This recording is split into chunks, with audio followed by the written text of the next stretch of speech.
Elections will come to order. The clerk will call the roll. Chair Kane. Here. Vice Chair Gonzalez. Present. Beckley. Here. Busey. Here. Clardy. Fierro. Jeton. Here. Schofield. Here. Swanson.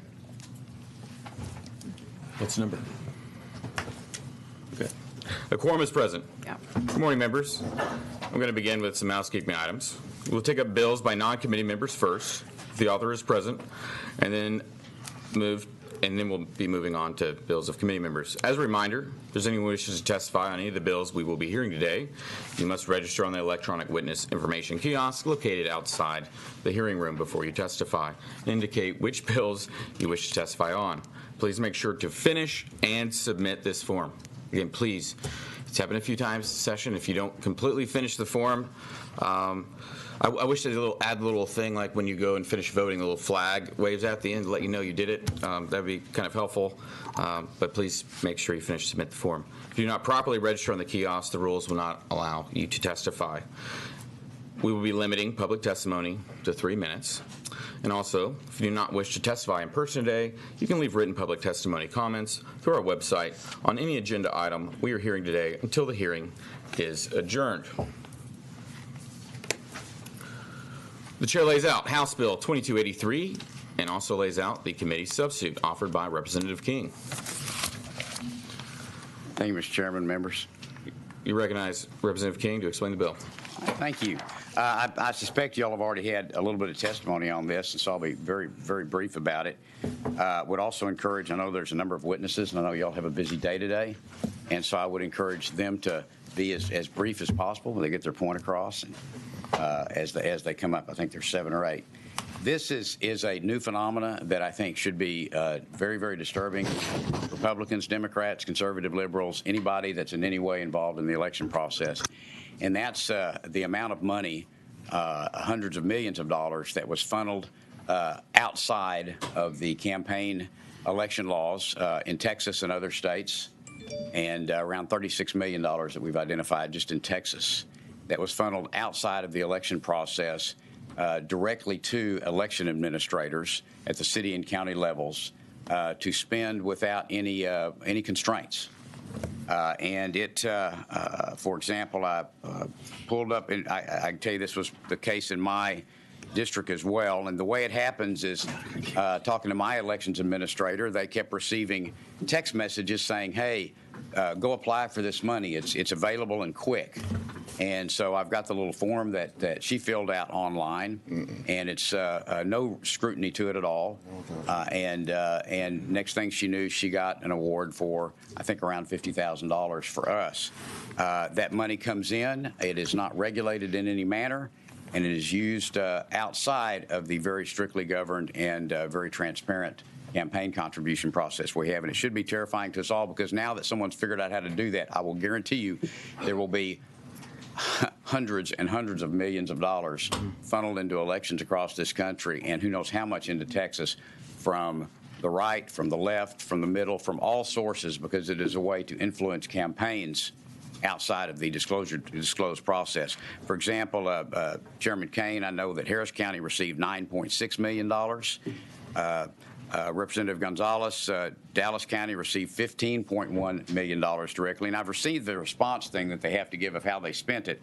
And they check there's some check boxes on it, but then it says, but if you didn't spend it this way, just put in this short box how you did spend it. So there's no constraints at all. Representative Beckley, you were the only one on the county that the Denton County elections administrator declined to accept the money and said, sent me a text and said elections must be fair and equal across the board, and citizens need to have confidence in the veracity of elections. It is important that we avoid even the appearance of undue influence from a third party through the use of these funds. Representative Busey, Williamson County received $263,000. Representative Clardy, $34,000. Representative Fierro, $846,000. J.C. Jeton, $506,000. Again, Mike Schofield, Harris County, $9.6 million, and Representative Swanson, the same amount. You know, if we don't forbid this, which is what this bill does, we're just going to see it's going to come from both sides, guys, and it's going to be the discussions we've had over dark money. This will be much more controversial than that. I would just add one thing before turning this over to the witnesses. We did, in the committee substitute, allow for de minimis contributions. For example, in-kind contributions of food and beverages are not in any way prohibited. So you can still go feed the election workers. And they can take contributions, direct contributions, cash of up to $1,000 if they're approved by the Commissioner's Court. So I would envision the Commissioner's Court just gives them a standing thing that you can take $1,000 because you want them to be able to buy first aid or water or food or those kind of things or whatever they need. That's okay, de minimis. But what we're worried about is millions of dollars coming into Texas from the right, from the left, from Republicans, Democrats, from any source, and I just think it's a very dangerous process. And so I would just hope for your strong consideration of the bill. Representative King, real quick, please let the record reflect Representative Clardy is present. Okay. Members, are there any questions for Representative King? The chair recognizes Representative Beckley. Yes, ma'am. Is there anything that do we know of that they spent money on that we didn't, like, aren't they just doing, because of the pandemic, weren't they doing the super centers and that kind of stuff? Isn't that what? That's what we don't know for sure. Okay. Because it doesn't go through the normal appropriations process that government funds do. You know, one of the primary requisites of any government spending is there has to be a line item for it, for everything we do. If there's $1 million here, you can't spend it on anything else than it's what is in the line item for that city budget or county budget or school board or state. And so we just have monies float in, and the way it is set up, any accountability that's there is over by the time we don't become aware of it till after the election process is over. And so the elections are complete, and maybe now we find out that they spent it in an inappropriate way or an appropriate way. But the fact is, we don't know it during the campaign time. And we may never know it because there is not a mandatory disclosure process. They can literally just receive $1 million. And I know in Dallas County, I didn't want to get into specifics, but in Dallas County, the Commissioner's Court became aware, and there's a lot of newspaper articles on it. You can go Google them, but Dallas Morning News, but they became aware that I believe $800,000 was allegedly going to be paid to the county judge's campaign consultant to do mailers and things. And again, this is all, go Google on Dallas Morning News. Well, the County Commissioner's Court found out about it. It's a Democrat County Commissioner's Court, by the way, and they convened a hearing and blocked that. And so there was some engagement there, but you see the potential there. But folks, I'm telling you, Democrats, you better worry about large Republicans doing this next time, because now everybody knows you can do it. And Republicans, you better worry about large Democrats. And citizens, you better worry about anybody doing it, because it is just unregulated money that we're not going to find out about till long after a campaign's over. And it's going to come in from much more secret sources next time than it did this time. Is there any way to regulate it besides just not having it?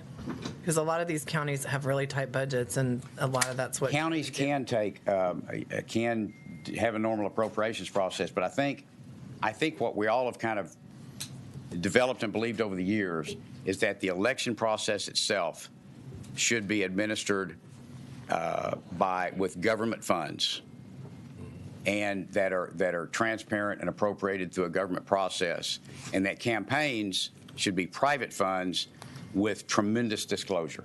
And this, they just very creatively found, I mean, I commend them for it. It was pretty smart. They just found a way around it. But I just think, even if it was done for the best of intentions, and even if we find out every penny was spent for a good cause, this is a dangerous practice. Mm-hmm. Mm-hmm. I believe Representative Clardy raised his hand first. You recognize Representative Clardy? Thank you, Mr. Yes, sir. Chairman. And I appreciate Representative Beckley's comments. I think 2020 was an aberration. It was an unusual year because of the COVID and the reaction that was in place before we hit the primaries, and then again in the general, it was still very much of an issue. And so I think what we're going to learn is most of the money that was spent outside of normal budgeted monies was spent on sanitation equipment, other cleaning supplies, et cetera, personnel to do that. But I think you make a valid point, your Representative King. There are some amazing stories that happened. There was one county I know in particular where I think it was a genius idea. A local attorney had the, like, lawyer stylist that you could use on electronic equipment. It's great advertisement, but not exactly an appropriate way to promote your law practice, I would suggest. So, and that's relatively benign, but I think your point's well taken. We've got to watch this money coming in. It should come from government source. My question for you with your bill is worded, does it contemplate or would it allow monies not from a county level, but either from a federal or state level that are designated, with some of the spending bills we've seen coming out of D.C., I think we'll see monies appropriated from federal source from the federal government to go to states or to, I doubt it'll go to the cities, but it could. Does this contemplate a way to recognize those and account for those so that those funds could be utilized by our election officials? Yeah, absolutely. The bill says that they cannot accept a contribution of more than $1,000, including value of in-kind contributions offered by a private individual, a corporation, a partnership, a trust, another third party, and usually the way those federal elections funds come, they're either going to come through the state, through the Secretary of State's office, or they're going to go directly to them. But it's a government appropriation, and this is, I think the way it's worded is only for private, non-governmental parties. One moment, gentlemen. Okay. Please let the record reflect Representative Swanson and Representative Fierro are present. Members, any other questions for Representative King? The chair recognizes Representative Schofield. Mr. King, I thank you for bringing this bill. I think that there's been a lot of concern the last couple cycles about outside influences getting involved in the running of the elections and influencing them. And I think that unaccounted for money just coming in from anywhere can be a problem. I think the other big thing that we need to keep our hands around is that the folks running the elections, despite the fact that in many counties they're elected on the partisan ballot, they're supposed to be the referee in this game. And when they start getting money from outside the budget to do with what they want and can start influencing the way the election is run to try to help their team win, that's beyond dangerous. That is basically the end of your republic when the folks running the election are running it in a way that helps their team win. I think it's very important that we account for the way money is spent. We decide what it's spent on, the legislative process rules, the county's budget rules, and then we have an election that's designed to test who the voters want to win, not who the people running the election want to win. So I thank you very much for bringing this bill. Yeah, for example, my county spent, and they've still got some of the money left over they're trying to figure out what to do with, which was kind of interesting too. But they spent it on polling place rental and cleaning expense. Yeah, that's fine. And then undisclosed election administrative equipment. I don't know what that is. It's just, everything in government should be very transparent unless there is a very legal and very compelling reason for it to be otherwise. And this is not transparent. It doesn't go through a government appropriations process. Thank you. Thank you, members. Reserve the right. We'll bring you up.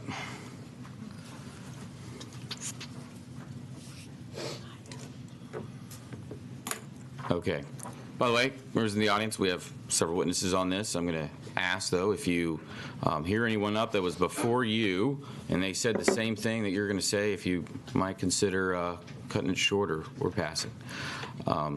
Again, because you can submit comments on our portal. The chair calls Allie Fick.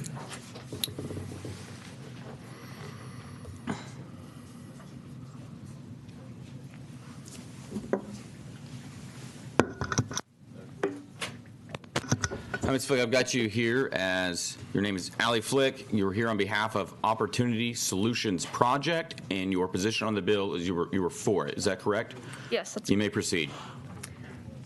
My name is Allie Fick, and I'm here in support of the bill on behalf of Opportunity Solutions Project. OSP advocates for state policies across the country that safeguard elections. HB 2283 addresses a problem that Texas and other states are facing, the private funding of election administration. The problem here is straightforward.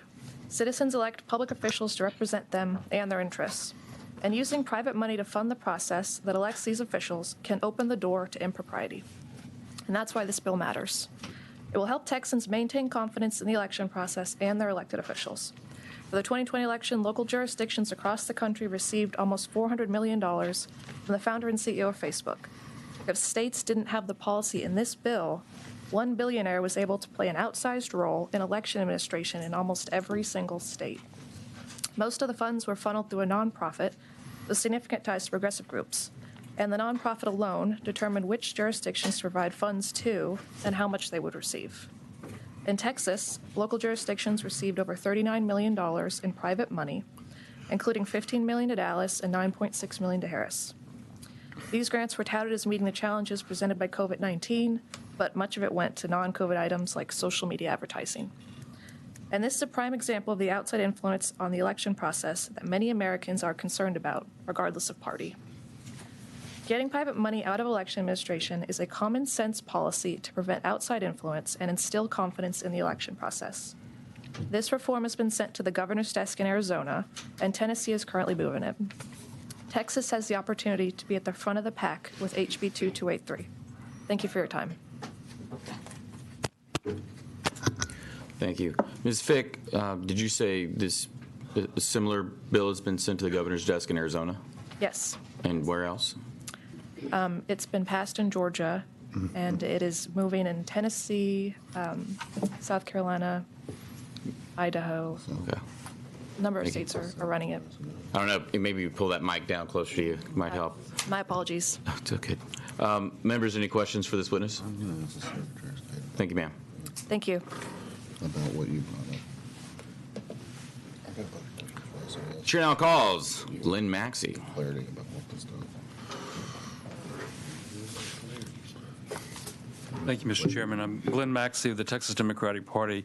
We registered in opposition to this bill. We understand that elections offices across the state are not the most overly funded entities that are out there. I'd like to pass out a map of the grants that came from in 2020 to show that this was a nonpartisan acceptance of money. 40% of Texas counties accepted money. This is presidential election results colored of the counties that received the grants in 2020. If the concern here is that there is no guidelines about how grants are accepted, Representative Beckley, I think your question is right on. Why are we turning away this money if we could, in some process, regulate how it can be spent if entities, nonprofit entities, wish to help fund our elections? I would point out that throughout government, local governments are able to accept grants for emergency services, for health and human services, for Veterans Affairs. We accept grants throughout government, day in and day out. And if the issue is about how those grant monies are spent, we should be dealing with that and not just cutting off the ability to accept the grant money. I'll answer any questions.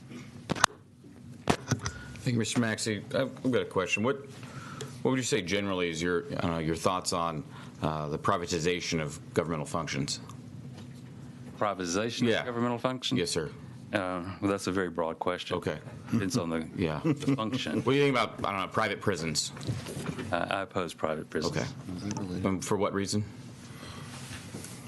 Well, I think the history of private prisons in across this country is that they have become an entity that is in place for profit. Therefore, it is not there for rehabilitation. It is there just to keep people who don't need to be in prison. Okay. Well, I think the concern is similar here in that private money coming into a core governmental function can tend to cause folly, and it has the potential for corruption. But I understand. Members, are there any questions for this witness? You're none? Thank you, Mr. Maxey.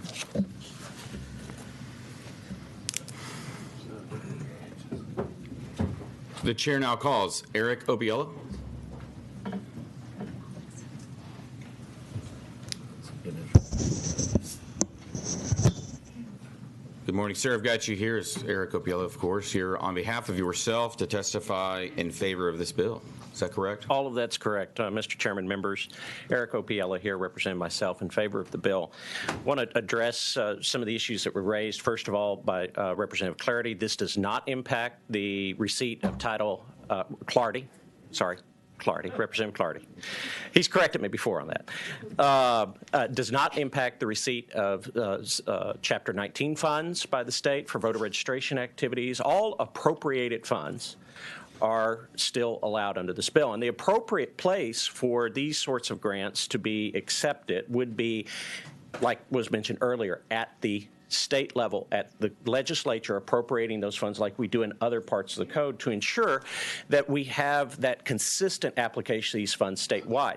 While Mr. Maxey mentioned that there were both Republican and Democratic controlled counties that received those funds, the bulk of the funds by voters went to Democratic counties, okay?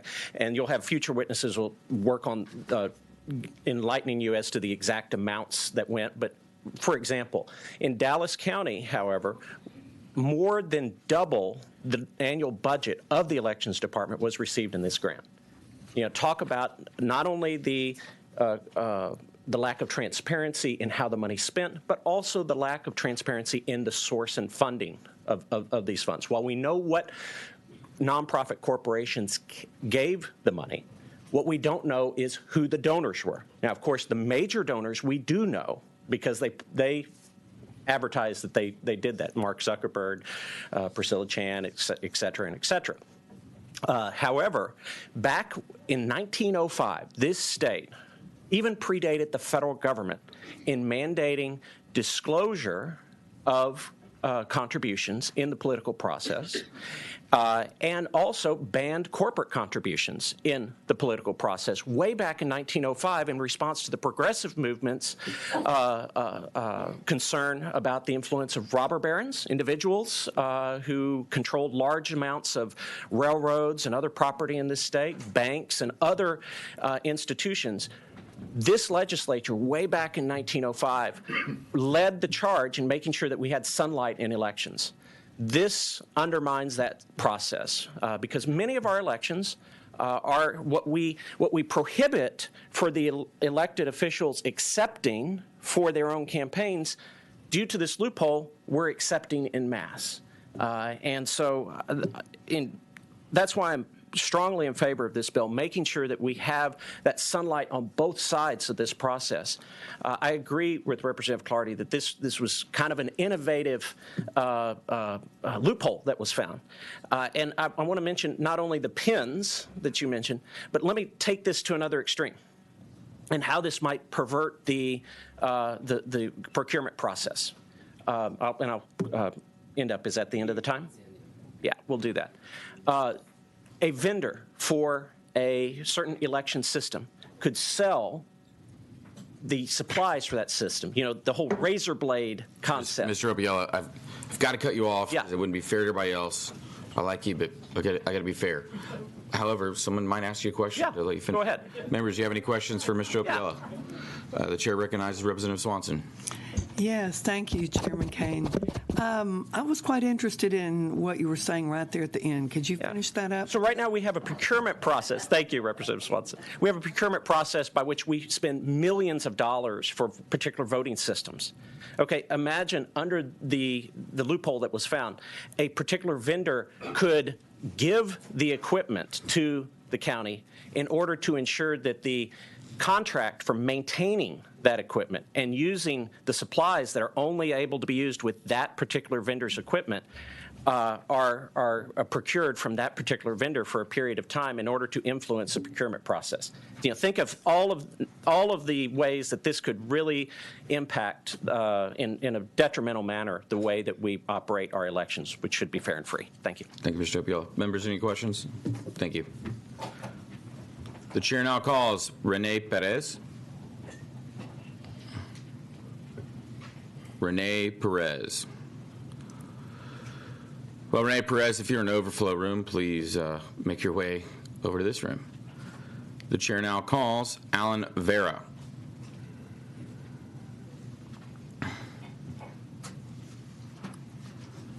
Now, Mr. Vera, I will let you know that at this moment, the only people I have remaining testifying is about 6, 7 people. They're all in favor of the bill. I like to alternate pro and con. If you could be brief for us, it would be helpful. But go ahead, you know the drill. Alan Vera, Chairman, Harris County Republican Party Ballot Security Committee, testifying in support of HB 2283.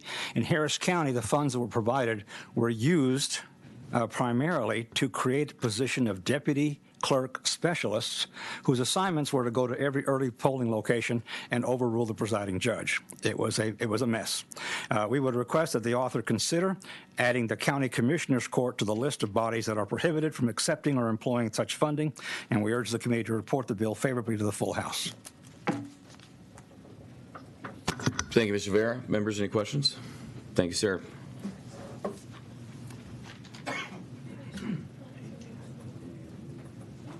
The chair now calls Robert Green.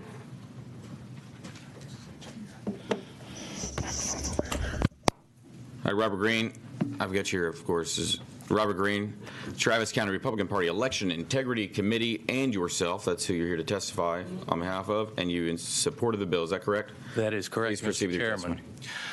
This bill actually deserves complete bipartisan support because it equally affects both. Representative King spoke about good intentions, and as we all know, the road to hell is paved with good intentions.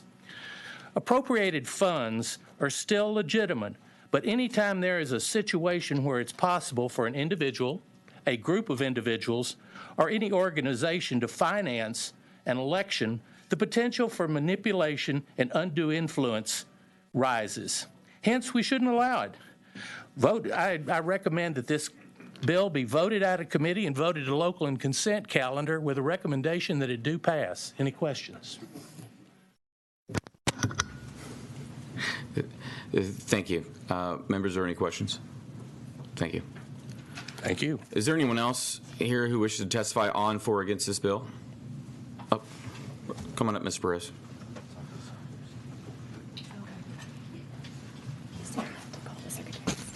Okay. Renee Perez, is that correct? Yes, sir. In behalf of the Libertarian Party of Texas? Yes, sir. And from representing myself. And yourself, and you are? Otilio Renee. You're against the bill? I am against the bill. Yes, sir. Okay, thank you. Thank you, Mr. Chair. Thank you, members of the committee. Speaking as someone who has worked on the Tarrant County Ballot Board, I believe that this is an unnecessary concern and unnecessary legislation. The Libertarian Party believes in using the least amount of laws possible to accomplish goals. More importantly, we believe in objectivity in the process.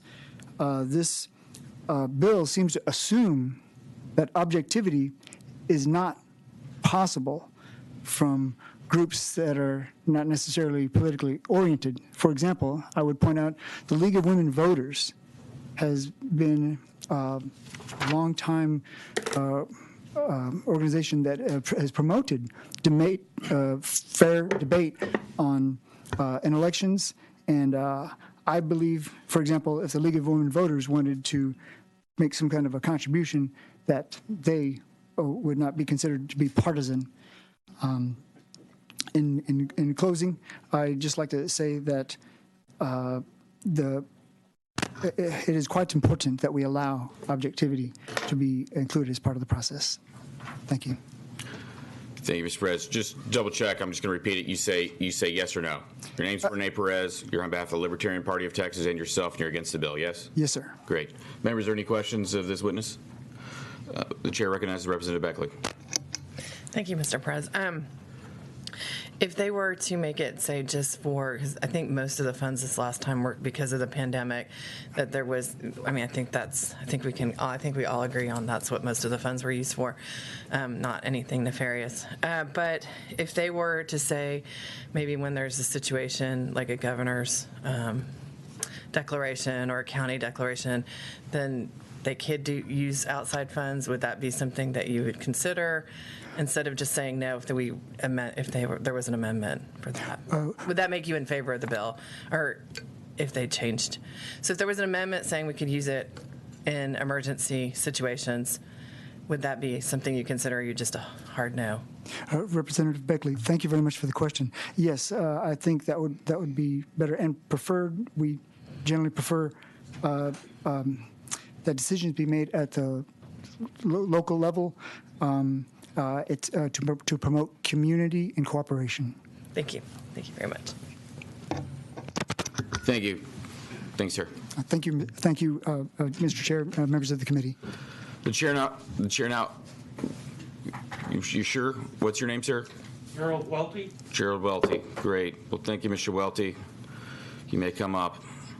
And remember, audience, if you've already heard said really similar to what others have said, it'd be really kind of you. We'll try and make sure I call you up on other bills if you're here today. I've got you as Gerald Welty.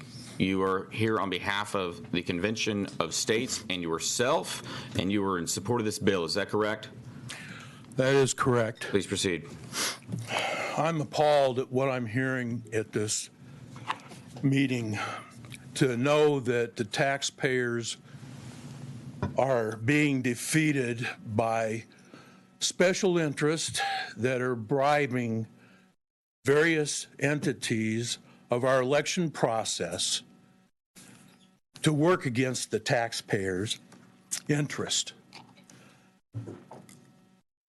I just find it totally unbelievable that special interests can come in, dump millions of dollars into the system to essentially bribe the votes of our elected officials, to misrepresent our voting. Yeah. I ask for your full support on passing this bill and passing it into law as fast as possible to correct the situation. Thank you, Mr. Welty. Members, any questions? You're Am I recognized, Mr. Chairman? You're recognized. Thank you, Chairman Kane. Mr. Welty, I appreciate your comments on this, but just to be very clear, I'm unaware of any evidence, any suspicions of how the monies were spent in this last election cycle, but I do concur with Chairman King that it's how this may evolve if left unattended. I think that's the concern. I mean, I feel very strongly that the elections in Texas were run very well, very securely, and then we had the results that we got. I think the proof's in the pudding. So, again, that's not to say we can't always make our elections more secure, have greater integrity, always watch for problems. I think this is one of those areas we really do need to pay attention to. I think that's the sense I'm getting from you. We don't want to see these third parties or outside monies taking advantage or gaming the system. But I think in this most recent election cycle, the monies that were spent, it seems to me, were for things, and talking to the elections administrators, certainly my district and others around the state, they were utilized for, I think, appropriate purposes. But that may not always be the case. And do you share that concern? I do, and there's something else that concerns me about this, and that's that I don't see the teeth. It may be that I haven't read enough information, but I don't see the teeth in the bill where there's felony punishment for abuse of the bill. So intent. Well, thank you. Hopefully, if we can nip this in the bud now and get this before it gets out of control, we don't have to look at adding additional felony prosecutions. I think that would be the goal. So, but thank you for your testimony, sir. Yes. Thank you, sir. The chair now calls Keith Ingram.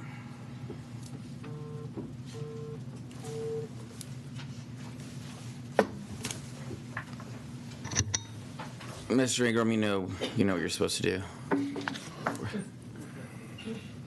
Hello, committee. My name is Keith Ingram. I'm the director of the Elections Division, Secretary of State's office. I am here on House Bill 2283. Members, are there any questions for Mr. Ingram? The chair recognizes Representative Busey. Thank you, Mr. Chairman. Mr. Ingram, thank you for being here. I think Clardy was still in my notes earlier. I had some of the same concerns looking at the original draft and then looking at the committee sub. In your interpretation, would this bill, would it impact us taking HAVA funds or CARES Act funds in any way? I just want to make sure that's not what we're doing here. I think the bill as worded would cut off any money that the state would be able to send the counties. I don't think we could grant them HAVA money. I don't think we could give them primary funds. I don't think we could give them Chapter 19 money. Okay. Do you think there's a way that we could clean that up to make sure that, I mean, we can talk to the bill author, but We can change 1E to say another third party except the state, maybe, and then we can take off 2, because 2 says make an expenditure using funds not appropriated by the governing body. So anything not appropriated by the county, they can't receive right now under this word. Okay. No, that helps clarify, and I'd love to talk to the bill author about it. Yeah. Can I ask you, because we're hearing all this talk about how this outside money is influencing elections. Is it known who's donating to this, or is it swaying results of elections somehow? That, in your opinion, that you're seeing, or? I don't know. There were grants available to the states as well as to the counties, and we never for 1 minute entertained the notion of applying for one of those grants. It was just something that was not considered by our office. We didn't want the appearance of impropriety, same as Frank and Denton. Okay. No, I appreciate it. I think my main concern is about HAVA and CARES Act, these monies that are given by government to government to help us with this process. And just my basic reading makes me concerned that it could block that out. So I appreciate it, and I'd love to work with you, author, on this. Absolutely. Thank you. Thank you, Mr. Ingram. Thank y'all. Be seated. Is there anyone else who wishes to testify on, for, or against House Bill 2283? Okay. Sure. It'd be great if okay, that's fine. All right, Mr. Ennis. Thank you. One moment. So the chair now calls up Chad Ennis, Senior Fellow of the Texas Public Policy Foundation. That's who you're here on behalf. You're here to testify for the bill. Yes. Thank you, Chairman Kane. Very briefly, I will tell you just a little bit more meat on the bones on how much money this is. The $36 million number that has been talked about a lot today represents 14 counties. 115 counties actually got money, so that there's a gap there that we don't know how big. Also, I think it was mentioned earlier by Mr. Opiella that Dallas County received $15 million. Their entire budget was $10 million to begin with. Similarly with Cameron County got $1.8 million. Their budget was $1.6 million prior to that. Going to a very tiny county, Maverick County, they got a $47,000 grant. Their entire budget was $323,000. So this is a big juice of budgets that could potentially become problems in the next fiscal year and the next election cycle. Great. Do you have any questions? Thank you, Mr. Ennis. You have a seat. Is there anyone else here who wishes to testify on, for, or against House Bill 2283? Hearing none. Chair calls it. Mr. Sargent, I'm sorry, I already called it. I didn't see you. Was it okay if we allow Representative King to close? Okay, thank you. Thank you. The chair now recognizes Representative King to close on his bill. Thank you, Mr. Chairman, Vice Chair Gonzalez, members. It would not matter if this money had come from Donald Trump or from wherever, or from either side. The fact is, this is just a very slippery slope. It's a dangerous process. The concern of the Secretary of State's office, which I would have appreciated if we'd heard about a little bit earlier, but I understand they're overwhelmed too. That's really easy to fix, and we'll have that fixed before the day's over. So, Mr. Busey, Mr. Clardy, thank you for bringing that up as well. So we can correct that, but this is just a slippery slope. And if we don't do this in the primaries next year, you can picture super PACs carving out money into a 501c3. You can picture corporations that want to influence elections in a certain way, forming 501c3s. You can see all kind of activities take place, and this is just bad for the election process. And with that, I would just hope that you would bring it up at the earliest possible date, and we'll get you committee substitute. And I would hope that that you would favorably report it to full House. With that, I close unless there's any questions. Thank you, Representative King. If there's no objection, the committee substitute will be withdrawn and the bill will be left pending. Is there objection? Hearing none, the committee substitute is withdrawn and the bill is left pending. Good, and thanks again for the good counsel on the edits. We'll fix that. Thank you, Representative King. Okay. This time we're going to go ahead and move on to some votes. The chair lays out as pending business House Bill 6. Members, This is the bill we heard previously relating to election integrity and the preservation of the purity of the ballot box through the prevention of fraud in the conduct of an election, increasing criminal penalties, creating criminal offenses. The chair offers up a committee substitute. Is there objection to the adoption of the committee substitute? Hearing none, the substitute is adopted. The chair moves that House Bill 6, as substituted, be reported favorably to the full House with a recommendation that it do pass and be printed. The clerk will call the roll. Chair Kane. Aye. Vice Chair Gonzalez. Nay. Beckley. Nay. Busey. No. Clardy. Aye. Fierro. No. Jaton. Aye. Schofield. Aye.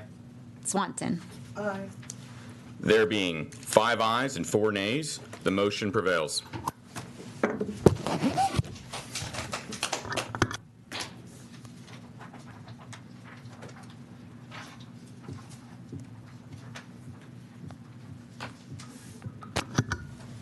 Okay, we're going to go back to hearing bills now. The chair lays out House Bill 3276 and also lays out the committee substitute offered by Representative Parker.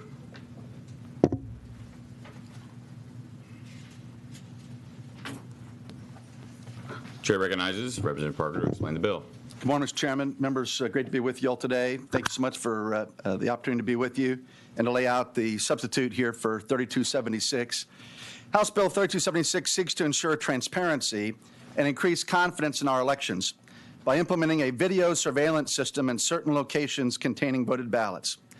My legislation would require any location containing voted ballots to provide a 24/7 live video stream of any election activity from the time ballots are delivered until the canvass of precinct election returns. House Bill 3276 requires that live video streams capture the counting of voted ballots, not only in central counting stations, but also in locations where early voting ballots are also being tabulated. Ballots counted by the early voting ballot board, including mail-in ballots, are also required to implement a video surveillance system. Providing live stream videos during the voting tabulation process is already taking place across this country. From Los Angeles to Philadelphia, a growing number of political entities have recognized the importance of video surveillance systems as a way to ensure election integrity. Municipalities have used a variety of platforms to provide public access to the live video streams, including YouTube, various mobile applications, and their own government websites. It's important to note that my bill would not record voters as they cast their vote. The Secretary of State has already cautioned against the use of security cameras in the polling place as it pertains to voters casting their ballots, and I agree fully. Members, this is about providing sunlight, this is about providing transparency, and this is about making certain that we restore confidence and trust in our election processes here in Texas. That's why I'm bringing this bill before you, Chairman Kane and members of the committee. And again, I appreciate the opportunity to be with you. This is not a partisan matter. This is a bipartisan matter. This is about restoring confidence in all that we do as a democracy. So, be happy to answer any questions. Thanks, Chair. Members, any questions? One moment. The chair recognizes Representative Fierro. Representative, good morning. Good to see you, Representative. So my question is, do you think that any of the counties are going to be coming up against any technology issues, broadband issues? Is that going to be, is it going to hold back this process? I don't think so. I mean, if there were a county that had a real technology issue, the Secretary of State's office would work with them in that regard. But this is basic technology. It's inexpensive to get access to this kind of video equipment today. So no, I don't anticipate. And of course, we're working aggressively this session to improve broadband access all over Texas. So I don't see any technological barriers going forward. And thank you for bringing up the point about the voters not being recorded. Absolutely. Thanks. Thank you. The chair recognizes Representative Beckley. So I'm looking at the fiscal note of this bill, and it looks like it's an unfunded mandate and that the counties are going to have to absorb all the costs involved in that. Representative, a couple thoughts. First of all, I mean, the cost, if you look at specifically what some of the counties are reporting, I can give you some of the specifics, but, you know, a number of them view the cost to be insignificant. In my assessment, maybe $10,000 is some of the data that we're getting. In many counties, $10,000 gets you the ability to be able to provide for the structure that the bill is requesting. You know, look, at the end of the day, I don't think we can put a price tag on ensuring the strength and integrity of our election process. That's in the interest of all Texans, and so I think it's a modest expense for us to deploy. It's a continuing expense with the licensed peace officers. It's not just the equipment. Sure. So, I mean, absolutely. It's definitely an unfunded mandate. Thank you. The chair recognizes Representative Busey. Thank you, Mr. Chairman. Thank you, Representative. Our mutual work on the IT caucus is surprising to find that we still have counties without websites. And Representative Clardy said they still take horses to vote where he is. That's probably right in Nacogdoches, right, Representative Clardy? So I agree that we want to get everybody modernized. And so I don't know how we get there. I know last session when I did modernization bills, we had to ultimately carve out certain counties that didn't have websites to get it through. So I don't want to do those carve-outs anymore. I want everybody to have those websites. So I just think we got to think about that logistical. No, Representative, I think it's a good question. Obviously, very similar to Representative Firo's question about are there areas where you have technological challenge. I think we've got to get there this cycle. So, if we had a situation where it took another year to implement a particular county working with the Secretary of State's office, then I think that's okay, if it really is a true legitimate problem. But I think we can overcome that.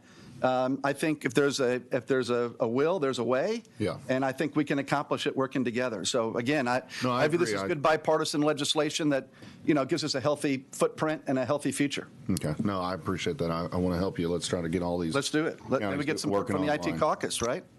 I agree. Good. Excellent. I love the team game. Members, any other questions for the representative? Thank you, sir. Well, of course, reserve the right to close. Let you come close. Thank you, Mr. Chairman. We're going to now proceed to witnesses. Let me find somebody who hasn't talked yet. The chair calls up Russell Fish. Mr. Fish, if you can hear us, if you're in an overflow room, if you're on deck, by the way. The chair would call up Tom Glass. I signed up in favor, but I do not want to testify. Okay, so you're not testifying.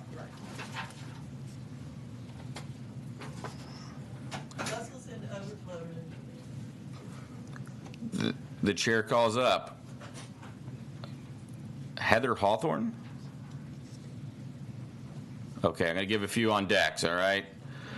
Michelle Mostert, Renee Perez, and Laura Presley, you're on deck as well. The chair calls up Dr. Laura Presley. Thank you, Chair Kane and Vice Chair Gonzalez and members. One moment. Oh, yes. So I'm going to ask you a question real quick. So yes, sir. I've got you as Laura Presley. You're here on behalf of True Texas Elections, LLC, and you support this bill. Is that correct? Yes. Please proceed with your testimony. Thank you, Chair. This bill is excellent. There's a couple of things I'd like Representative Parker to consider. The definition of the licensed peace officer to ensure the security of the ballot boxes contained voting ballots throughout the period of tabulation.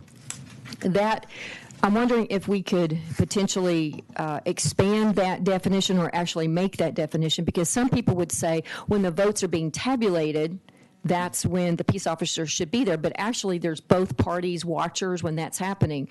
The concern about security of voted ballots and the memory cards where these ballots reside is when they're not being tabulated before they get into the main computer. So some people would consider the period of tabulation to be the whole time that the ballots and the memory cards are in the central counting station and stored. They've left the polls. So I'd like some consideration of that period of tabulation. The other thing is the retention period should be 22 months for this in case there's an election contest, et cetera, or there's any type of legal proceeding. The other thing is counties, and I've shown you guys this data, that counties will tabulate the results days before the election polls close on election day. So I just want to make sure that we understand that this could be up to 4 days from Friday night, Saturday, Sunday, Monday, and Tuesday, and all through the 6 days after Election day when the military ballots could come in. We're talking many, many days on this. And I want to make sure that's comprehended and that we are watching that. I love this bill. It's huge for transparency, but that period of tabulation really needs to be firmed up. And I'm here for any questions. Members, any questions for this witness? None? Thank you, ma'am. Thank you.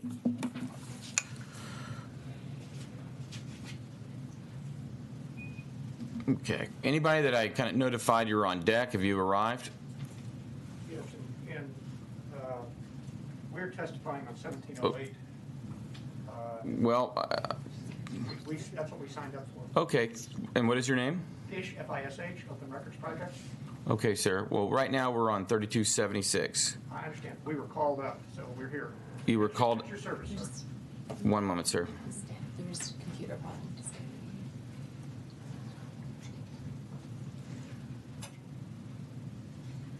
Mr. Fish, are you wishing to testify on 3276? No.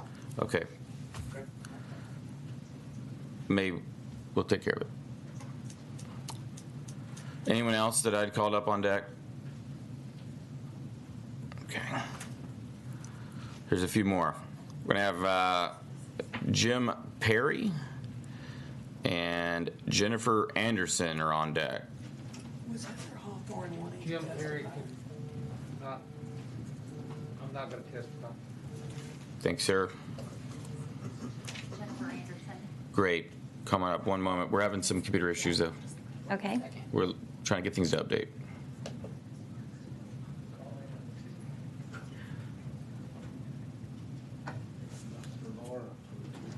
I think this is why so many of you here have zero concern with our election equipment being connected to computers. Or the way that people operate that equipment. One moment, ma'am. I gotta.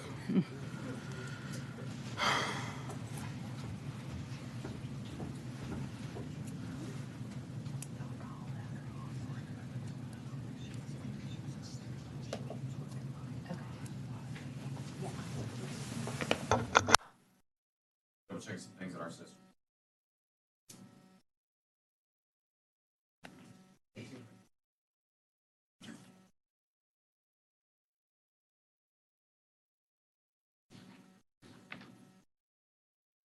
Jennifer Anderson, correct?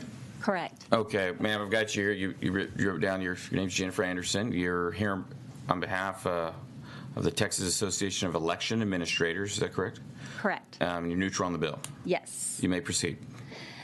So our members on House Bill 3276 just had some comments for the author and the committee just to consider. We're neutral on the bill, and we understand the bill's intent, and just wanted to point out some things that some of which have already been expressed, which is the licensed peace officer obligation. Depending on the time period for which that is defined, could be a large cost to counties and especially to smaller counties. And then the 24/7 live stream. A lot of our larger counties already have these camera systems in place. This wouldn't be a big impact to them. But a lot of the smaller counties, this would be a large impact to them to acquire this equipment. And then also, a lot of them don't have IT support and don't have the broadband and all the things that have been mentioned. So that would be something we'd want to consider with them. Dr. Presley did mention the 22-month time retention period not being in line with the rest of the retention period. That might cause some confusion for people both acquiring the records and for election officials. And then the language custodian of records could adversely affect, or maybe intentionally affect political subdivisions that run their own elections. And so this cost would be passed down to them as well. And that's it. I'm available for questions. Thank you. Members, any questions? Thank you, ma'am. Thank you.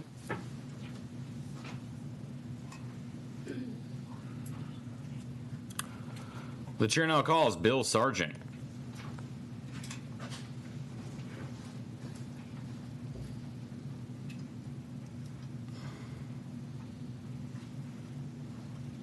Good morning, Bill Sargent. I've got you here. Just tell it to you. you're Bill Sargent. You're here on behalf of yourself, and you are supporting this bill. Is that correct? That's correct. Please begin your testimony. Given what's happened in the 2020 election cycle, I fully support this bill and what it's trying to accomplish. I understand that there may be a committee substitute in process that does a couple of things that I see are very important.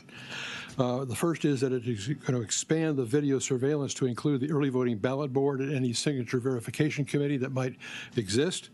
That is very important because those handle ballots by mail as well as provisional ballots. The second thing is that is to ensure that the Secretary of State will pay for the cost of purchasing and installing these cameras to exempt small counties that are under 100,000 population. Otherwise, you do have an unfunded mandate, and that's not good for any of the counties, any of the 254 counties. If you exempted those that are under 100,000, that might help a little bit with the smaller counties. That's all I've got. If you have any questions, I'm happy to try to respond to them. Thank you, Sergeant. Members, any questions for this witness? Thank you. Chair, one moment. You almost lucked out. The chair recognizes Representative Clardy. Thank you, Mr. Chairman. Oh. And thank you, Mr. Sargent, for your testimony and your appreciation and concern for our smaller counties in Texas. I think you make some good, viable options and alternatives. Frankly, I think if we're going to do this, elections is one of those areas where I think we need to make it as consistent and absolutely equal across the board, regardless of the election or the size of the county. I would point out that I think this is correct. In all of our counties, nearly all of our political subdivisions have gone to televised hearings where they are online and available. That's virtually universal throughout the state. I know in our counties, whether county commissioners court, can be watched online, that they're available, they're recorded. So I think that, with technology getting cheaper, more readily available, that big screen TV might have cost $1,000, 5 years ago, and now you can get one for a couple, $300. Same with cameras and other recording technology. So, but I think this should be borne by the government and to give greater certainty of what's going on behind the closed doors. When you have a camera showing you what's going on behind closed doors, to make everybody feel a little better. So I think we're in agreement on that. Well, we don't want anybody pulling out ballots from underneath the table like we saw on camera. We hear those stories and we wonder what happens. And again, I keep coming back to this. The thing that gives me the most confidence in Texas elections is that we know what happened with early voting and the mail-in ballots at about 7:30, 8 o'clock across the state. And by 10 or 11 o'clock, we've got 100% of the precincts reporting. So we don't go to bed wondering what they're doing in the middle of the morning. We know what happened. So I just keep coming back that we can always make it better, but I think we've got great election professionals in Texas and a very strong election system in Texas. So, but I appreciate your comments, sir. Thank you. Thank you, Mr. Sargent.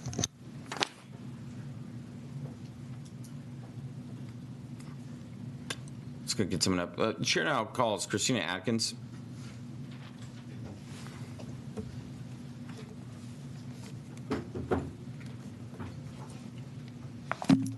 Good morning. My name is Christina Atkins with the Texas Secretary of State's office, testifying on HB 3276. Excellent. Members, are there any questions for this witness? I assume normally. Okay, I do. We've heard concern with maybe some of the language. We just had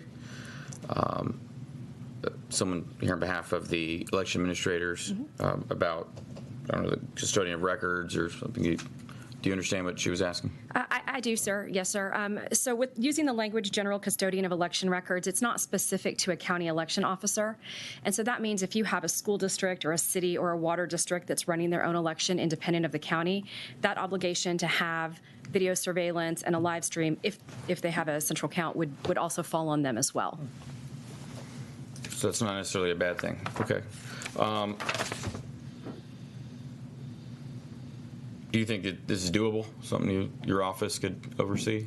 Well, I think that a lot of our larger counties already have video surveillance cameras in place. I think Representative Clardy made a very good point that there have been a lot of counties that have had to adapt to new technology in light of the pandemic.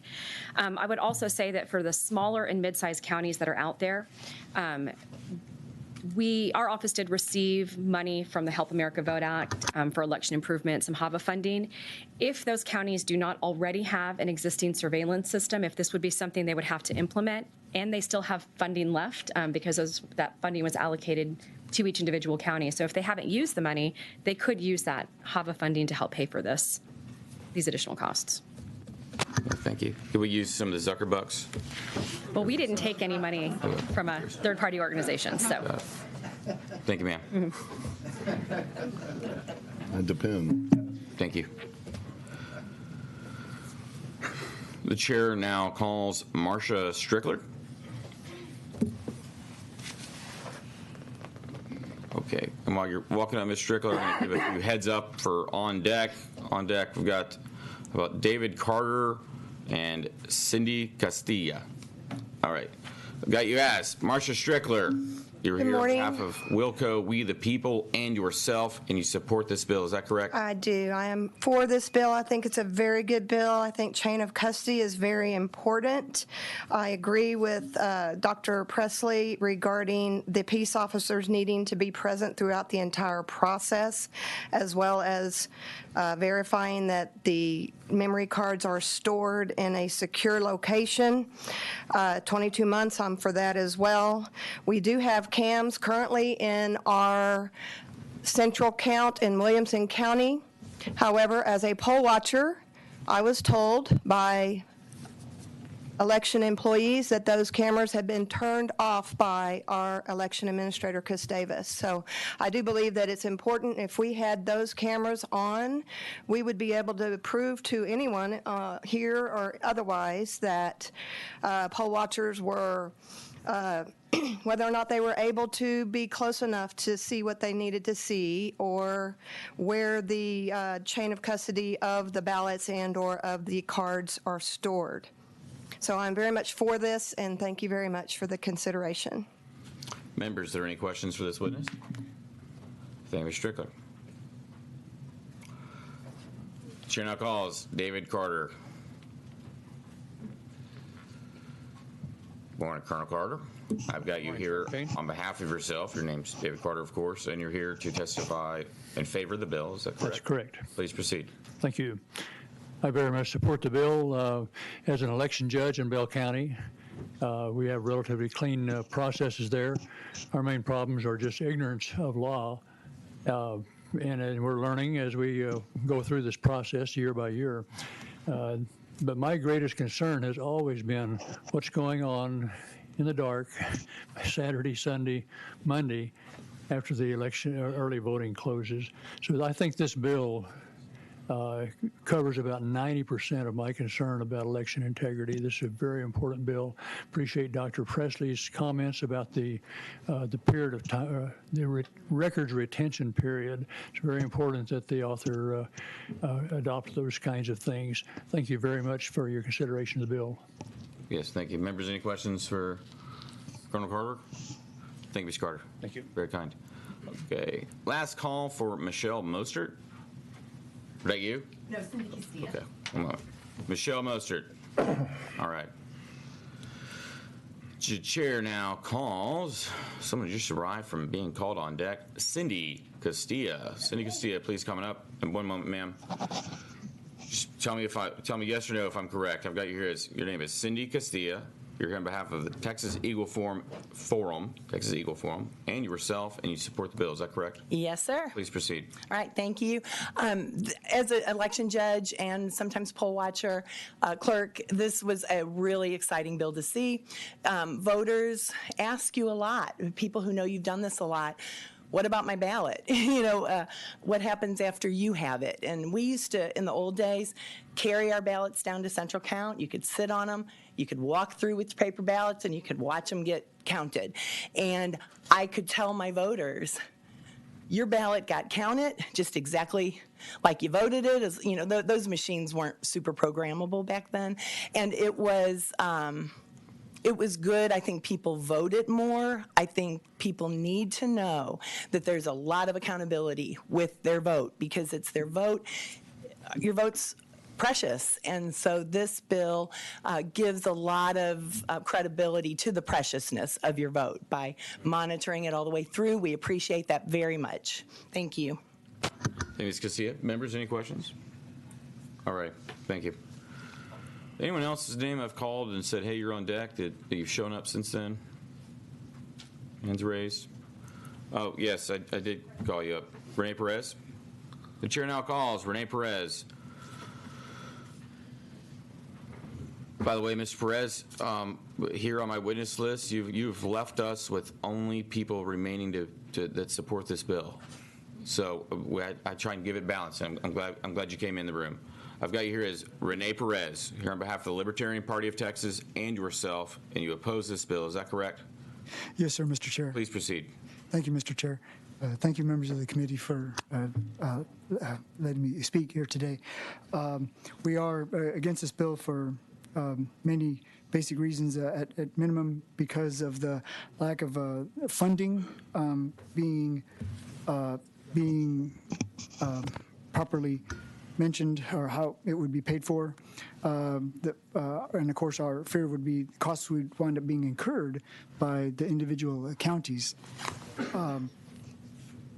In addition, it adds an element of mistrust and potentially even sabotage that could lead to all kinds of ugly political games. But it appears that the momentum is for something like this to pass, so we would like to offer a couple of amendments. And most concerning is line 2, where the term voted ballots is used.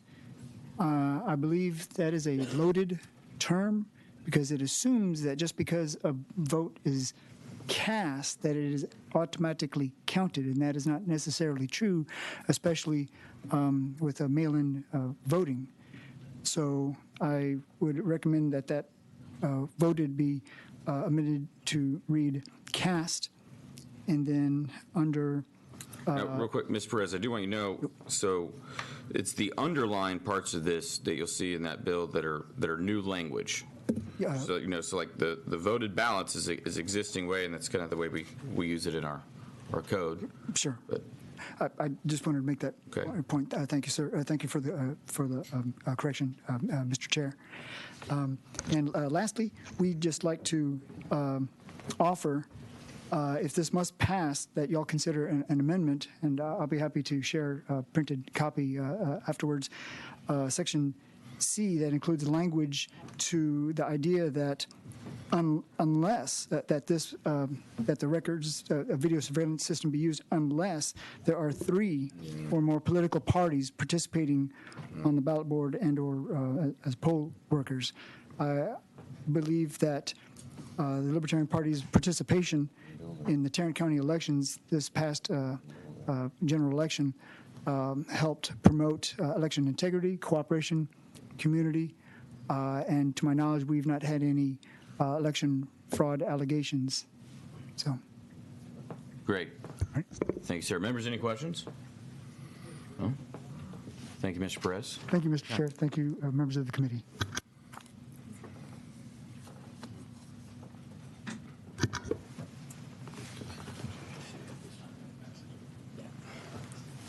At this time, I'm going to pass the gavel on the chair over to Representative Clardy.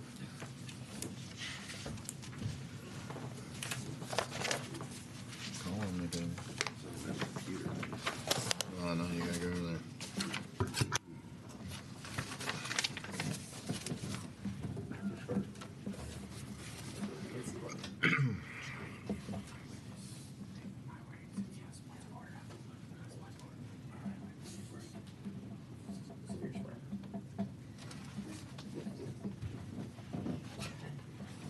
Ignore my limping.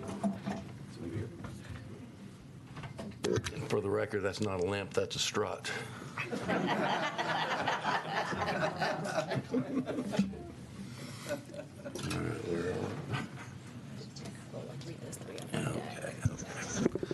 All right. Thank you, Mr. Perez. We're going to call at this time Mr. Robert Green. And Mr. Green, as you make your way up here, Brandon Moore and Gerald Welty, I think you're still in the room, sir, will be on deck. So with that, Mr. Green, if you'd please state your name, who you represent, and position on the bill. My name is Robert Green. I am the chair of the Travis County Republican Party Election Integrity Committee, and I am here to testify in favor of this bill. The author and a few others mentioned a key word involved with this, and that's transparency. We have to promote public confidence in the public confidence that says, yes, the operations are being carried out in a fair manner, and that I feel confident that my legal vote was counted and that there are no illegal votes counted. Video surveillance helps to do that. When we essentially put our ballot eggs into one basket, we really want to watch that basket. So I'd like to recommend that this bill do pass with the concerns that a few people had, and there might be a little additional amendment to be made to it to clarify and clean it up just a bit. But I'd like to recommend that the bill do pass, and that with a recommendation that it do pass. If there's any questions, I'll be happy to answer. Thank you, Mr. Green. Members, any questions? All right, seeing none. Thank you. Thank you. All right, the chair now calls Mr. Brandon Moore. And Mr. Welty, you'll be up next. And after that, Mary Louise Benning. If you're in the room or can make your way here, I'd appreciate it. Mr. Moore, if you could name who you represent and your position on the bill. Yes, sir. Thank you, Representative Clardy. 3 important pieces of information you need to know. My name is Brandon Moore. I represent the Election Integrity Committee of the State Republican Executive Committee, and myself am speaking in favor of HB 3276. Thank you to Representative Parker for this bill. We believe it increases accountability, transparency, and trust in the election process. We do have one minor suggestion that has kind of already been brought up today, and that is to extend the retention period, at least maybe add a clause extended in the case of if an election contest is filed. So we submit that as a possible consideration. Just as a note, thank you to all the members serving on the committee. I enjoyed being here last year and testifying, and look forward to this year as well. I do my best to register on bills and only come up to speak when we have something to contribute. So, thank you. All right. Thank you, Mr. Moore. Members, any questions? Seeing none, thank you. This time, the chair will call Mr. Gerald Welty. Mr. Welty, as you make your way here, you know the drill, name, position on the bill and who you represent. Ms. Benning, if you would be prepared to testify, and following that, Mr. Andrew Eller. Please proceed. My name is Gerald Welty. I represent Convention of States and myself. I am testifying for Bill 3276. So your position, you're in favor of the bill, correct? I'm sorry? You're in favor of the bill, correct? I am. Okay, thank you. Please proceed. The use of cameras, I think, will go a long ways in eliminating fraudulent abuse of the voting system. It could very well eliminate a lot of the conflicts that exist between the judges and the poll watchers, which I've heard numerous complaints lodged. It would also provide a record, a visual record of the actual events that are taking place if they should be disputed in court. And that in itself would reduce the fraudulent use of the voting system. So I would ask your full support in passing this bill. Thank you, Mr. Welty. Members, questions? See none. Thank you, sir. Ms. Mary Louise Benning. Ms. Benning, you're in the room. We'll call you one more time in a moment. But let's go with Mr. Andrew Eller. And sir, if you would please give us your name, who you represent, and your position on the bill. Yes, sir. My name is Andrew Eller. I'm from Bell County, and I represent myself, and I am in favor of the bill. I believe it's a very good, common sense bill. I put a lot that's already been said. I won't repeat, but just some additional comments from Bell County. You know, one of the things that scares me, and David Carter even mentioned it, is what happens in the middle of the night with these ballots as they're brought in. In Bell County, they're just locked in a cage with a padlock, and no one's around. no video surveillance. So what scares me is what's happening in the middle of the night. Who may be stuffing those ballot boxes? Who has a key? It's the election administrator's office, of course, but also what's happening with ballots, and it's not covered in this bill. What's happening with ballots in early voting when they close up the early voting stations overnight? Who has a key to that room? Who has a key to those machines? Who has a key to those ballot boxes there? That's something that I think we also need to go beyond this. But for the most part, I am clearly in favor of this bill and do recommend its passage. And what questions do you have? Thank you, sir. Members, questions? All right, thank you. All right, Mary Louise Benning. Going once, going twice. She's registered for the bill. Anybody else? Okay. I see no remaining witnesses to testify on the bill. Is there anybody else that wishes to testify for, on, or against the bill? All right. Thank you. If there are no more witnesses, the chair recognizes Representative Parker to close on his bill. Mr. Chairman, members, thank you so much for hearing the bill this morning. I think, as you heard, there's a strong support for this initiative, I think, across Texas. A couple of thoughts. First and foremost, I want every stakeholder to know that I want to work with them. If they have feedback for me, please contact me directly. And certainly I look forward to working with you, Mr. Chairman, and all the members of the committee to make certain that we have something that everyone's very pleased with. I'll also tell you that I am working on one final substitute. Some of the items that were discussed today are already in this latest substitute that we laid out here today. In terms of covering, if you will, the entire process, be it votes that were coming in through the early voting process or those that came in through the absentee process. But I wanted to know as well that I intend to bring forward to keep alignment, just as was said by the county folks, with the 22-month retention period. So that will be in the final product as well.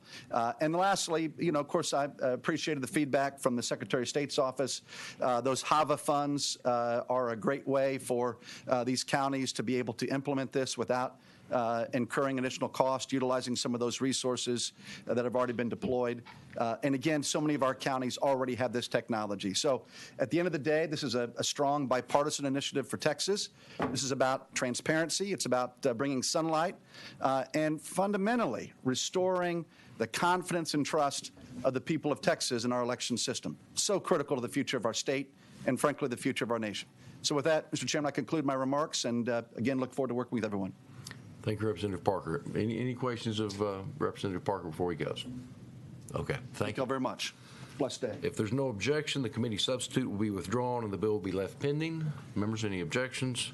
Hearing none, the committee substitute is withdrawn and the bill is left pending.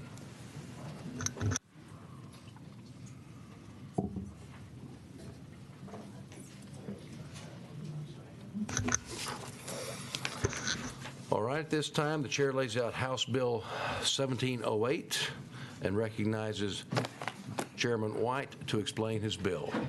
Thank you very much. I do have to observe that's a pretty thick stack you brought to the podium there. Yeah, it's a lot of paperwork. A lot of paperwork. It's a technique we use. Make you think a lot of stuff's about to happen. Okay. A lot of paperwork. We look forward to your layout. All right. Thank you. Just real quickly, simplicity there's virtue in simplicity.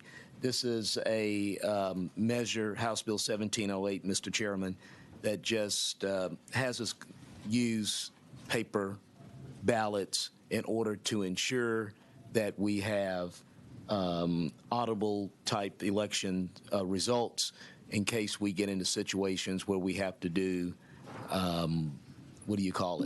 recounts or whatnot. You've got paper. Just from a distance, I've always wondered how you do a recount under statute if you just gonna hit a button, just do the computer and come up with the same thing. So that's really all this does. To those of us like myself that are concerned about fiscal notes, this does come to the local entities with a considerable fiscal note, and I think we'll be able to continue to work through and come back with a sub to mitigate, if not eliminate. And that wouldn't mean to be a rapper, but that fiscal note, Mr. Chairman. So, yes. Does that conclude the layout? That includes the layout, yes, If you have other rhymes, we're here all morning. Okay. With that, Got to go to the floor. members, any questions of Chairman White? Mr. Busey? Yes, thank you, Mr. Chairman. Mr. Chairman, a few things. So voter verifiable paper record, like my county, you get a printout. So we vote digitally, but we get a printout, it saves it. Is that what you're talking Yes, about? that's right. So it sort of works in my way. So I may, I know at my early vote location, there were two options. You could get just the ballot and you could darken in like you do the old school Scantron type scenario, and then you feed it into that box, right? Yeah. And then the choice I took is probably what you're talking about. It was a screen, and I tap, tap, tap. I voted for myself, of course, and tap, tap, tap. And then it was like print. Yeah. And then there was a document there. And it keeps all those. That's right. So that would meet what you're talking about. Yes, sir. Look, just my only other question, and you said you're going to work on a sub, but it is the timeline. You're talking about, I think. Well, I think next that's 2 what I'm years. looking at. That's what I'm looking at to eliminate the fiscal impact. Concerned about the big, yes, sir. The big money and the quick turnaround to transition that time. Okay, yeah, we're concerned about the money. All right. Concerned about the money. Thank you. Thank you, Mr. Busey. Other questions? Representative Beckley, please. So, I mean, I actually do agree with this, though I'm concerned about the fiscal note. So, and honestly, if we had the other bill that we heard this morning, that they could get funds to pay for it, then we'd all probably be okay. But so Denton County, they have new machine. I'm just worried. We have new machines since 2016, and so they bubble in, they scan it in, and then we get a printout. Would those machines be okay? Yes, because there's a paper document. Yeah, right? it goes in. So you just want to make sure that Paper documents, that it's not just those old machines that had the, okay, that's it. I don't need to go into details. Thank you. Thank you. Thank you, Representative. Members, other questions? Representative Fierro. Proud of El Paso County. Good afternoon. Good morning, Chairman. Yes, sir. Almost afternoon. My question is, would this bill put timestamps on, and would it phase out the older machines? Well, what do you mean timestamps? Timestamps on the ballots. Right. Okay, I'm not really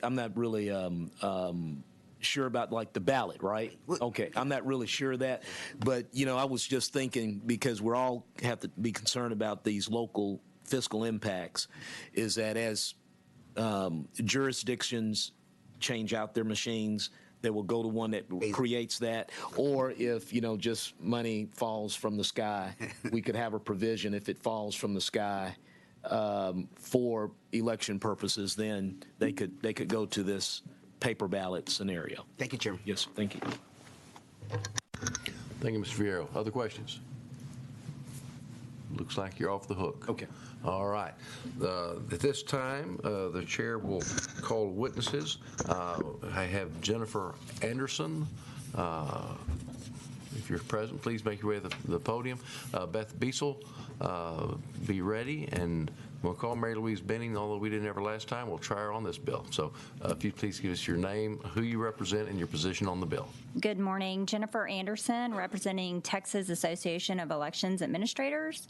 And we are neutral on this bill.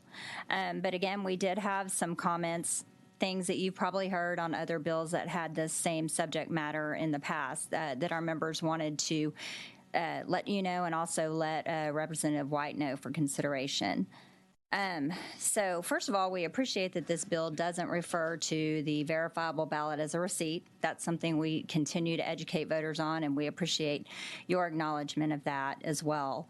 Again, and we've heard this as a common theme, and Representative White said it perfectly. We're concerned about the money, too. And to Representative Beckley's comment a minute ago about the HAVA funding, we hear that over and over again with these bills as being a mechanism for funding. But if all these bills passed, there's not that much money. So we need to continue to talk about money and what that mandate looks like for particularly the smaller counties who have not upgraded their systems yet. And I don't think, if they haven't upgraded yet, this really will affect them, because I don't think they're considered for any funding as far as I know. So the money is important. Also, the deadline in this bill is closer than in other bills that are out there, so we would want to keep that in consideration also. This one's 2023, I believe. The other one out there is 2026, so that would be a 3-year difference. And also the associated costs other than upgrading the equipment, the storage, the supplies, and all of the other things that come with upgrading to these systems. Currently, there's 82 counties with DREs, and so this would affect 82 counties right now. And a large concern that we have, a lot of our members had, were curbside voting, because they use DREs for curbside voting, and they're concerned if this bill would change that, because some of the hybrid systems are complicated for curbside voting. So those are the big issues that we had. Them available for questions. Very good. Thank you, Ms. Anderson. Members, any questions? And I would encourage you to speak with Chairman White on those concerns. Those are valid concerns. And he also, like me, represents a rural district and has counties that might be implicated. So, but I know he's cognizant of that. But thank you for your testimony. I'm sorry. Busey. Just can you ballpark what we're talking about for the cost of upgrading the county, maybe by machine? Do you know the cost of the upgrade here? I do not, and I think it would depend on the county. Sure. Certainly. I guess I meant by device or whatever we're talking about. Yeah, and I think it depends if we're talking about counties that are retrofitting machines. Is that your? I must have a guest from someone here to Nacogdoches vote, in the room. Somebody's got some advice on that. All right, whose phone is it? I got okay. No, I appreciate. I'm sorry. I'll look into it. I'm just curious if you know. Yeah, I think that the resource witness probably has more information on that, but I think it depends on what counties we're talking about and to what extreme they have to upgrade. Absolutely. Thank you. Thank you. Thank you, members. Other questions? All right. And I will say we're going to be taking a break to go to the floor probably, let's call it 9:50, so we can make our way to the House. But with that in mind, and I would like to get this bill completed so Chairman White can tend to other matters afterwards. And so as you come forward, unless you have something specific to say different than we've already heard, let's try to abbreviate our comments, but we certainly want to hear from you. You've taken the time to be here, and that is sincerely appreciated. So going forward, Beth Beasel, if you could make your way here. After that, Mary Louise Benning, we'll try her one more time, and then Clint Bush is on deck. So, Ms. Beasel, please state your name, who you represent, and your position on the bill. Oh, can I take this off? Okay. I'm Beth Beasel, representing Texas Eagle Forum, and myself speaking on Bill 1708, supporting audits, but opposing the use of electronically generated ballots. I've been an election judge in Dallas County for the past 10 years. I am an eyewitness to electronic ballot tampering. Listen carefully. The Dallas County elections listed the names of 22 people who were described as having voted at my polling place on election day when I was the election judge. None were listed on my voter roster. Multiply this number by the number of polling places across Dallas County, and you will have a very big number.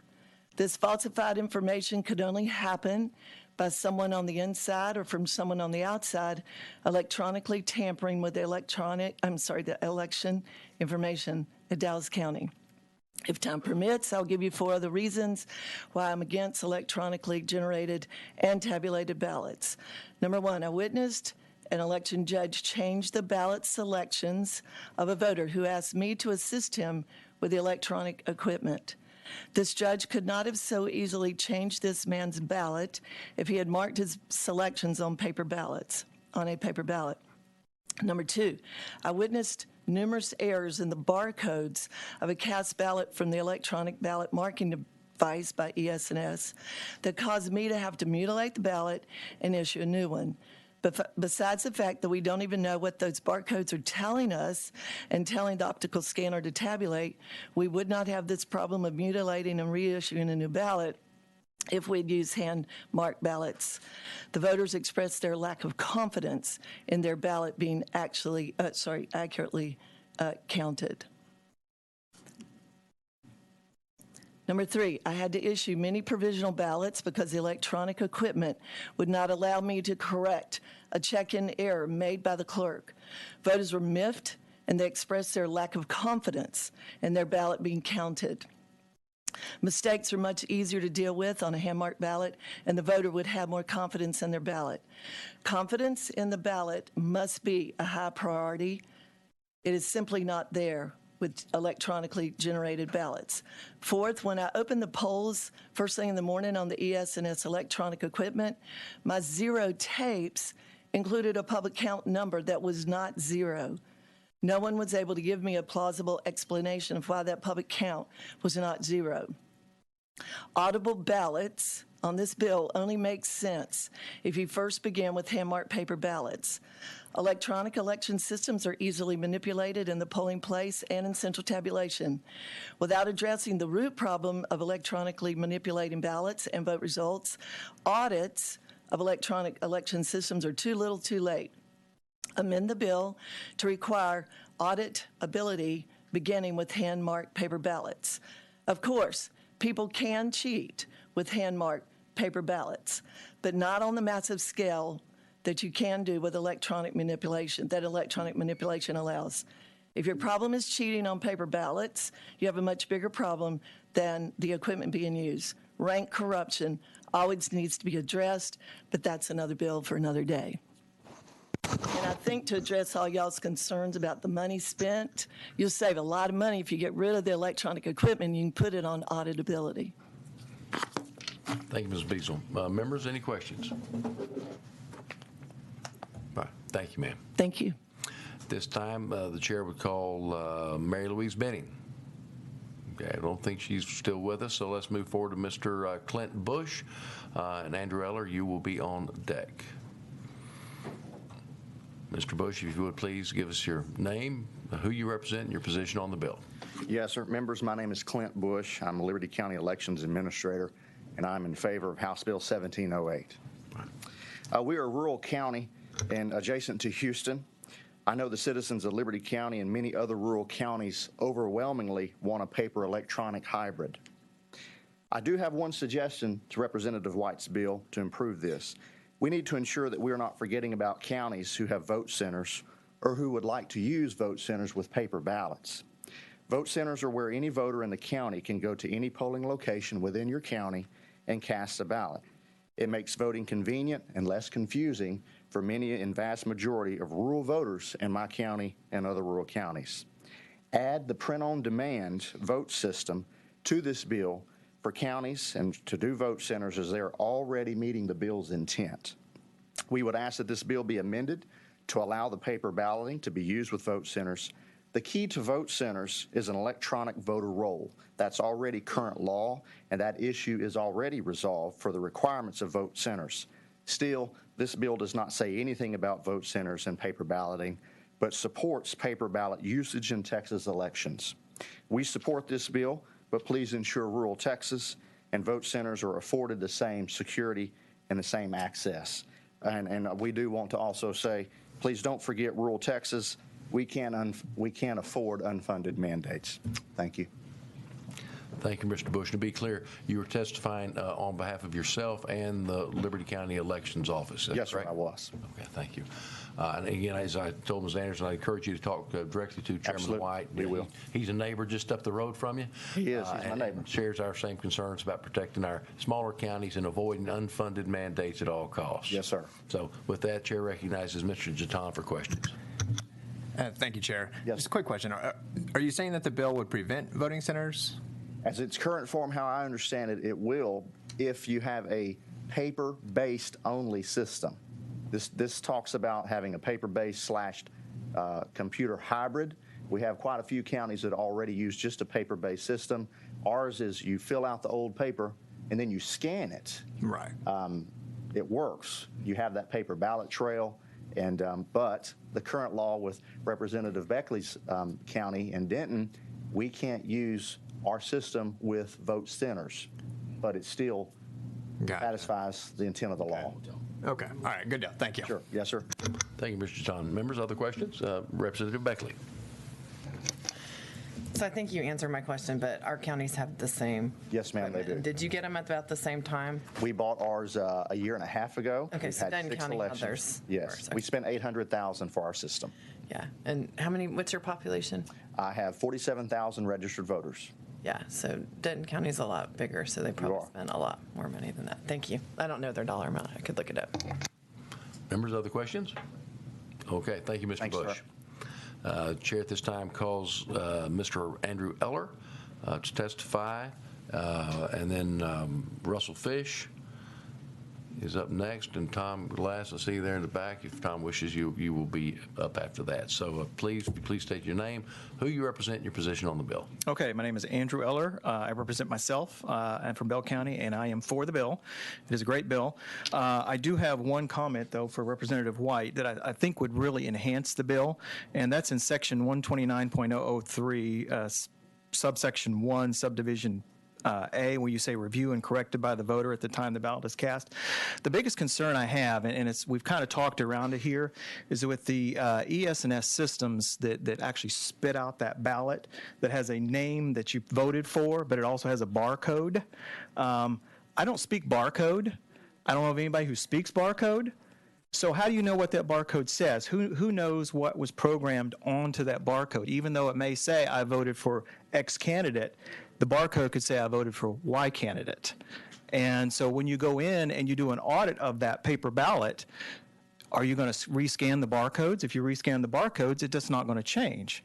So that's why I'm saying we really got to look very closely when you mean by auditable and what could happen with those barcodes. So overall, I am for the bill. It's a great bill. It works well for all the systems, but we got to understand when we say what it means by the voter being able to review their ballot, because that review, like I said, if they're just looking at the name, that doesn't tell them what that barcode says. So what questions do you have for me? Thank you, Mr. Eller. Members, questions? All right, thank you very much. At this time, the chair will call Mr. Russell Fish. While he makes his way down, and Mr. Glass will be after that. You do want to testify, Tom? Okay. All right, Mr. Fish, if you please give us your documents do we present? Certainly. Hand that to our clerk. She'll hand that out. And if you could please give us your name, your position on who you represent, and your position on the bill. My name is Russell Fish. I'm with the Open Records Project. We're here to speak on House Bill 1708. We have agreed to support the bill if it is amended to remove all computing devices from final vote tabulation. There's some documents on that. And Mr. Fish, if you bear with me, just to be clear, okay, you're here on behalf of the Open Records Project. Yes. Exclusively, correct? Yes. And that it shows you being neutral on the bill. We can't really take a conditional yes. So do you still wish to remain neutral on the bill? We'll remain neutral. Okay, thank you. The Open Records Project is the volunteer group that discovered the purge of several thousand elderly black voters in the 2020 general election. In an almost totally black City Council District 8 of 4,300 votes cast, 1,500 votes were purged. Dallas County reported these legally registered voters as voting and then purged them from the vote roster 2 days to 2 weeks later. You can see the names and addresses of these purged voters on openrecords.org. Since these votes were already reported by Dallas County, this purging could have only been performed at the final vote tabulation computer. This computer is a single point of failure for Dallas County elections and must be removed from any future elections. Most other Texas counties have similar computers and are vulnerable to similar security breaches. This massive assault on Dallas' most vulnerable citizens is reminiscent of a very dark Texas history that has a direct connection to this committee. In the 38th legislative session, Senator Richard Bowers of Burleson introduced Senate Bill 44. You can see this original bill on openrecords.org. The key text of the bill reads, "In no event shall a Negro participate in a Democratic Party primary in the state of Texas, and ballots cast by Negros are void." This bill unanimously passed the House and Senate and was signed by the governor. At that time, both the House and Senate were 100% Democrat. There was no Republican primary because there was no Republican Party. If you could not vote in the Democratic Party primary, you could not vote. Many good citizens of Texas averted their eyes to this travesty, and it required 4 trips to the Supreme Court over 21 years to finally have the Democratic white primary law overturned. In Dallas County, we seem to have slipped back into those bad old days of white supremacy and black voter suppression, and many good citizens are once again averting their eyes. One of those citizens... Mr. Fish, if you could please confine your comments to the bill that's before us. This is background of the bill. Okay, we're talking about black suppression in Dallas, Texas, not the 38th. So let's talk about the bill that's filed. We're talking about black voter suppression in the 21st century. If that's something that doesn't concern the Republicans, we're happy to have that discussion. One of those citizens may be my friend, Dallas County John. That's what you're talking about. That's not the bill that we're talking about. And nobody's talking about this on the side. So if you please confine your comments to the bill, otherwise move forward. You had DA John Creuzot for 40 minutes here 2 weeks ago explaining how there was no hacking in Dallas County. Thousands of elderly black voters were purged in Dallas County. He said it didn't happen. I cannot believe that the John Creuzot that I know that I voted for is willing to look the other way for elderly black voters to be purged in this day. If the Republican Party, if the party of Lincoln supports that, please say so for the record.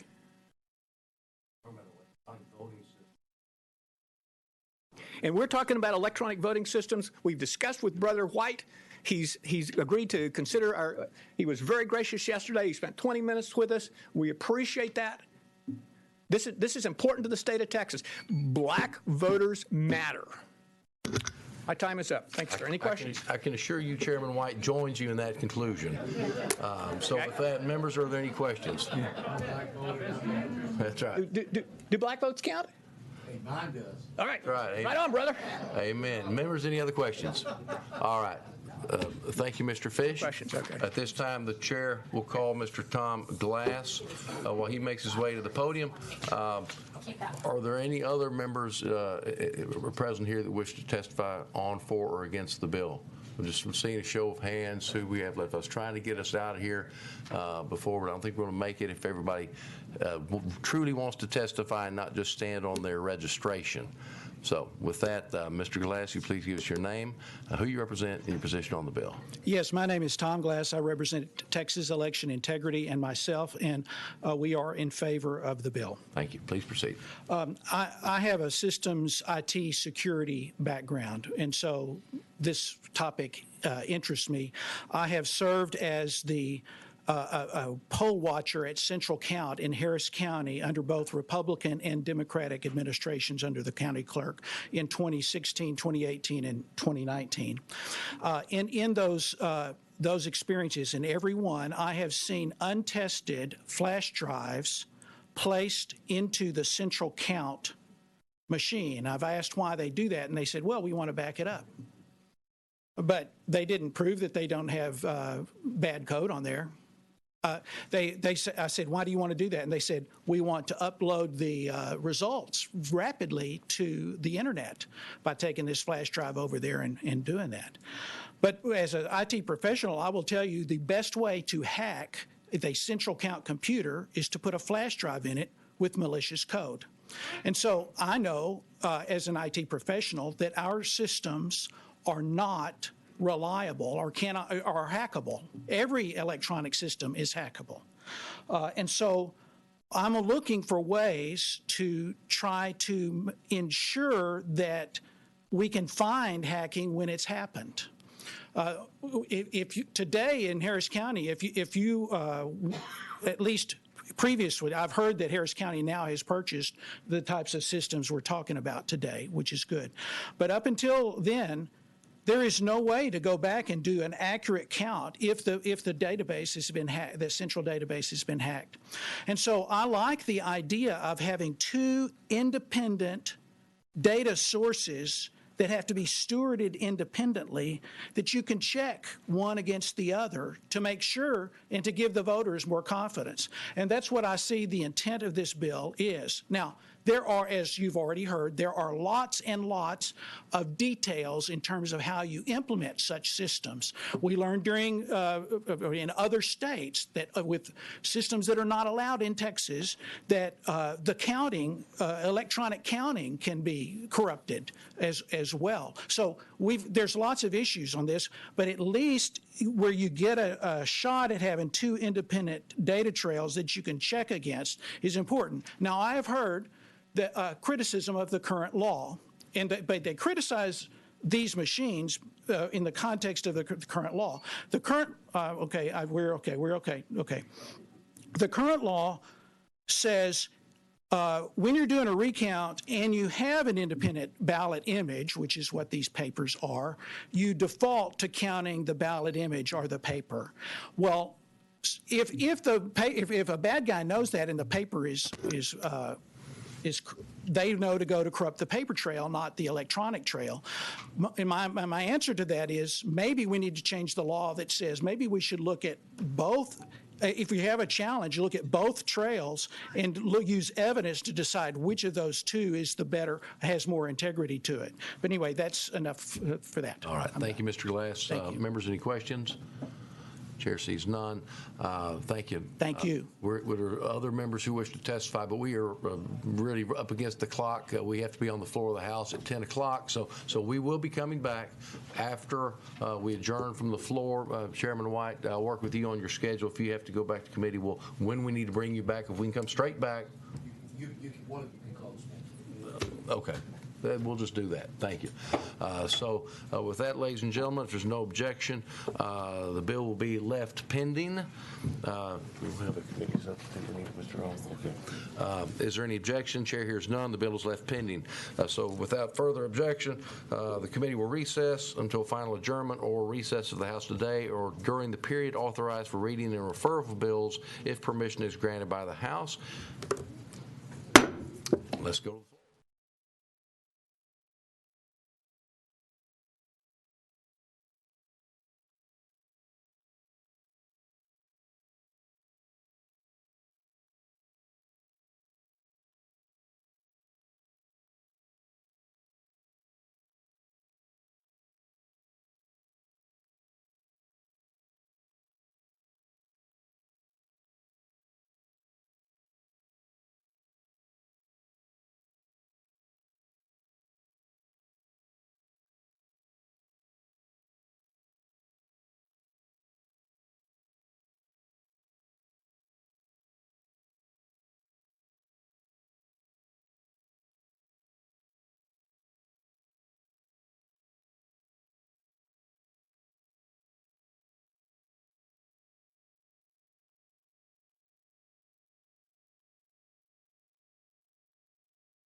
Will come to order. The clerk will call the roll. Chair Kane. Here. Vice Chair Gonzalez. Beckley. Here. Busey. Clardy. Present. Fierro. Jeton. Schofield. Here. Swanson. A quorum is present pursuant to Rule 4, Section 16A, for the sole purpose of taking testimony. The chair lays out as pending business House Bill 1708. Let the record reflect the Representative Jeton is present. The chair lays out as pending business House Bill 1708. One moment, we'll get the Here he is. Is this James's bill? It is. So he's already laid it out. I was going to close for him. We had a few witnesses still to go. Recognize you to close or just witnesses? He's going I think we have more witnesses to. versus. We didn't get through the witnesses. It'll be a little bit of time. Excellent. Before we go to witnesses on this bill and then allowing Representative Clardy to close on Representative White's behalf, the chair is going to pass the gavel over to Representative Schofield. Is it there or here? It's easier there to read your screen, but it's up to you. The witness screen. Oh, right. I forgot about that. All right. Very good. I'm going to go lay a bill out. I'm gonna steal that one back.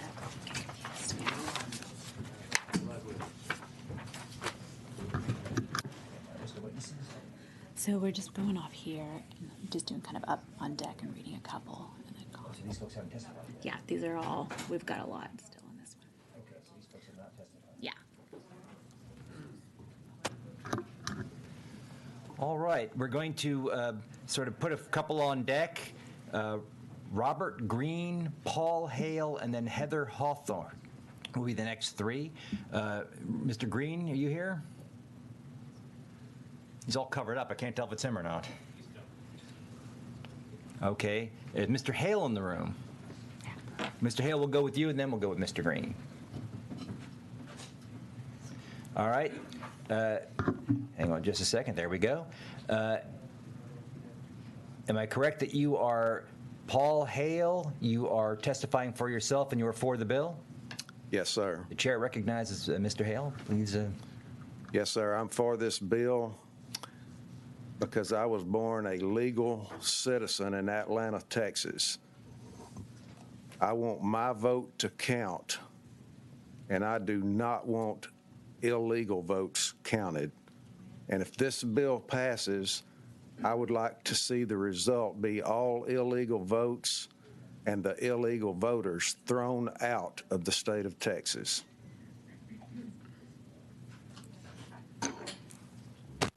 Thank you. Any questions for the witness? Thank you, sir, for your testimony. You're welcome. Mr. Green, has he made his way? Here he is.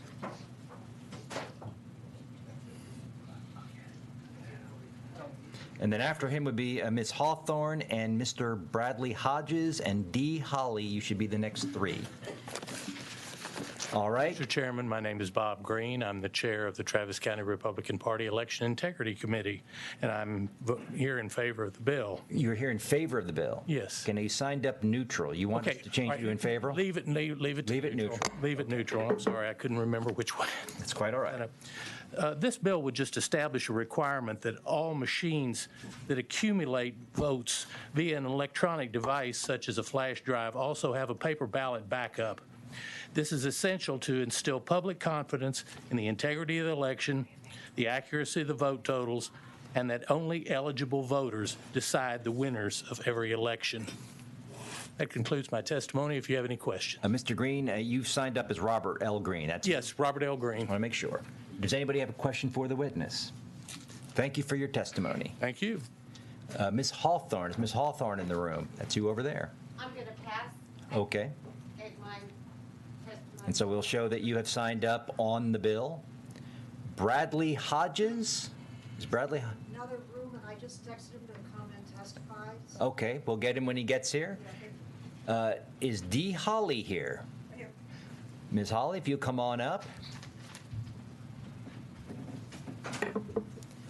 And the record shows that you have signed up as Dee Holly, testifying for yourself, and you are for the bill. Is that correct? I am. Please go ahead.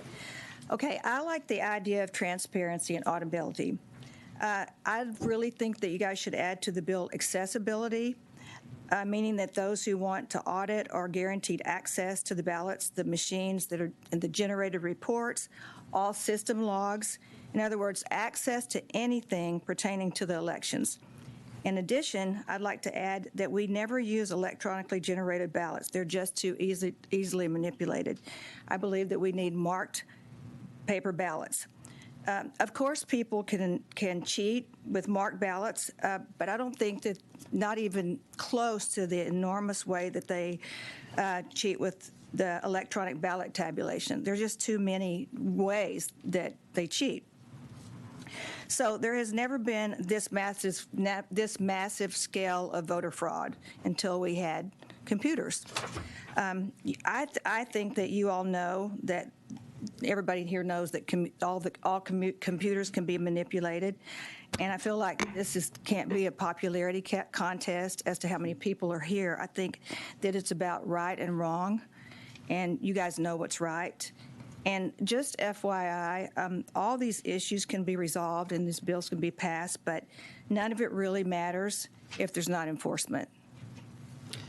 Thank you. Let the record reflect that Representative Busey is present. Do any of the members have a question for the witness? Thank you very much for being here today. Has Bradley Hodges made it into the room yet? All right, no reason to have a heart attack running. We have other witnesses. Do we want to call Keith right now? You can wait till you land. The next couple we have in line are Robert Jacoby and Richard McKenzie. Are either of you in the room? Which one are you?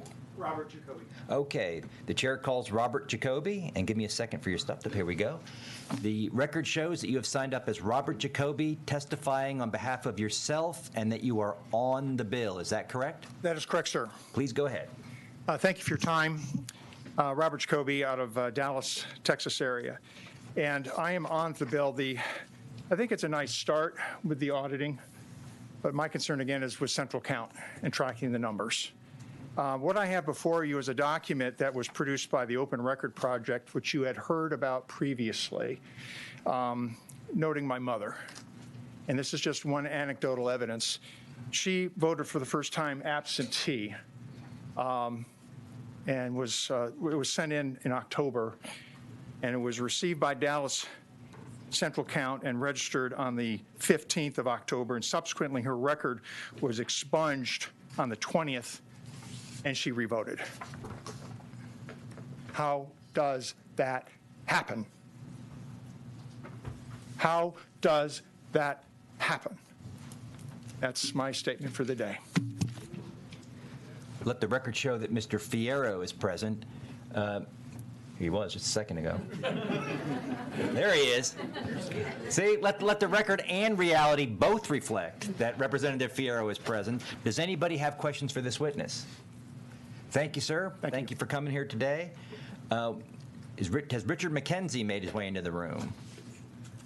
Okay, the next couple that I have here in line are Amy Mobley Turner, Michelle Mostert, and Renee Perez. And so if I will try Amy Mobley Turner, are you in the room? If I call your name and it's you, just raise your hand so we know it's you and you can take your time getting up. I'm Michelle. You're Michelle? Michelle Mostert? In that case, the chair calls Michelle Mostert.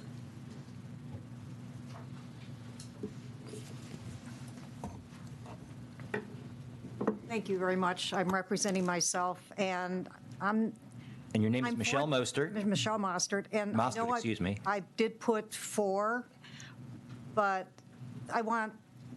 it's along the same line, so maybe I'm neutral because part of it I don't What would you like the record to reflect? It can be for, on, or against. I would say neutral. Okay, so you're Michelle Mostert. Mostert, yes. Mostert, I'm sorry. That's Forgive me, okay. it's not on purpose. People get it wrong all the time. Michelle Mostert, you are testifying for yourself Right. on the bill. Correct. Okay. Very good. So, yes, I agree with a lot of the bill, but we have to get rid of, we need to go back to paper ballots and quit using the software stuff because there's just too much fraud that way. And it was perfectly explained by Beth Diesel. Where is she? Right over there. She said everything that I would have said. So anyway, paper ballots. In fact, one day voting. Don't do these. That's another way they cheat. So anyway, thank you very much. Okay. Does anybody have any questions for the witness? Sorry. It's all right. Thank you for your testimony. Amy Mobley Turner, is that you? Okay. As she makes her way to the front, if Richard McKenzie or Bradley Hodges are around, and we'll call them, and then if not, Renee Perez, Laura Presley would be our next two. Okay.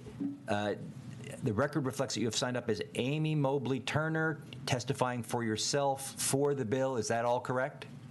Yes, my last name is actually Turney. Oh, I'm sorry. No, I misread it. It says Turney here, fat. T-U-R-N-E-Y. Yes. Forgive me, that's my misreading. Not a problem. Go right ahead. well, imaginary chair and vice chair. Representatives, I am testifying in favor of this wonderful bill. This is something I have been advocating for since 2003 when our electronic voting machines first debuted. I drove in this morning and I saw that Chairman White's bill was on the agenda. I'm actually here for another committee hearing. I don't know if y'all heard from the esteemed Dr. Dan Wallach at Rice University today, who actually testified in 2018 before the Texas Senate Select Committee on Election Security. And I would like to read a piece of his testimony to y'all. The best mitigations we have for systems that we use today are only feasible where we have paper ballots. The mere possibility of a recount or audit of the paper ballots acts as a deterrent to an electronic attack. It's much more difficult to tamper with paper in bulk relative to the effort to tamper with purely electronic records as used in a number of states, including the battleground states of Pennsylvania and Georgia. Conversely, if our paperless electronic voting systems were attacked, we'd be unlikely to see evidence of it in the voting machines or tally systems. Most Texas counties are using equipment that's over a decade old, which means that we must assume that our adversaries have had time to devise attacks. We currently rely on physical protection to defend our systems, and that is no longer enough. On top of all of that, just by virtue of its age, this equipment will need to be replaced. It's time to plan for the necessary expenses and to ensure that the next round of equipment satisfies better security standards. Thank you. Thank you, and I apologize, Ms. Attorney, for getting your name wrong earlier multiple times. Does anybody here have a question for the witness? Thank you very much for your testimony. Is Renee Perez in the room? Is that you? Yes, sir. We changed our position and we will not testify. Will not testify. Okay, so, and We're on. okay, so Renee Perez wishes himself to be shown testifying for the Libertarian Party on the bill, but not testifying. Yes, sir. I think I got all that correct. All right, Laura Presley. All right, give me a second here. Sure. For your name to pop up. There it is. No. Okay, well, you're down here, so I can still, oh, there you go. All right, so the record shows that you have signed up as Laura Presley for testifying for True Election, to Texas Elections, LLC, for the bill. Is all of that correct? Yes. Please proceed. Yes, Dr. Laura Presley with True Texas Elections, LLC, and I am for the bill. This bill is really good. I want to echo what Tom Glass said, that it's really highly desirable to have two sets of data sources that you can check and balance each other, the electronic tabulation plus the paper. But I want you to know that this is not just a panacea, that everything's going to be fine after this gets implemented. What I'd like to do is just kind of compare what counties that have a true paper ballot versus the hybrid today. There are differences right now, and there should not be differences. The differences exist because the Secretary of State's office has allowed these differences to happen. For the hybrid system, there's a Texas constitutional article, the legislature shall provide for the numbering of tickets. This came back in the 1800s. The numbering of tickets. Tickets in the 1800s meant ballots. So the legislature is tasked with putting and defining the numbering of ballots. The election code 52.062 says that you should have consecutively numbered ballots. The hybrid voting systems today, they're computerized. They were certified to have a consecutive numbered ballot. And the Secretary of State has waived that. I gave you all the letter last week. If you don't have a consecutively numbered ballot, these ballots can be counterfeited. So do not feel safe that just because there's a paper trail that we're good. The other statutes that are being waived that a paper county versus a hybrid county has is the judges are supposed to take and verify the range of ballot serial numbers that they're given at the polls. That's been waived by the Secretary of State also, and I gave you all the letter last week. Just because you have a verifiable paper trail doesn't mean that everything's good to go. There are details that we have to follow. Counties should have to follow things consistently, one thing after another, and not get waivers. Dallas County today, for the hybrid voting system, does what your county does, Representative McClarty. They sequentially number the ballot.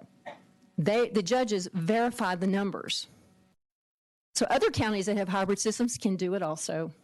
The Secretary of State right now gives counties options. That's not okay. Only the legislature can suspend a law, not the Secretary of State, the executive branch. So I really would encourage you. I love this bill, but it's not the end-all, be-all. We have to follow the law that you, the legislature, put out. Any questions? Let the record show that Representative Swanson is present. Does any member of the committee have a question for Dr. Presley? Thank you for being here. Thank you. Is Russell Ramsland in the room? You are? Okay, and then after him, more than likely, we're going to try to get Minaj Samantha and Bill Sargent.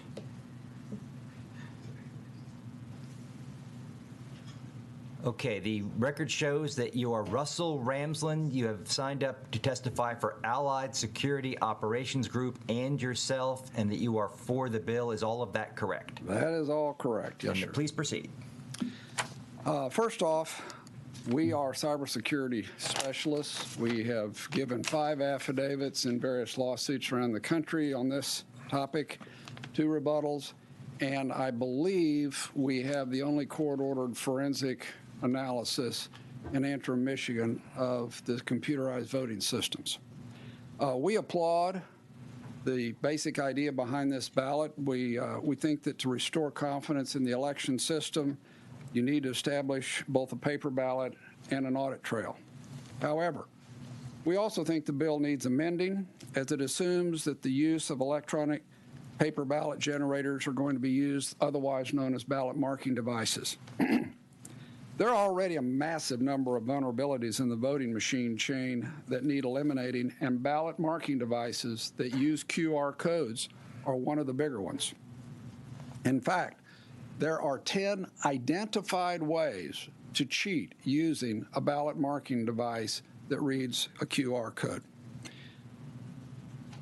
To be successful with the intent of this bill, we strongly recommend a return to pre-printed paper ballots that are numbered and signed, along with pre-printed paper registered voter rolls. This does imply a return to precinct level voting. We also need to define who has standing to see these paper ballots. One of the things we've seen in the country this year is that paper ballots exist, and yet the courts say no one actually has the standing to be able to see them, in some cases including legislators that issue subpoenas. Contrary to what you may have been told, cyber experts have warned for years that the entire electronic voting chain is rife with many opportunities to cheat. It's easy, and it can take place on a very large scale. The idea of electronic computer-based voting being secured and safe from the internet via air gapping has become a myth due to advances in technology, and our team has found this to be true this year in many examples. Why is this a myth? First, while air gaps do exist in various places along the electronic voting chain, the gaps are often bridged by a device like this, a thumb drive, that are utilized to transfer data across these air gaps. This device is the single most vulnerable device to hacking in the cyber world today. It can be configured as what hackers call a rubber ducky or a bash bunny, and in literally seconds, it can be plugged into a computer and wreak havoc on your electronic voting system. You only have to give a worker $100 and this thumb drive and ask him to insert it in any one of the machine's USB drives for up to 10 to 15 seconds, and you have changed the entire election. Also, most modern systems connect to cellular networks, not the internet. We have seen in film poll books connected to Google while still operating as poll books. We have watched the hack so clearly demonstrated in the Dallas operation that you've heard about with the Open Records Project. cellular networks have displaced the internet as the pathway to hack and cheat. Most of these machines either have wireless internet cards or cellular modems, and while they may initially be turned off, this small card case has an ESP8226 in it. Okay, This and device, give me your best remaining argument. Yep, this device can turn on these wireless cards at will from a distance of up to 1 kilometer. They can also create access points that are fake so as to intercept and change data. In sum, we're fully supportive of the intent of this election bill, but we believe it can be amended and immeasurably improved. The state and this county are using electronic voting systems that are badly flawed in many places, and well-intentioned laws need tightening technically if we are to secure and be able to audit our elections. All right.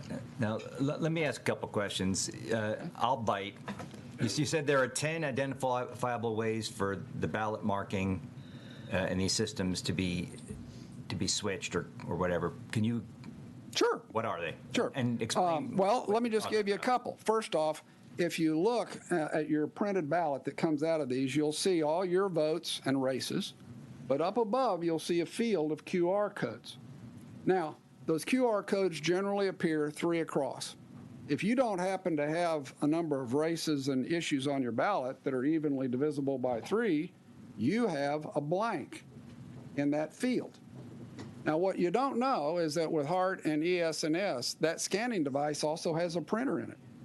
We have seen that the printer can be changed by simply inserting this with a different config file, and it will actually fill in a QR code that doesn't touch any ballot that you have cast. It's an extra vote, but it gets scanned in and it gets counted. Another way is the fixer. With that printer in there, if you have a QR code that has a bunch of narrow lines, that printer can be programmed, again using a device like this, to thicken those lines. That sends that vote to a different person on the ballot. That's just a couple of quick examples. Now, do you actually have examples of that happening in an election? Yes. Where? Well, it was demonstrated in 2016 in an election. I believe it was using Dominion equipment, but it could have been ES&S equipment. Most of these are very similar because they're all GEMS-based voting technologies. All right. Now, one thing that we're constantly told here is that our voting systems don't connect to the internet, and I heard you just say that they connect to a cellular. Yes. Explain to me what you're talking about. Well, you have an internet, a classic internet, and then you have cellular networks. Cellular networks are what our cell phones work over and connect on. It'll go to a cell tower. It will then go into what's called the core network, and then it can go on to another cell tower. That's how the packets get passed back and forth. But through that core network is the internet. So that's how the cellular towers get in to the internet itself. But they connect using cellular originally. That's what poll books generally connect back on. That's why when one of the situations we were looking at, we literally had a lady say, well, I don't understand. They tell me it's not connect the internet. She swipes left on her poll book. Now she's got Google. She downloads a Netflix movie. She's watching it on her poll book as she swipes back and right and can check in people. These are connectable, easily connectable. All right, that seems like an example of the poll book, and I was going to ask about that because I thought I may have been. Okay, poll books often connect to printers. Right. Printers have no security software at all. From the printer, you can then go directly into the network from the back end of it and compromise the entire network. And so what is it that you're concerned about can happen to a poll book if we use electronic poll books? Well, there's our new thing. There's a number of problems with the electronic poll books. The first one are that if they connect back to a central database, which most of them do, and you have an election company that conducts elections from all over the world, it's a very easy matter for a hacker to take some of those voters someplace else and inject them into that county's voter database, which can then be assigned to votes when it goes through the adjudication process. In Dallas, for instance, we see on Haney Street a house that has 2 people in it, but they have 4 ghost voters. Now, those 4 ghost voters all came and live today in Australia. They do not have Texas driver's licenses, but yet they have somehow gotten injected into the voter database that makes them a legitimate voter on a poll book. And in fact, all 4 of them voted in this election via mail. In what county? This was in Dallas. This election? This election. So you're not talking about something that theoretically could happen. You're saying that this has actually happened already. This happened already. It is provable using the records of Dallas County itself. That's part of what the Open Records Project did. It captured the entire vote record of everyone who voted every single day. It took the hash of that, so it gave it a unique identifier, and it could follow it through the election. And what they found during the entire early voting is that 57,000 votes were purged after they were cast, and 51,000 were reinstated, but with a different hash, which means they had been tampered with in some form or fashion. 50,000 votes where? In Dallas. In Dallas County? 57,000 votes in Dallas County, according to Dallas County's own records, were purged, and 51,000 were re-added. In fact, a 10-block-long area of Westminster Street, every vote on both sides of the street were purged and later selectively reinserted, but with a different hash. When you say purged, you mean purged during the course of early voting? Yes. They were cast on one day in early voting, and they early suddenly voting disappear 2 days later, and then 3 days later they reappear again, but with a different hash, which means they've been somehow changed from the way they were originally voted. And you're saying not all of them even reappeared. 57,000 disappeared? 57,000 roughly were purged, and about 51,000 reappeared. So in other words, you've got a total 107,000 votes that somehow got changed, according to Dallas County's own records. So, and when you say Dallas County's own records, how did you acquire Dallas County's records? What records are we talking about? Dallas County is the only county that actually complies with the Texas election law, in that they download a pretty complete voter record of everyone who voted that day. And so you get a list of all this, and it's got the name and where they live and where their voting residence is and their VUID number and their driver's license and what day they asked for an early ballot if they did and what day they got mail, on and on and on. A big, long record. And you can take the hash of that, which is simply the sum of the zeros and ones, and it produces a unique number, so that you can now watch this vote record that came in on Tuesday with its hash and see if it reappears when the download comes on Wednesday, which should include not just Wednesday's votes, but Tuesday's votes. Then you watch it on Thursday, and it includes not just Thursday's, but Wednesday's. On Thursday, you suddenly see this vote on Tuesday gone. The hash is gone. The vote is gone. So it's an actual vote. Michael Schofield on 123 Smith Street. The voter record has been tampered with. That's right. It's done. And so it is now, you can then wait, and 2 or 3 days later, you will see it reappear again, but with a different hash. Now, the problem you end up with is multitudinous here, because you can end up in a situation where, like in Dallas, the number of votes or the number of ballots cast doesn't equal the vote registration record anymore. So how are you able to determine that this happened? Because Dallas publishes it every year, and we downloaded it, or they downloaded it. I didn't do it. Open Records Project downloaded those every day and created a database that they could then operate it from. So they match up today's database with yesterday's database, and they see numbers or votes are gone. That's exactly right. And then when you said 57,000 went away and 51,000 came back, are they those same people with their votes changed, or are they 51,000 different people? I don't know. Or some combination? I think it's a combination of the two. All right, now I know I'm going to hate myself for asking this. I tried to, when you were talking about the travel drives, you said something about a rubber ducky and a bash bunny. This seemed to be in connection with inserting this into the machinery somehow. How would they insert it into the machinery, and what's a rubber ducky and a bash bunny? This can be inserted in any place in the machinery where there is an open USB port. The Pentagon will not allow USB ports to be open in any computer in the Pentagon because they're just too vulnerable. They know that this device is that powerful. If this device is configured as a rubber ducky, you can plug this in, and it can issue up to 1,000 lines of code per second. And that code can do anything, tell that computer to do anything different that it wants it to do. That's per second. So you can deliver a ton of information if you plug this in there for 5 seconds. You can completely change how that tabulator works, how its configuration files are set up.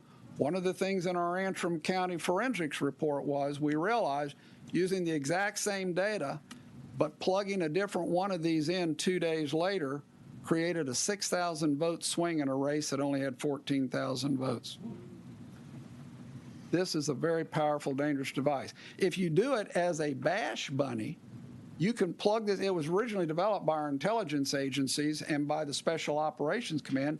You can plug it in someplace and you'll suck out every single file, or you can replace every single file literally in a matter of about 10 seconds for any operating system. So who's able to actually get into the system and plug that into it? Anyone who gets anywhere near any one of these machines for 15 seconds during the entire 3 or 4 weeks of voting. And which machines we're talking about? We're talking about the machines that are in each polling place or the central counting station? It can be machines in the polling place. It can be machines in the central in central counting. It can be in any one of these places. So it's an extremely vulnerable system. All of the USB ports ought to be sealed up. You shouldn't be transporting information using any of these. Because we had testimony last week in another bill that where somebody talked about seeing a guy come in and stick a... Yes, it was observed in the 2018 election. It was observed in the 2016 election.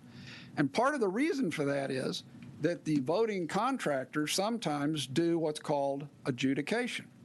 Adjudication is where a ballot goes in, gets scanned in, and for some reason the scanner doesn't get it. It goes into a different bucket. It doesn't just go on through. It's held in suspense in that bucket until someone decides what that vote really meant to be or should have been. Who gets to decide that? Well, that's the interesting question. And that's a problem with these electronic voting systems, because you can build up thousands of ballots, even blank ballots, in the adjudication file. You can send it to any remote location you want. You can download it into an Excel spreadsheet, vote it any way you want, and re-upload it back into the system. That is not something it takes a hacker to do. All you have to do is read the owner's manual of these companies. They tell you that's what it does. Wow. Okay, so for the is there more, or have we basically covered the real estate? Well, I want to follow up on this, because the question I want to ask is, if these are the things that you've seen, what are the fixes? Well, I think there's short-term fixes and then there's long-term fixes. The short-term fix is we really do, in my view, need to get back to precinct-level voting, where you have paper ballots that you hand mark and that are read by an optical scanner. That's the safest thing to start with. If you have to transfer votes and you want to do it somewhat electronically, burn a CD that's a read-only CD. Can't be modified, can't be changed like this thing can. Adjudication, I think every county ought to have to publish their adjudication ballots so that you know how many ballots actually went to adjudication. You know how many of the votes got decided by someone other than the voter themselves. And if it's more than 1%, the penalty ought to be either you have a new election or you have a complete manual recount of the ballots. You're saying adjudication is different than provisional ballots? Absolutely. So what, is it built into the system? Is it part of the system we use in Texas? Yes. So it's part of voting systems that are currently being used in Texas? Correct. That someone other than the voter decides what the voter intended when they voted? That is what adjudication does. In a lot of cases, if you're taking adjudication and going to do it someplace else, they carry votes back and forth on this. Well, you can see the opportunity for cheating at that point. All right. Mr. Fierro. Yes, sir. Thank you, Representative.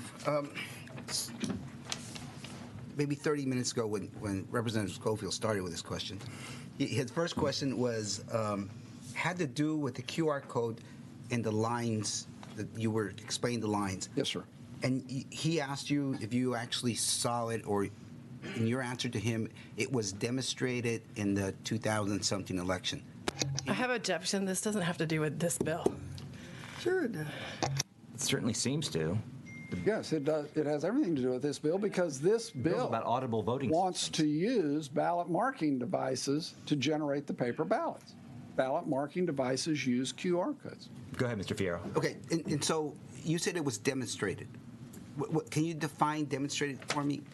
Actually, there's a great study I'll give you. It's by Securiosa, and they went through in great detail, having studied the 2016 election, and cite some of these, and they also go through great detail of the 10 different ways that you can do it and the ways they saw it done. So demonstrated means someone actually saw this happen? Yes. Okay. And then, so my follow-up question to that, was it reported to the Secretary of State or to the Attorney General's office? No. And not to my knowledge. I just find it fascinating that somebody witnessed this. It's a crime. That's what we're all talking about, but nobody reported it. Oh, thank you, Mr. You'd be amazed at what we witness. It's a crime that nobody seems to worry about a lot. Does anybody else have a question for the witness? Yes. Ms. Swanson? Sorry, it's gone on so long I've forgotten some of my questions, but so you are saying which specific ones? My understanding is that as my staff research, why Dominion got turned down twice on their latest product. That's not correct. talking about any of their older generation products. We were told that, the report says one of the reasons was that some of the pieces of equipment could be connected to the internet, and that was part of the reason they got rejected. So we're currently only using, we've got HART, latest generation that does have the ability to print paper ballots, the hybrid machines. We've got HART DREs. We've got ES&S that only has the hybrid, I think, never had a DRE. And so my understanding is those did not get approved by the Secretary of State, and we can ask when it comes up here, but I want to hear your side, that those did get approved because they will not connect to the internet. So out of the ones that are legal to currently buy, and not some older generation thing that no county of any size would buy right now, out of HART and ES&S, explain to me which exact pieces of equipment can be connected to the internet. You can get into most of those pieces. I don't want to hear most. I want to know exactly which pieces. You can, well, it's two questions. Which ones can be hacked and modified, or which ones can go connect to the internet? Because poll books, for instance, go into the cellular network, which, as we just explained, does connect at core network points to the internet. So you can go through that route. Right, right. But, okay, so off of e-poll books, I want to know the other stuff. What will connect? Because if I've got the Secretary of State's office and the HART and the ES&S people telling me it's impossible. Central accounting can be. Okay, so we'll have to ask on that one. What all would have a USB port? Like, I don't want to hear about e-poll books. We can deal with that. But if they individual machines, and then if you have once I became elected, I could no longer work elections, so I have to go back a little bit other than demonstrations I've gone to. Sure. So we always had the JBCs, and we had our individual in Harris County, the older HART. They were DREs, but not their latest ones, Eastlake. I don't think any of those can be connected, not the JBC and not the Eastlates. Are you telling me differently that those can be connected to the internet? I'm not telling you a specific HART make and model. No, I'm just saying that we've seen this in the HART. And many others have too. And central count, there are things that have USB ports in them that are part of the equipment? Yes. Mm-hmm. Okay, but you don't know which brands? Well, ES&S does, HART does. Yes, all of them do. Okay, so at central count, HART machines also have USB ports? Correct. Okay, so many of them have wireless modems, and many of them wireless cards and cellular modems. They're just I really need a list of which one, because I always hear that they can do all this stuff, but when you go to the companies and you go to Secretary of State, they say no. So I need you to tell me which ones do. Well, we'll make you a list. ES&S, DS200, Okay, let's not have any shouting. Ms. Swanson, would you be amenable to them delivering to your office and maybe to the committee? To the whole committee, whatever please. they've Yes, got? right. Okay. Thank you. Does anybody else have a question for the witness? Okay, we have about 9 folks left registered. Everybody remaining is either for or neutral on the bill, so you may want to keep that in mind when you come to testify. We're going to give Bradley Hodges one last shot. You are Mr. Hodges. Okay. Let your name, here we go. The record reflects that you are Bradley Hodges, testifying for yourself, and you are for the bill. Is all of that correct? Yes. Please go ahead. So this bill means well. Who was presenting it? I missed that. But it doesn't go far enough. So, Mr. Chair, fraud is a universal presumption in all elections. It's not a mystery. Every election has fraud. In this election, it was the deciding factor, not just a factor. So that's always been the case. I'm going to relate to this committee again that banks such as Chase Manhattan, which is the #1 target of fraud in the world, it's continuous every minute of every hour, they have practices, policies, and procedures in place to check exactly this sort of fraud, and it works. So you need to use that, right? Until telecom is secure, which it isn't, then paper ballots have to be the rule. On voting day, not month, not week, not year, voting day, 7 to 7, you count them the next morning, they're locked up the whole night. No early counting, because that lets you know where to motor voter and cheat the precincts. No cheat by mail vote fraud. Counting electronically has to be an option. And it comes with massive security holes, which we all see. It's not a safe assumption, and we can't pretend that it is. You had a witness for HB 6. Again, we have to testify on this. So the counting machine, right? He couldn't run it. It was so complicated. Counting votes is so difficult and complex.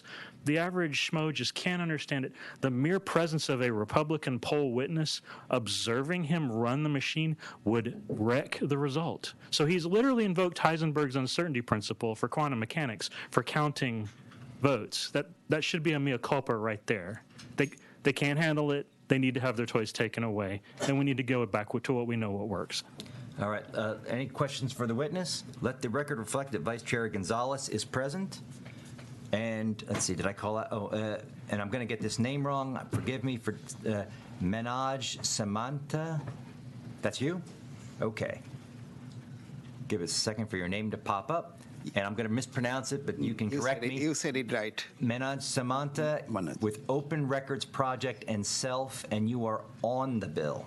Not for or against. Is that correct? Neutral. So my stand is we agreed to support the bill if it is amended to remove the computing devices from the final vote tabulation. So that's my position.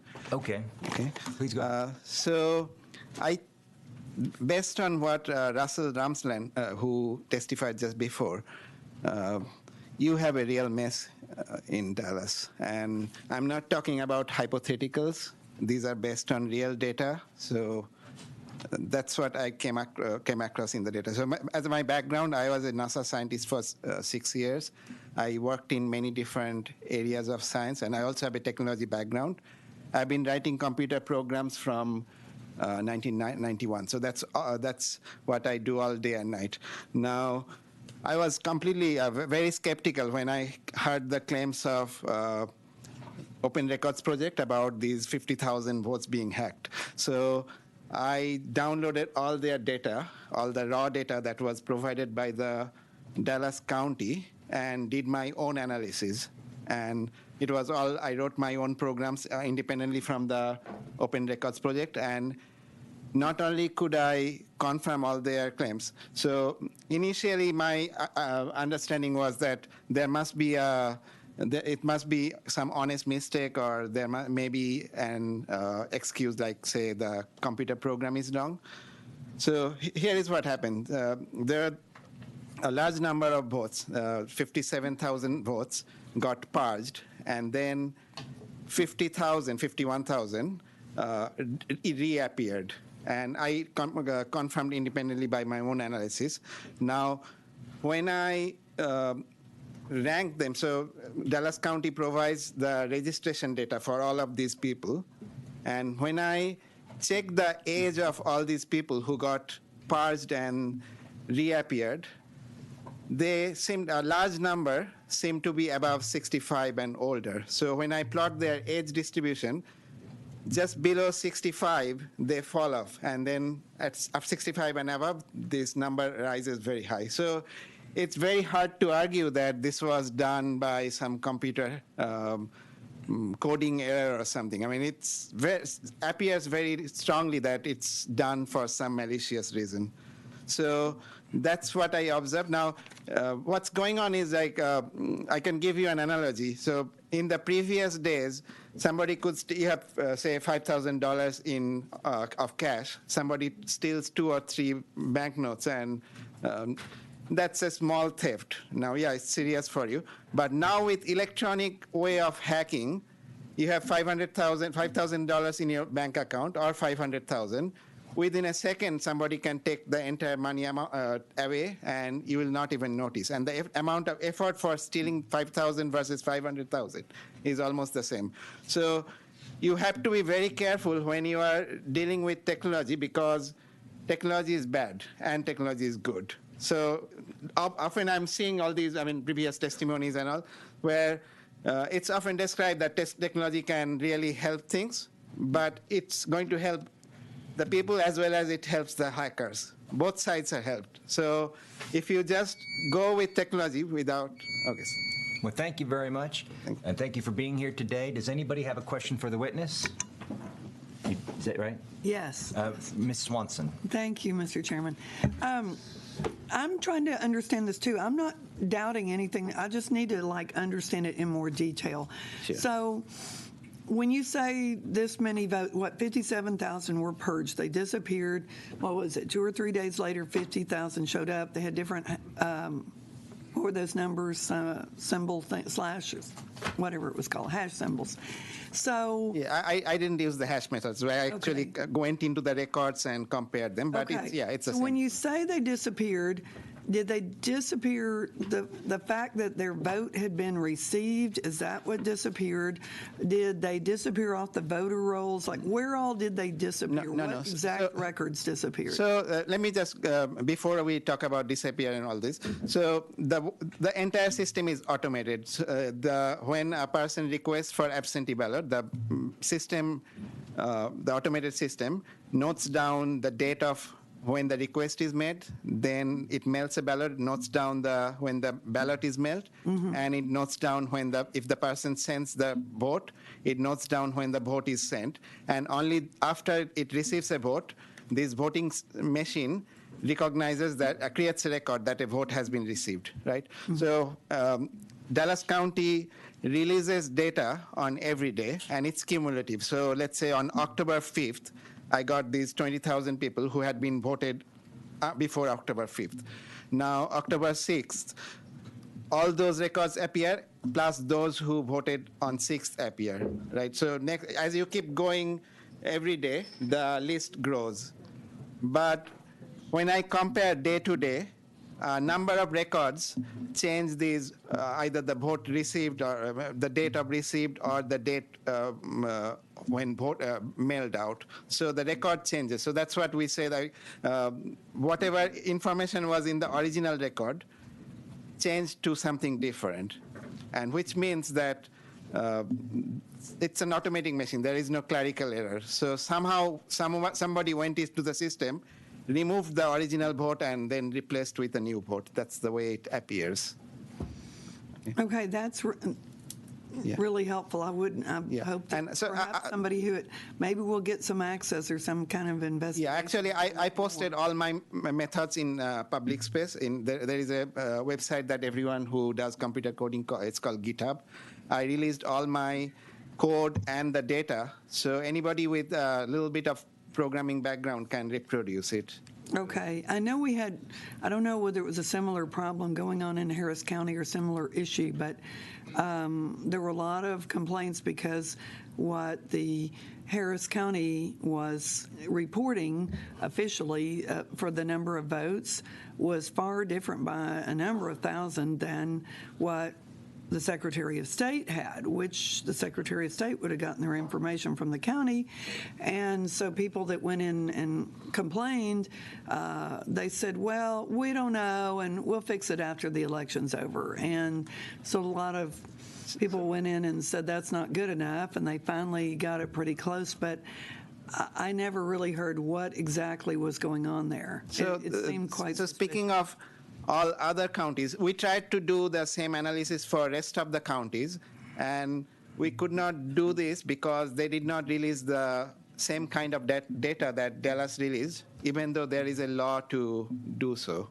So just because I'm saying Dallas did it, we have seen problem in Dallas doesn't mean that all the counties don't have it. It's just that we never got the raw data to do the analysis. Well, Harris County for the first time was releasing it cumulatively instead of day by day, so that wasn't right either. Yeah, that we cannot do that because we cannot check which votes changed if you have these if you don't release day by day. Right. So yeah. Thank you. All right, does anybody else have a question for this witness?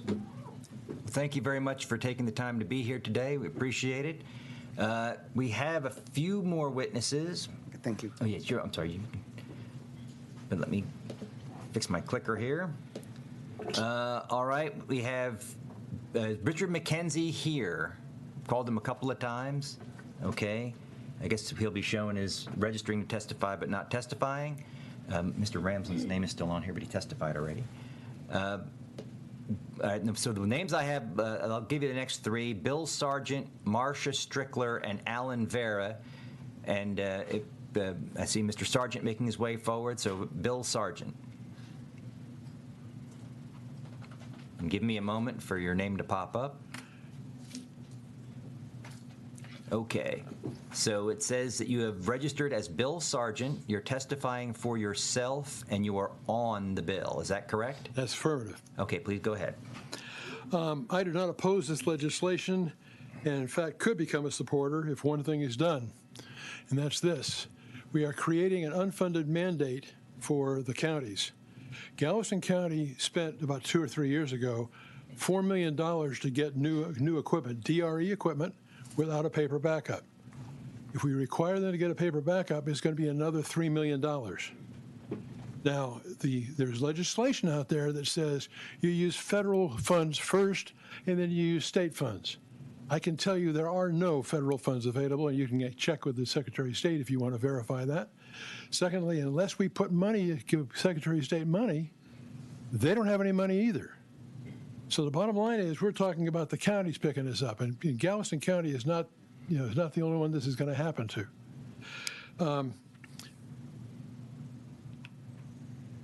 I want to mention something that's come up from the conversations we've been having here.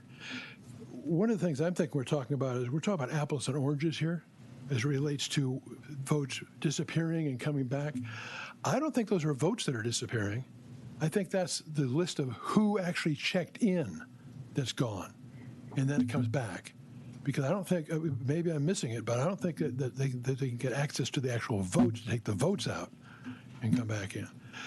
The other thing is I want to mention is that if you're having a paper backup system, if you have it where people actually fill out a paper ballot, our experience has been, at least with voting by mail, a person puts a pencil or a pencil prick on one box and then votes for the next person and fills it in.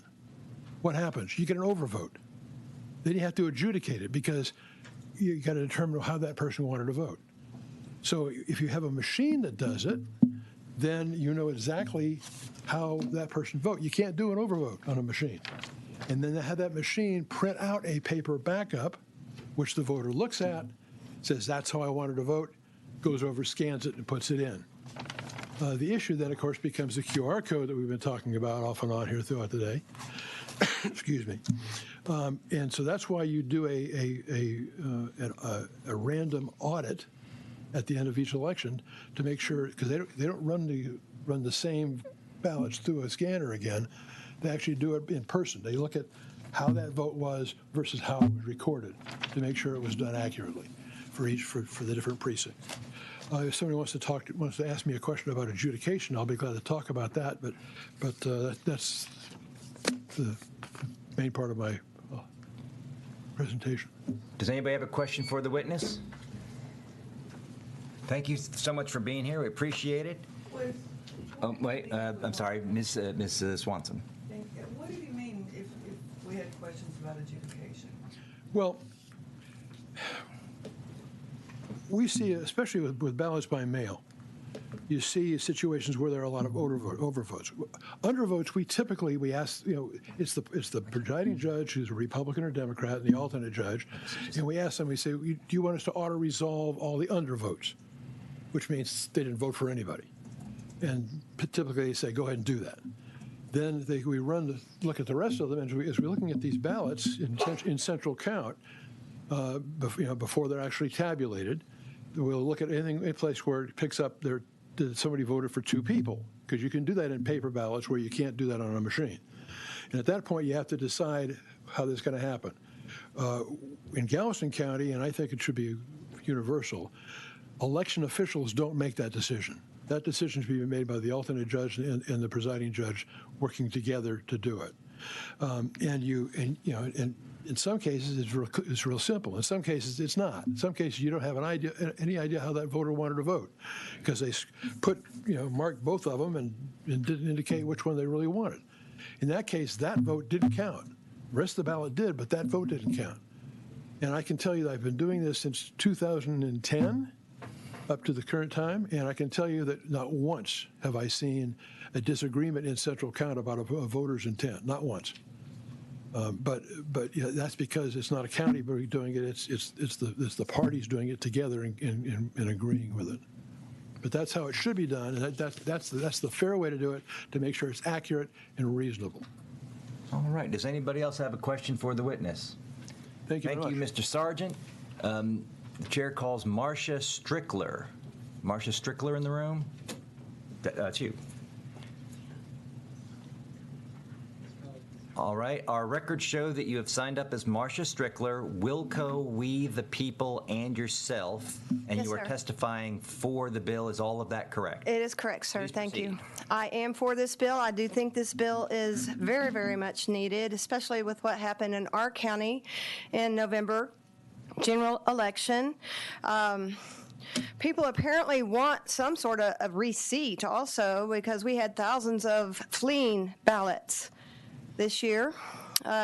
People walking out with their ballot without actually casting it. I don't know how that happens based on the training we received, but it did. We are asking our county commissioners currently for our upcoming May election for paper ballots hand-marked at the precinct, manually tabulated and documented before going to central count, because we had so many software, hardware, and process irregularities. We had precinct level data missing from our entire 3 weeks of early voting. We had people that got incorrect ballot styles because the e-poll book was printing multiple ballots into the express vote printer because the clerks weren't trained properly and they were pushing print more than once and it was queuing more than once. So we had quite a few things wrong with our current processes that ended up in the entire county wondering if their vote was counted and or was their vote marked properly. So I am in very much support of this bill. I would like to also question, I can answer some questions about the DS 200, DS 450, and DS 850, which is what our county used at central count and of course at the polling locations, and they do have USB ports, Ms. Swanson. They do have built-in wireless modems. Our e-poll books do have hot spots at every polling location that they hang on. I am responsible for making sure those hot spots are live and active and that no one else is hanging on those hot spots when I go to visit each of the polling locations. I have a question about what I just heard. I'm not 100% sure I'm clear about what I just heard regarding voter harvesting is kind of what it sounded like to me. I'm unclear whether or not what I think I heard Mr. Ramsland saying about the votes. Is it the names of the voters that are missing, or is it the actual votes that are missing? I'm unclear about what I was just hearing. I'd like to have some better clarification on that. We had so many problems in our county, sir, and committee, that we are really requesting paper ballots hand-marked at the precinct, manually counted and tabulated before going to central count. Thank you very much. Any questions? Anybody have questions for the witness? Representative Swanson. Yes, thank you. Can you, interpret for the rest of us, these numbers machines you said have modems and USB ports? They were ES&S machines? Yes, ma'am. Okay, tell us what a 200, a 400, and 8. Okay, so the DS... Speak English for us. Yes, here. ma'am, okay. Interpret. Our county uses ES&S hardware, software, and 10X software incorporated into the ES&S, okay? And we don't use HART, we don't use Dominion, we use ES&S. We use e-poll books. And they were brand new to us this election in November. We had used Dell computers up until that time. A lot more secure, but still not secure. But your e-poll books are ES&S also?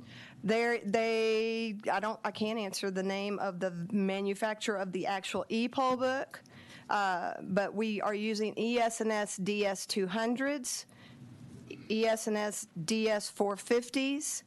Well, 850s, and ES&S brought their own 450 with them when they did the rescan for us. The employees of ES&S did what the these rescan things are. for us. Where would you find a 200, and what would you do with it? All right, so at the polling location, you arrive, you scan your ID into the e-poll book. We verify whether or not that's really you or not. Right. And that's the e-poll book, which is tied to the Express Vote printer. Okay. The Express Vote printer gives you the ballot that is a barcode. It's a blank ballot before it starts. You feed it in. It comes out with a barcode at top. Underneath the barcode is the precinct name, number, and the ballot style. You then walk that over to a voting machine. A voting machine, ES&S voting machine, and you put in your ballot. It reads. The voting machine's not one of these 200, 400. No, ma'am. We haven't gotten to that point yet. They're called something else. I'll give you the terminology in later. You feed in your ballot. It reads the barcode only. Okay. In our case, in our county, when it read the barcode, it only read the ballot style, not the precinct number. So there was a glitch in our barcode written by the coders of 10X software is what our EA told us, and told our entire county, and told our commissioners that 10X software wrote the code wrong, even though it was validated and tested and certified. But the machine that you put the blank I'm thing about to get there. And it printed, plus the thing you go over and put it into. So the last step you do is a DS200. That's the thing you feed it into before you walk out the door. That's the thing you feed it into. We even call it the monster. In the polling world, in the worker world, feed it into the monster. That's the DS200. DS200 at the polling locations. You're telling me that those have modems and USB ports. They have USB ports, and there's actually a card in it. There's actually a card that gets taken out of it that is in it. Correct. I even have a video of it, then I can show you the picture of that because I'm trained. It may be connected to the internet. Because, okay, so with Mr. Ramsland, I agree with what he said. In the technology world, when you have a card of any type, there is a built-in wireless modems into those cards and USB ports. It's just I worked at Dell for 20 years, and anything that has a USB port also has a built-in wireless modem this day and age. So a DS200 may not be activated, but it's has there. USB ports in it. Correct. Okay.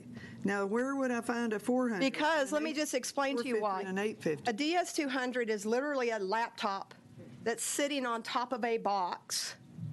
It's a laptop. It's a computer laptop sitting on top of a box and it's a tabulator. You're feeding in your ballot to grab the vote and tabulate it, and then it goes into a little cycle and drops down into the blue bucket, Right. the blue box. Okay, but you believe that those things can be connected directly to the internet, not I do believe that they can be. not through a thumb drive or I do believe that they can be. Whether or not they are, I cannot tell you. That's up to a forensic person to determine. And so we wouldn't find this DS 450 or 850 till we get to central count. So our DS 850s, we have 2 of them in our county. And they are a DS 200 on steroids. They scan a bunch really quickly instead of a one-time feed at a time.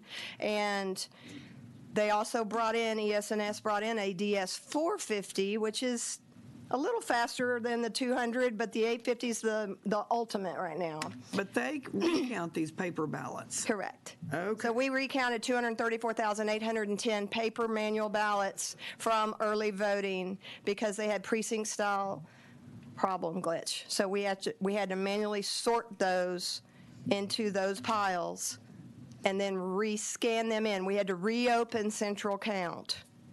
Okay, so let me ask you this. Would you, if you didn't have a problem, if they had printed these precinct numbers like they were supposed to, then you've already counted them in these individual machines at the precinct level or whatever you'll have, not precincts, but so then, polling locations. Right. Okay, so would you recount all the paper ballots on a 450 or an 850 if you did not already have a problem? Or if you didn't have a challenge or a recount? Or You shouldn't. You shouldn't. You should not have to.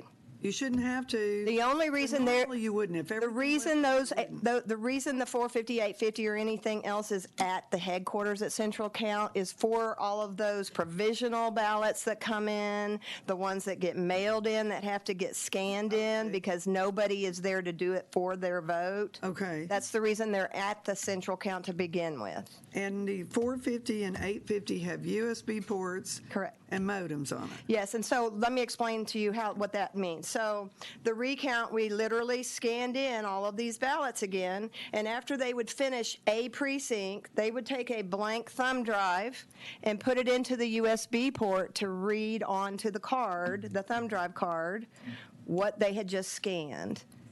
That's how they got the information from the scan onto the thumb drive that gets then taken to a... Not presented as being able to connect to the internet, but you think because they have these USB things that somebody can hack them and put them in the... If you will look at the manual of this equipment, I'm trained on this equipment. My job is to know it inside and out and to crawl up in there and fix stuff.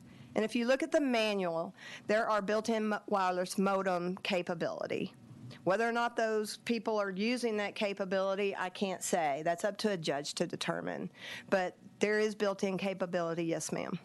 Okay, and is this the latest stuff that ES&S is selling, or is this a previous generation? I'm not an ES&S employee, nor am I involved with any of the contracts related to that. You would have to ask Chris Davis, our election administrator, who's also over all of Texas.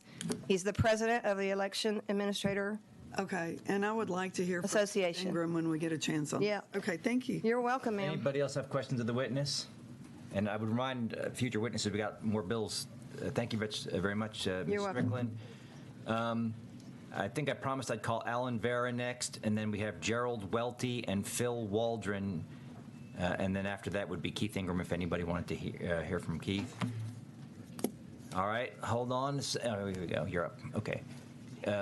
You've registered as Alan Vera, testifying on behalf of Harris County Republican Party Ballot Security Committee, and you are on the bill. Is all of that correct? All that's correct, sir. Please go right ahead.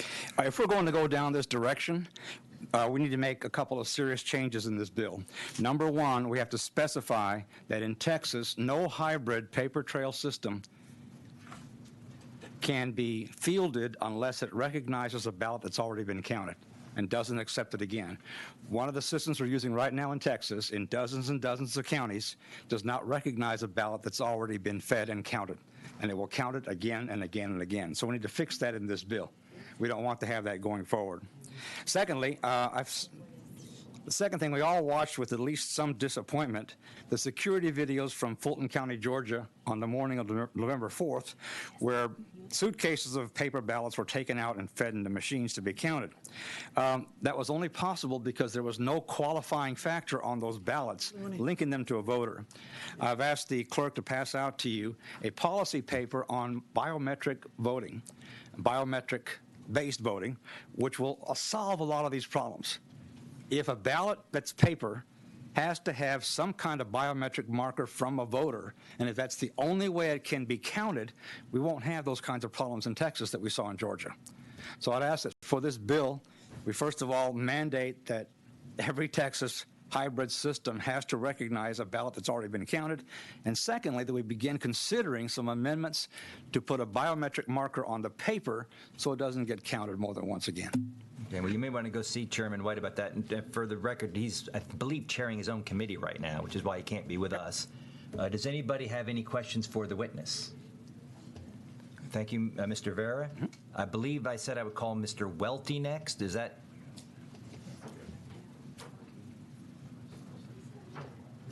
All right, and then Phil Waldron after him, and then if anybody wishes to hear from Keith Ingram with the Secretary of State.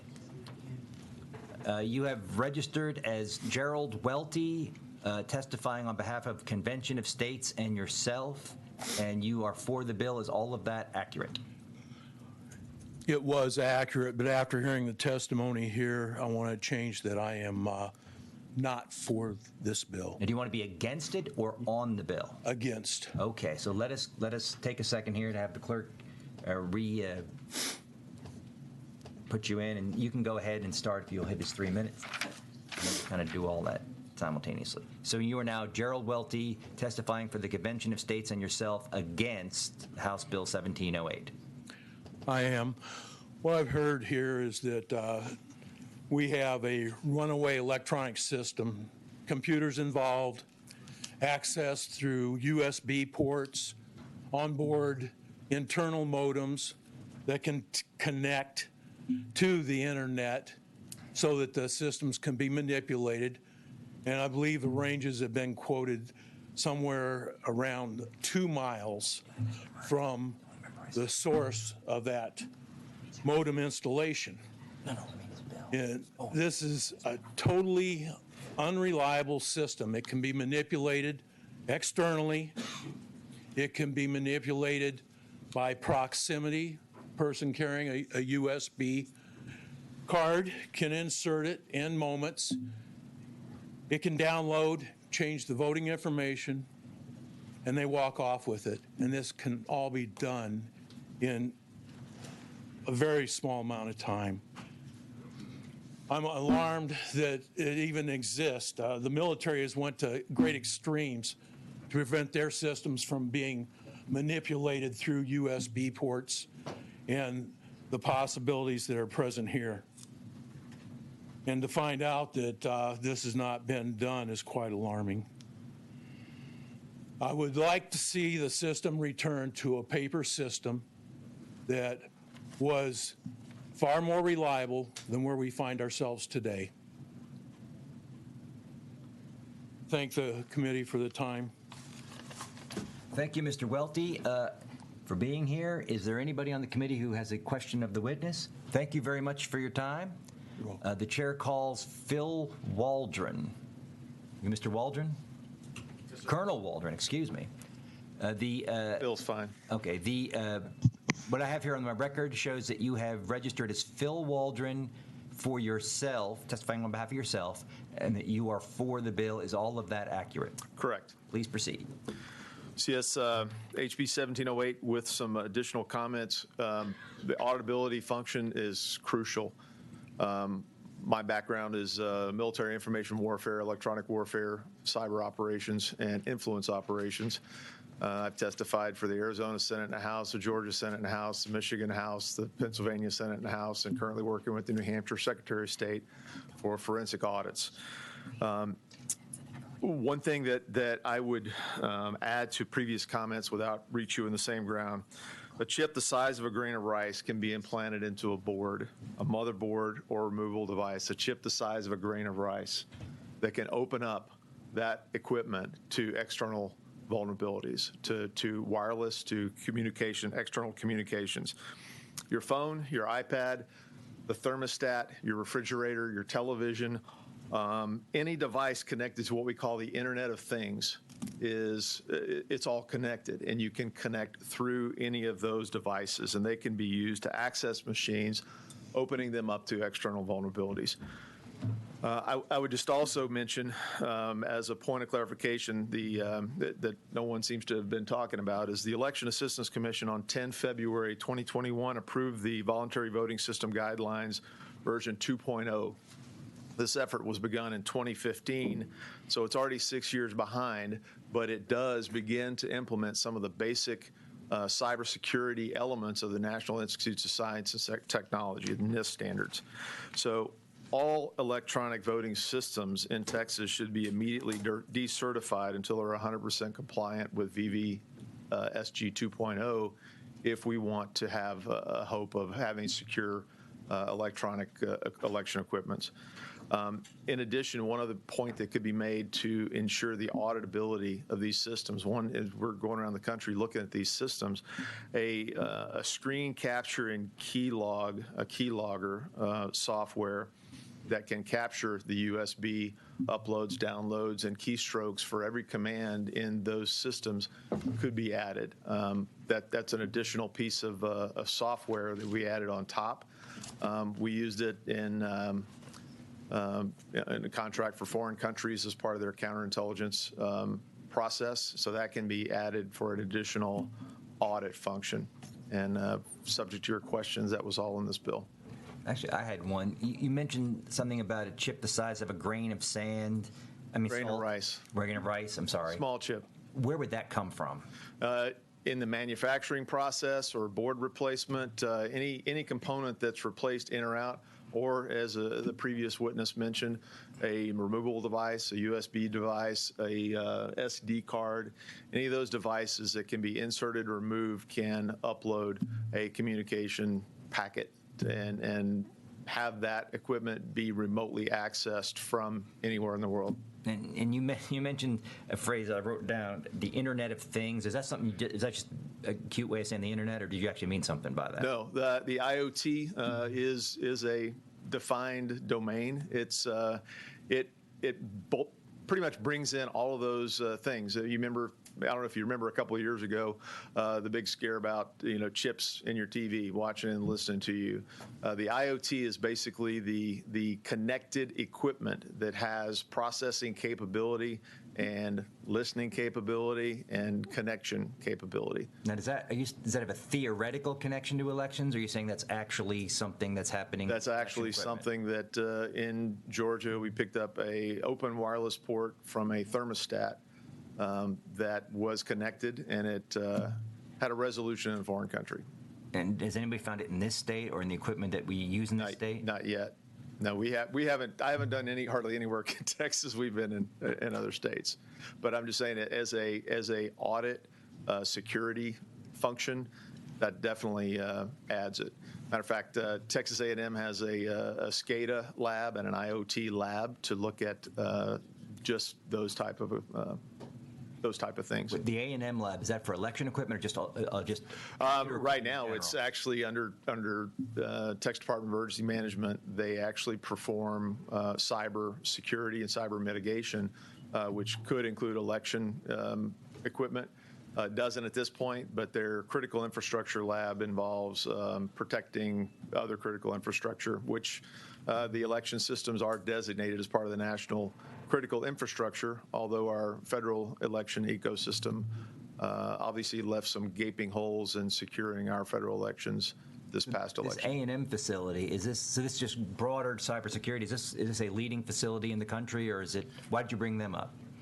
Well, because of the IoT, we've actually had some discussions with them after talking to some folks in the governor's office about creating a state voting election integrity center of excellence. The A&M system has 20 academic schools around the state. The Rellis campus there at A&M is sort of the hub for cyber labs. They do, again, the SCADA, the critical infrastructure piece. And, I've talked to them, and they've kind of cleared it all the way up through NIMKID and the chancellor about the interest if the state needs something. They already provide cyber critical infrastructure or cyber critical incident response and mitigation. So this is pretty much an extension of that they could do anywhere from penetration testing, validation testing, and with the vulnerabilities that we found in the federal labs that are approved by the EAC, it's sort of we call it in the military a self-licking ice cream cone. They certify these systems, but personnel move in between the voting companies, the federal labs, the EAC, DHS, CISA. It's sort of a revolving door. So if Texas really wants to get serious and be an example to other states, an election security center of excellence that could provide independent confirmation of all these, all the equipment would be a feather in the cap. Well, thank you. I appreciate that. Does anybody have questions for the witness? Yes. Ms. Swanson. Yes, thank you, Mr. Chairman. Hi, I find all this very fascinating. Now, what's to keep people from moving back and forth if we had this wonderful election, whatever, at A&M? Aren't those people just going to move back and forth and, we'll approve your system if you give us a $500,000 job, and, they just move back and forth, and we see that so much in our national health systems and in a lot of things. It seems to me that there just needs to be some fine line where you're either on the government and the security and the integrity side, or you're selling stuff, one or the other. Well, and again, under A&M's role as basically the emergency management function and the cyber critical infrastructure for the state, they are an agent of the state in that role. So if the legislature's oversight is there, you can create the controls to make it a truly independent, academically focused center of excellence. Yeah, I don't know if we could get away with telling them, hey, no, you can't go take that high-paid job after you just approve some system. Well, you can definitely have in business, it's very, very common to have a non-compete, so that there could be a given amount of time that, if you're in this role as part of the Center of Excellence, there's a 3-year non-compete. You can't leave and go to another company. That totally makes sense. Now, I did not catch your name, excuse me. You sounded Phil yes, what? Waldron. Okay. Did you give us any kind of handout, or can you send us something? Yes, ma'am, I can. It's very interesting, but it's like way over my head, and I'd really like to be able to look into this more. I can provide the committee. We'll make sure all the members get it. Absolutely. I can provide a PDF of the Voluntary Voting System Guidelines version 2.0 that was released by the EAC, as well as any of the other information that would be helpful. That would be great. Okay. And this is only about a 4 or 5 day conversation, so 3 minutes jams it in tight. Absolutely. Thank you. Yes, ma'am. Does anybody else have a question for the witness? Well, thank you for coming. We appreciate it. The only witnesses we have signed up remaining to testify are from the Secretary of State's office, Keith Ingram, the Director of the Elections Division, and Christina Adkins, the Legal Director. Would anybody in the committee like to hear from either of them? Anyone in particular? Mr. Busey?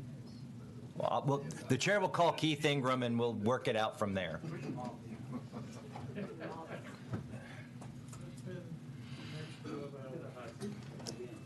Mr. Ingram, you know the drill, so I won't have to lead you through it. Sure.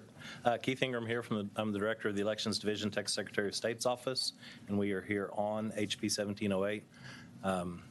The conversation took a turn, and that's why I had Christina sign up as backup if it gets too technical.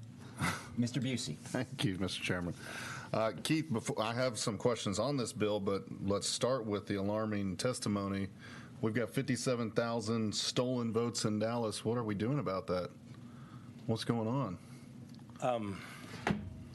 So as you might guess, that of course is not true. Thank you. Well, That was. I was worried. What happened is the 87-121 was amended last session to require, or maybe even 17, I don't know, to require the posting of vote history every day. And so this is a record of the votes, not the votes, the voters who voted, right? And it doesn't have anything to do with votes cast. It has zero, absolutely nothing to do with cast votes. The votes are put into the scanner. They're in the scanner. They're locked. Nothing happens to them. They're recorded. That's finished. Vote history, on the other hand, counties make mistakes. They have to redo. So the vote history is a changing animal. It shouldn't change much. Like in Harris County, I don't know why we kept having a discrepancy every day. That shouldn't be, right? But the fact is, when humans are involved, mistakes happen. We had some counties submit the vote by mail for the day before twice. They had to back those out. I mean, vote history changes because of clerical mistakes. That's all that we're talking about when we're talking about Dallas and 57,000 votes. I appreciate you clearing that up. Can you talk about, do vote machines have modems in them?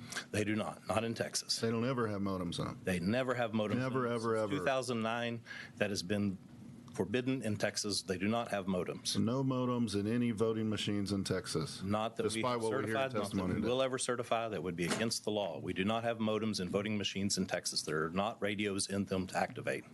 So there's no radio activation? There's no radios in them to activate. Talk to me about what air gap means. Air gap means that they are not connected to the internet, and in Texas it means that they cannot be connected to the internet. Ever? Ever. All right, because we're hearing elections are stolen because of this here today, so I'm just confused. All right, a little more on the bill. What does voter verifiable paper record mean?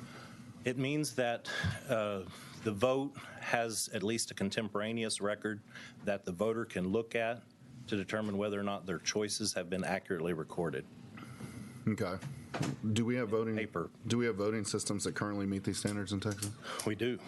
We've got the Hart Duo, the Hart Print, and then we've got ESNS Express Vote. Okay. So if we have some that meet these standards, are there funds to help counties change? Because this bill calls for this to get done by 2023. So we've got a little bit of Help America Vote Act election security improvement money. We have made arrangements to grant $30 million of that to the counties, and one of the purposes for which they can use the money is to upgrade to an auditable paper system, voting system. A lot of counties have taken advantage of that money in that way, but we are down to 82 counties who have DREs, 37 with legacy DREs, 45 with more modern DREs. So is 2023 a realistic timeline?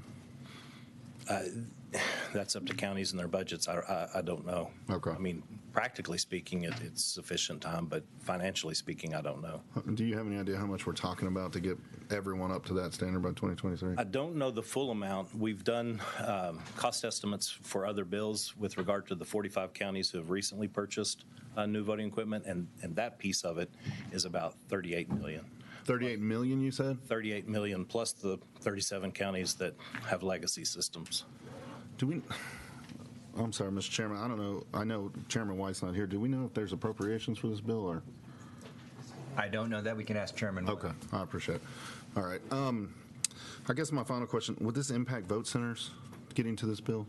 No, right? No. Okay. So what we have in Williamson County, the paper that goes in, that would meet this standard. It does. Okay. Because, all right, I appreciate it. I think that's all I have. Thank you for clearing up all the confusion about these lost votes in Dallas. I appreciate it. Ms. Swanson. Yes, thank you, Mr. Chairman. And thank you for coming, Mr. Ingram. So we had some of my questions answered by, or asked by Mr. Busey. So we currently have three things. We have Hart Heart Duo and Heart Print, you said? So, and Hart also has a Verity Touch. So they're Verity Touch, Verity Print, Verity Duo are different versions of the Hart system that are currently in use in Texas. And those do not print a piece of paper out, or they do? Verity Print, obviously by its name, does. Okay. That's what Denton County uses, and Liberty County that you heard from this morning. They're ballot-on-demand printers. So whenever you show up to vote, they print your ballot style as you check in, and you take it and hand mark it and put it in a scanner as you walk out. That's Verity Print. Okay, so if you're saying $38 million to replace the newer machines, those would be people who bought the latest DREs from Hart? Is that what you're saying? That is correct. Okay, so Some of 38 the bills that we've priced out go back as far as 2014, and one bill goes back as far as 2016 for recent purchases of DREs. Okay, so if you're saying no voting machine has anything in it that could be activated into a modem or anything, what about the readers, whatever they're called? I do one of these hybrid machines, I take it over and I put it into the counter right there. Do those have anything that could be activated to connect to the internet? They do not. Okay. Precinct ballot scanners do not have modems. They do not have radios. They do not have anything that can connect to. Nothing could be activated by anything. Okay. So then I go to Central Count and I get some, a DS450 or a DS850. Do those have modems? Do those have something that can connect to the internet? They do not. Okay. Any idea why there are all these people who think that they do have them? I do not know. They say they have USB ports. They do have USB ports. But a USB port does not mean that something could be activated to go to the internet. That's correct. In other words, you would have to put a thumb drive or some such thing in there, and then perhaps the thumb drive could already be corrupted, or you put the thumb drive into something else that's corrupted, but you cannot corrupt the machine that you vote on, nor the counter that you stick the piece of paper into, nor these counters there. You cannot, it would have to, if there's any corruption in Texas, it would have to happen after that. Is that what you're telling me? That is correct. And the thing about the USB ports that they have, the software that's on the system will only recognize the software, proprietary software of the voting system vendor on the USB drive. So the USB drives are proprietary, and they have proprietary software on them that only will be read together. You can't put, it won't recognize strange code is what I'm saying. They're white. So what about people who say that companies are being bought, machine companies are being bought out by people, and they're actually like, or some employees, even if it's not the top people, are actually corrupting it like on purpose? Could that be done? Could company A, whatever, could their USB drives put new software on those machines because they purposely put in software that was bad, that was rigged, but it was approved by, company A? It's their official stuff, or they at least know how to make it look like that. Well, software upgrades have to go through the same certification process as the original software. So they have to go to the EAC.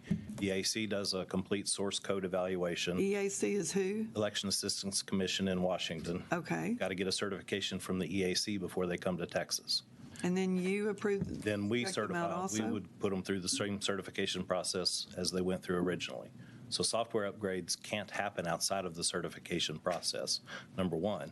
Number two, every voting system is tested for logic and accuracy and tabulation correctness before balloting begins, immediately before tabulation begins, and immediately after tabulation ends.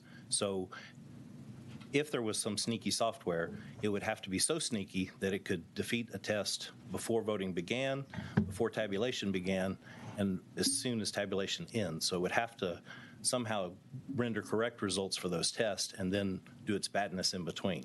That would be a very tricky bug indeed.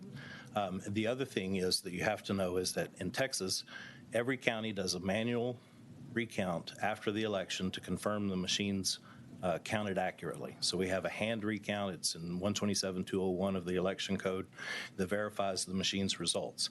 So we don't depend on the good graces of the voting system manufacturers. We check them. Okay, but you only check a certain percent to make sure they're putting out the right thing, right? That's right, 1% or 3 precincts, whichever is less. Okay, so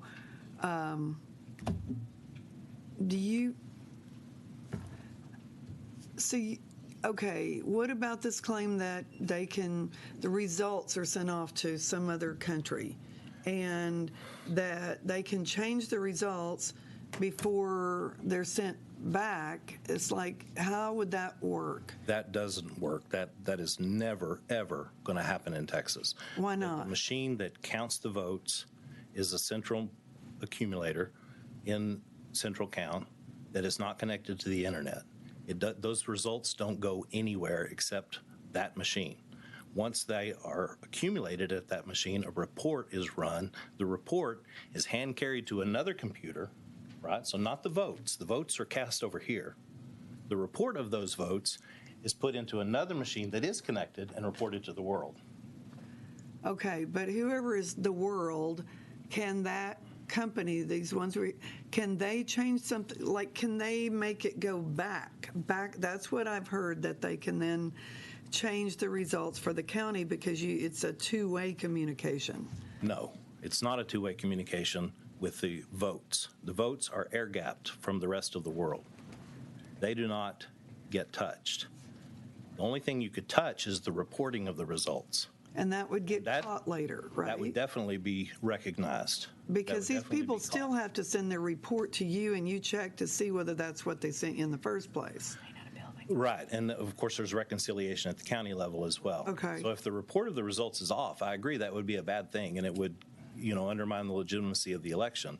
But it's not the votes themselves; it's the report of the results.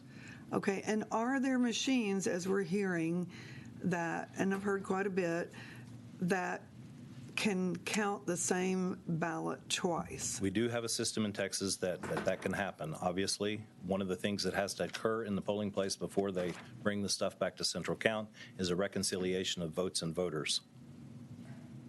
Okay, which machine is capable, or shouldn't be, but is capable of counting the same ballot twice? Express vote. Express vote, and that is ES&S's latest stuff.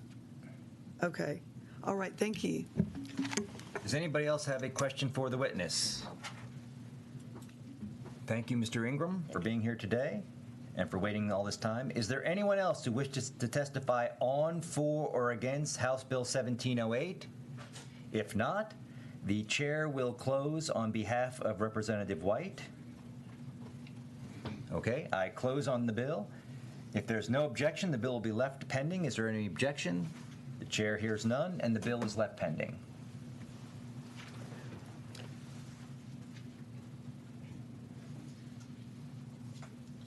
Oh, right. Okay, members, we have 13 bills left and over 175 witnesses registered to testify.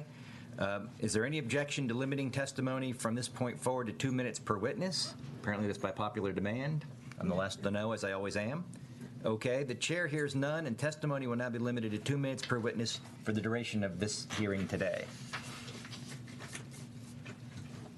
The chair lays out House Bill 3868 and recognizes Representative Murr to explain the bill. Mr. Chairman, committee members, I do believe that I don't bring 170 witnesses for my bill, so I will be as succinct as I can in visiting about this proposed legislation before you. So currently, the state of Texas does not have any laws relating to faithless electors whenever we talk about casting a presidential or vice presidential vote. And as y'all will recall, back in government class, we have an electoral college, which we all continue to have to learn every 4 years, and we watch and we see and we count numbers on a map.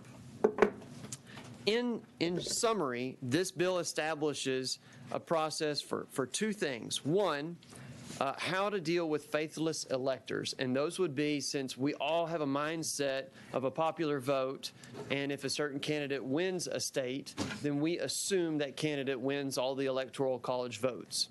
The second part of this actually deals with what do you do with a candidate or a nominee that happens to become disqualified or more practically dies before the time period where the electors actually cast their ballots. And we haven't had a scenario of that happen in modern times, but I actually have read articles on that topic and said, wow, that could certainly throw the state of Texas into a lot of chaos, because they would look to the legislature to remedy that. And in November and December, we find that typically we are not in session. So that would put that into play. Just a backstory real quick. Over 58 presidential elections, 165 electors have not cast their votes for president or vice president as prescribed by the legislature of the state that they represented. And so there's a series of those. And actually, 71 electors have changed their votes because the candidate to whom they were pledged died before the electoral ballot. And that was in 1872 and 1912. So basically, when you look at how Texas does it, we don't necessarily have those precautions put in place like many of the other states. So real quick, love history. So back in President in 1872, Democratic nominee Horace Greeley died just after Election Day. Yet some electors cast their ballots for him anyway, and so those votes were not tallied in the final vote count. And so you really run into a conundrum there. So this bill seeks to clarify Chapter 192 of the Election Code and stipulates that if the candidate for president or vice president is incapacitated before the meeting of the Electoral College, the party's state party chair must certify in writing and deliver to the Secretary of State the replacement nominee. In 2019, the Supreme Court heard a case, and Justice Elena Kagan gave a nod to the issue in the final footnote of her opinion when she acknowledged that the death of a candidate would cause turmoil and presumed that states in such a situation would have figured out what we would do in that process. And so there is no reason for Texas to wait and see the ambiguities that we have in our law. And so I guess I look at it this way. It's best for us to take preparations today so that we are in a good place for the unlikely event that it ever occurs tomorrow. And with that, I'm happy to answer questions, pick it apart. I think there's a couple of witnesses, but I want to be deferential to your time. Members, are there any questions for Wyatt Earp? Representative Murr. Thank you. Mr. Murr, you have reserved your right to call. Oh, wait, I'm sorry. Yes, Ms. yes. Swanson. Thank you. I just want to thank you for bringing this. I have been trying to get a faithless elector bill through since I've been in the legislature, and I commend you for doing this, and I want to do whatever I can to help you get this passed. I appreciate that, and if I may, just for your edification, I actually view this as a nonpartisan issue, and I would like to make one quick point by actually talking politics, because I guess that's what we do in this committee, is if you go back and look at the 2016 presidential election, you actually had electors in both for the Democrat candidate and the Republican candidate that cast ballots for someone else. And there were a total of 7 votes that were counted for candidates other than Donald Trump and Hillary Clinton. So rather than the expected outcome of Trump 306 to Clinton 232, the final tally was Trump 304, Clinton 227, and others 7. And I guess from a nonpartisan point of view, we all have an expectation, and our constituents have an expectation, that it gets done a certain way. And so I think it's good for us to put something in writing that helps walk us through that process. Yes. Thank you for your comment. I want to say one other thing. I think that's absolutely true. When I presented this bill 2 years ago, we had somebody who'd been a faithless elector here in Texas and basically admitted he did it because he thought he voted for Rand Paul, and he thought that that would help him get Rand Paul to write a foreword for his latest book that he was putting out. And it made him a very popular professor at his little college because everybody wanted to hear what he'd done, and that's not the way it's supposed to work. And in this day and age, I'd be really concerned about huge bribes or, you know, somebody doing something bad to somebody to, you know, whatever, threaten them. And so I think that we just got to get this done, and let me know whatever I can do to help you pass this. Thank you, Representative. I certainly appreciate it. Thank you. Members, do you have any other questions? Then I reserve my right to close, and thank you for your time. Thank you, Representative Murr. If there are no further questions, we'll proceed to testimony. We have 6 witnesses registered to testify. And we will begin with Bradley Hodges, who may not be here. He wasn't here for the last bill. Bradley Hodges? Okay. We will just show Mr. Hodges as testifying or as registering for the bill for himself. Coretta Brown?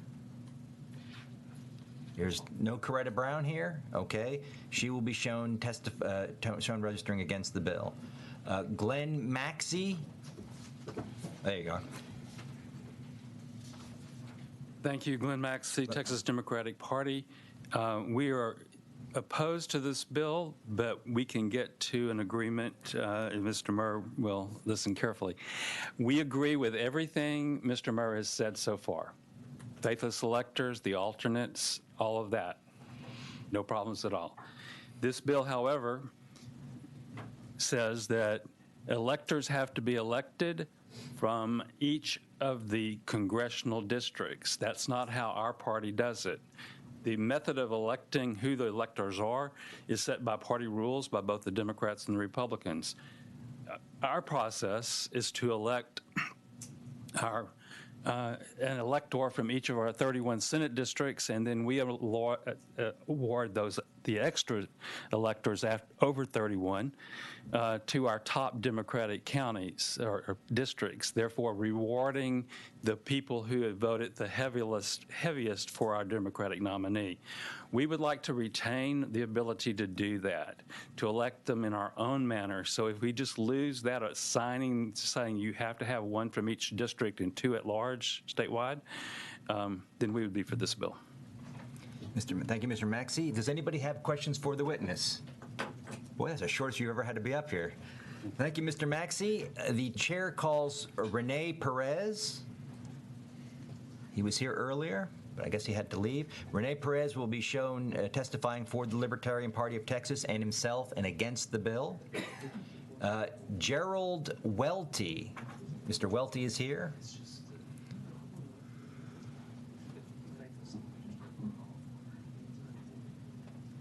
Mr. Welty, you are seen as registering as Gerald Welty on behalf of Convention of States and yourself and for the bill. Is that all correct?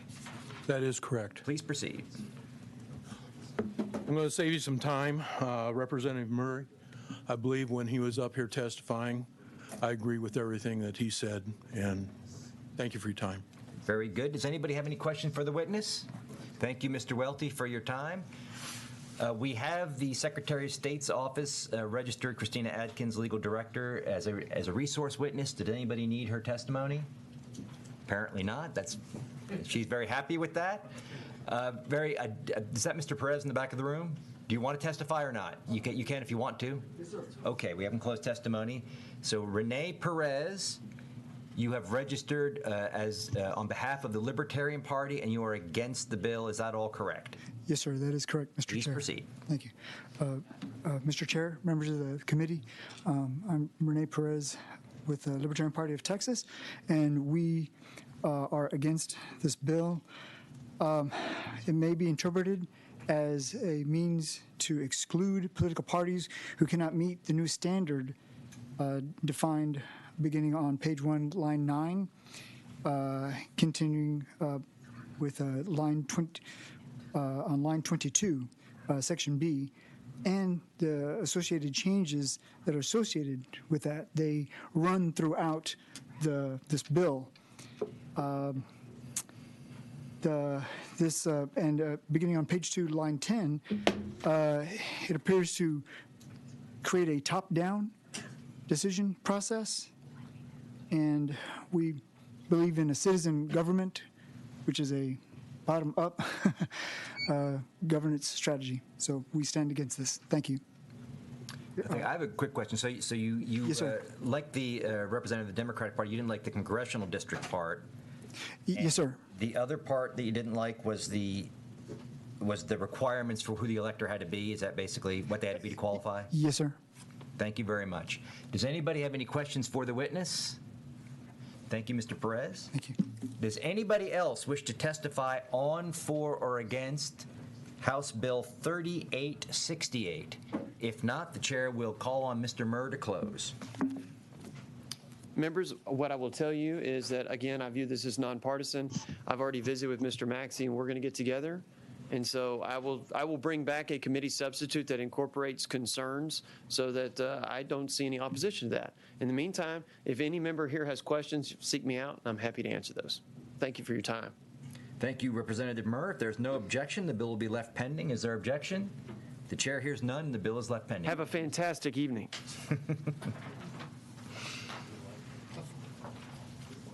All right, the chair lays out House Bill 3281, and the chair also lays out the committee substitute and recognizes Representative Paul to explain the bill.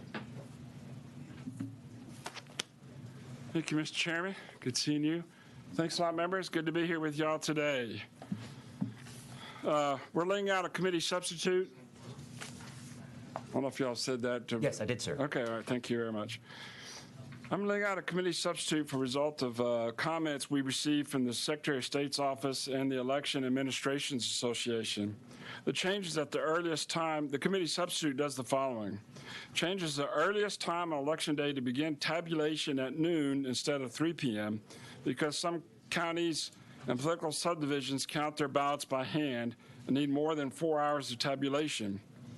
The substitute also removes the word count from the noon deadline and inserts their language accommodate the vote totals from electronic media containing early voting by personal appearances and early voting by mail results.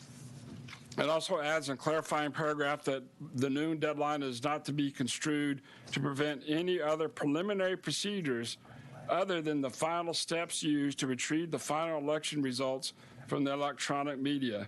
This is so that ballots clearly may still be accepted or rejected and scanned and prior to the noon deadline. Only the last steps needed to determine the outcome of the election cannot be done any sooner than noon on Election Day. I've also corrected an oversight in the original bill draft, which will allow overseas voters to vote after Election Day. It is now clear that the ballot must have been placed for delivery no later than the polls close on Election Day for overseas voters. Voting by mail is a great tool and a wonderful resource as long as it's not abused. It is up to the state legislature to restore confidence in the voting process. We want to make it easy to vote and hard to cheat. We expect the reports from Election Day polling places to take a few hours to process, but early voting results should be ready for release by 7 p.m. on election night. The more it takes for election results to be reported, the less confidence the public has in the integrity of the elections. House Bill 3281 moves the deadline from receipt of the ballot by mail by U.S. mail or common carrier to 5 p.m. on the Friday before Election Day. This makes early voting in person and early voting by mail ending up at the same night. If a voter isn't sure their ballot returned by mail or a mail common carrier will arrive by 5 p.m. on the Friday before Election Day, or if they want to wait for late-breaking news that might change their vote, they still have 3 alternatives to vote other than the process described already. The in-person delivery by the voter to the main election office for the county of Election Day. Only the voter can deliver the ballot. Only to the main vote, this is current law, right?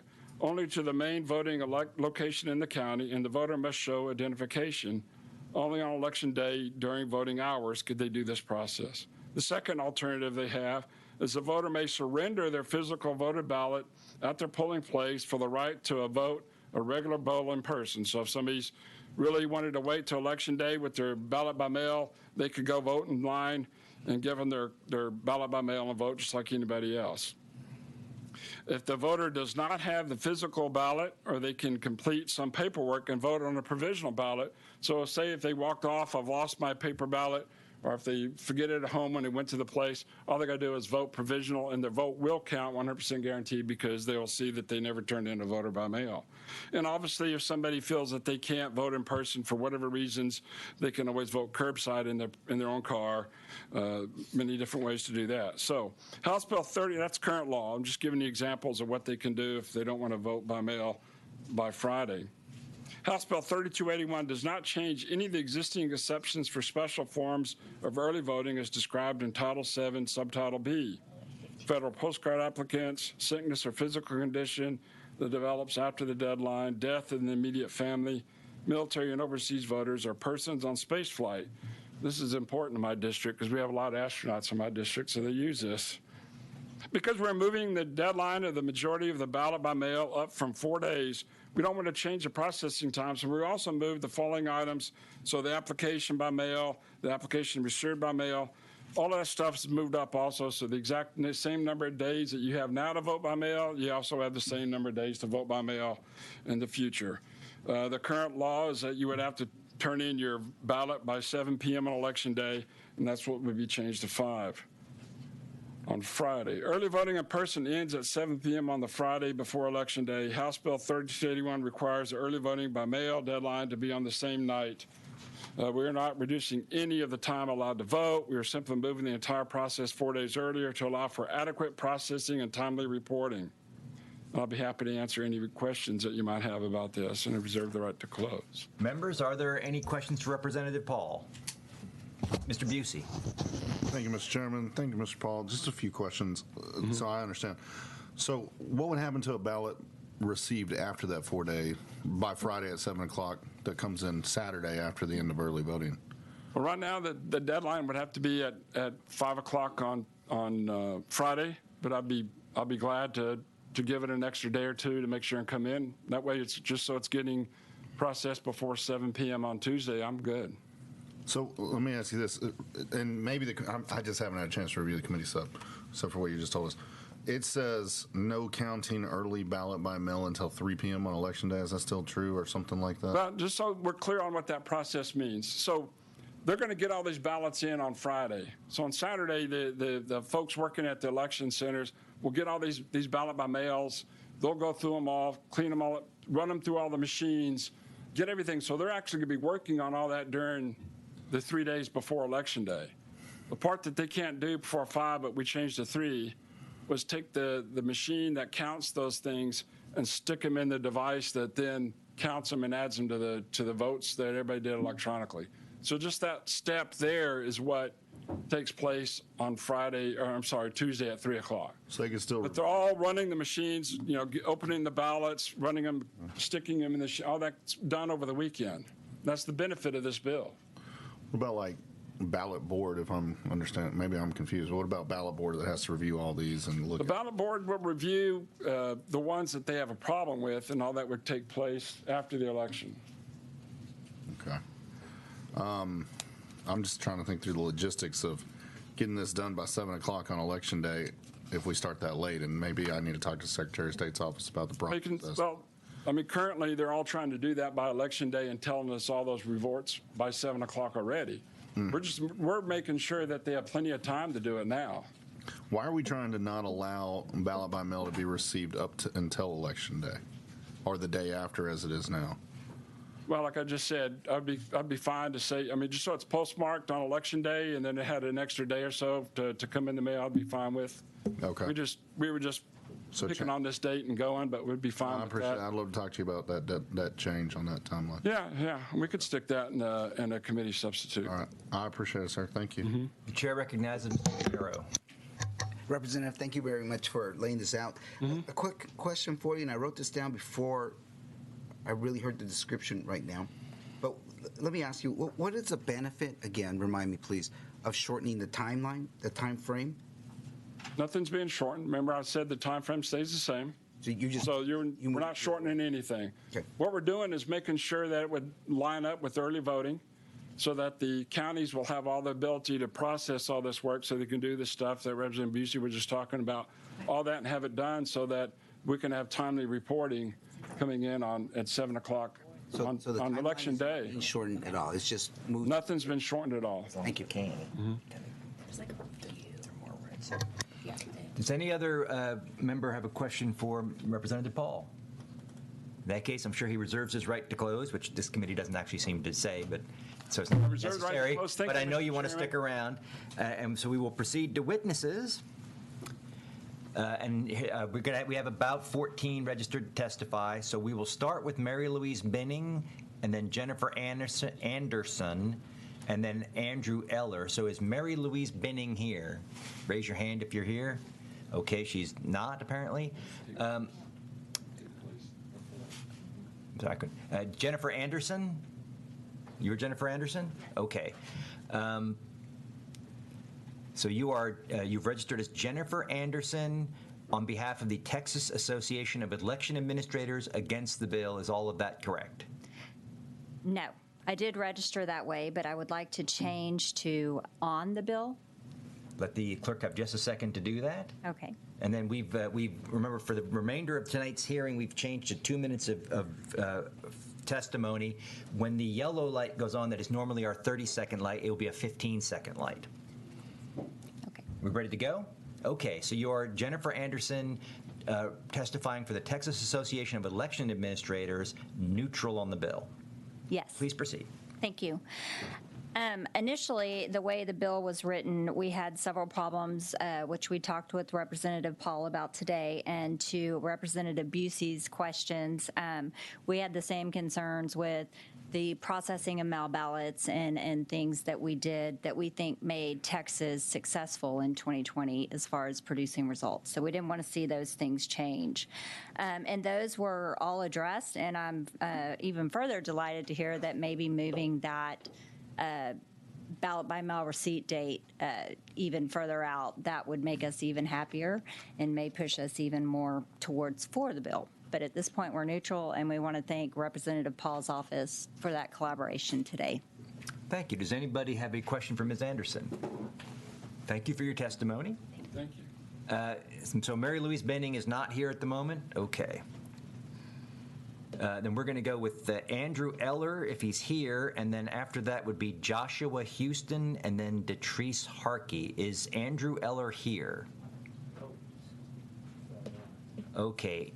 Andrew Eller will be shown as registering on behalf of himself for the bill and not testifying. Mary Louise Benning will be shown as registering for herself for the bill and not testifying.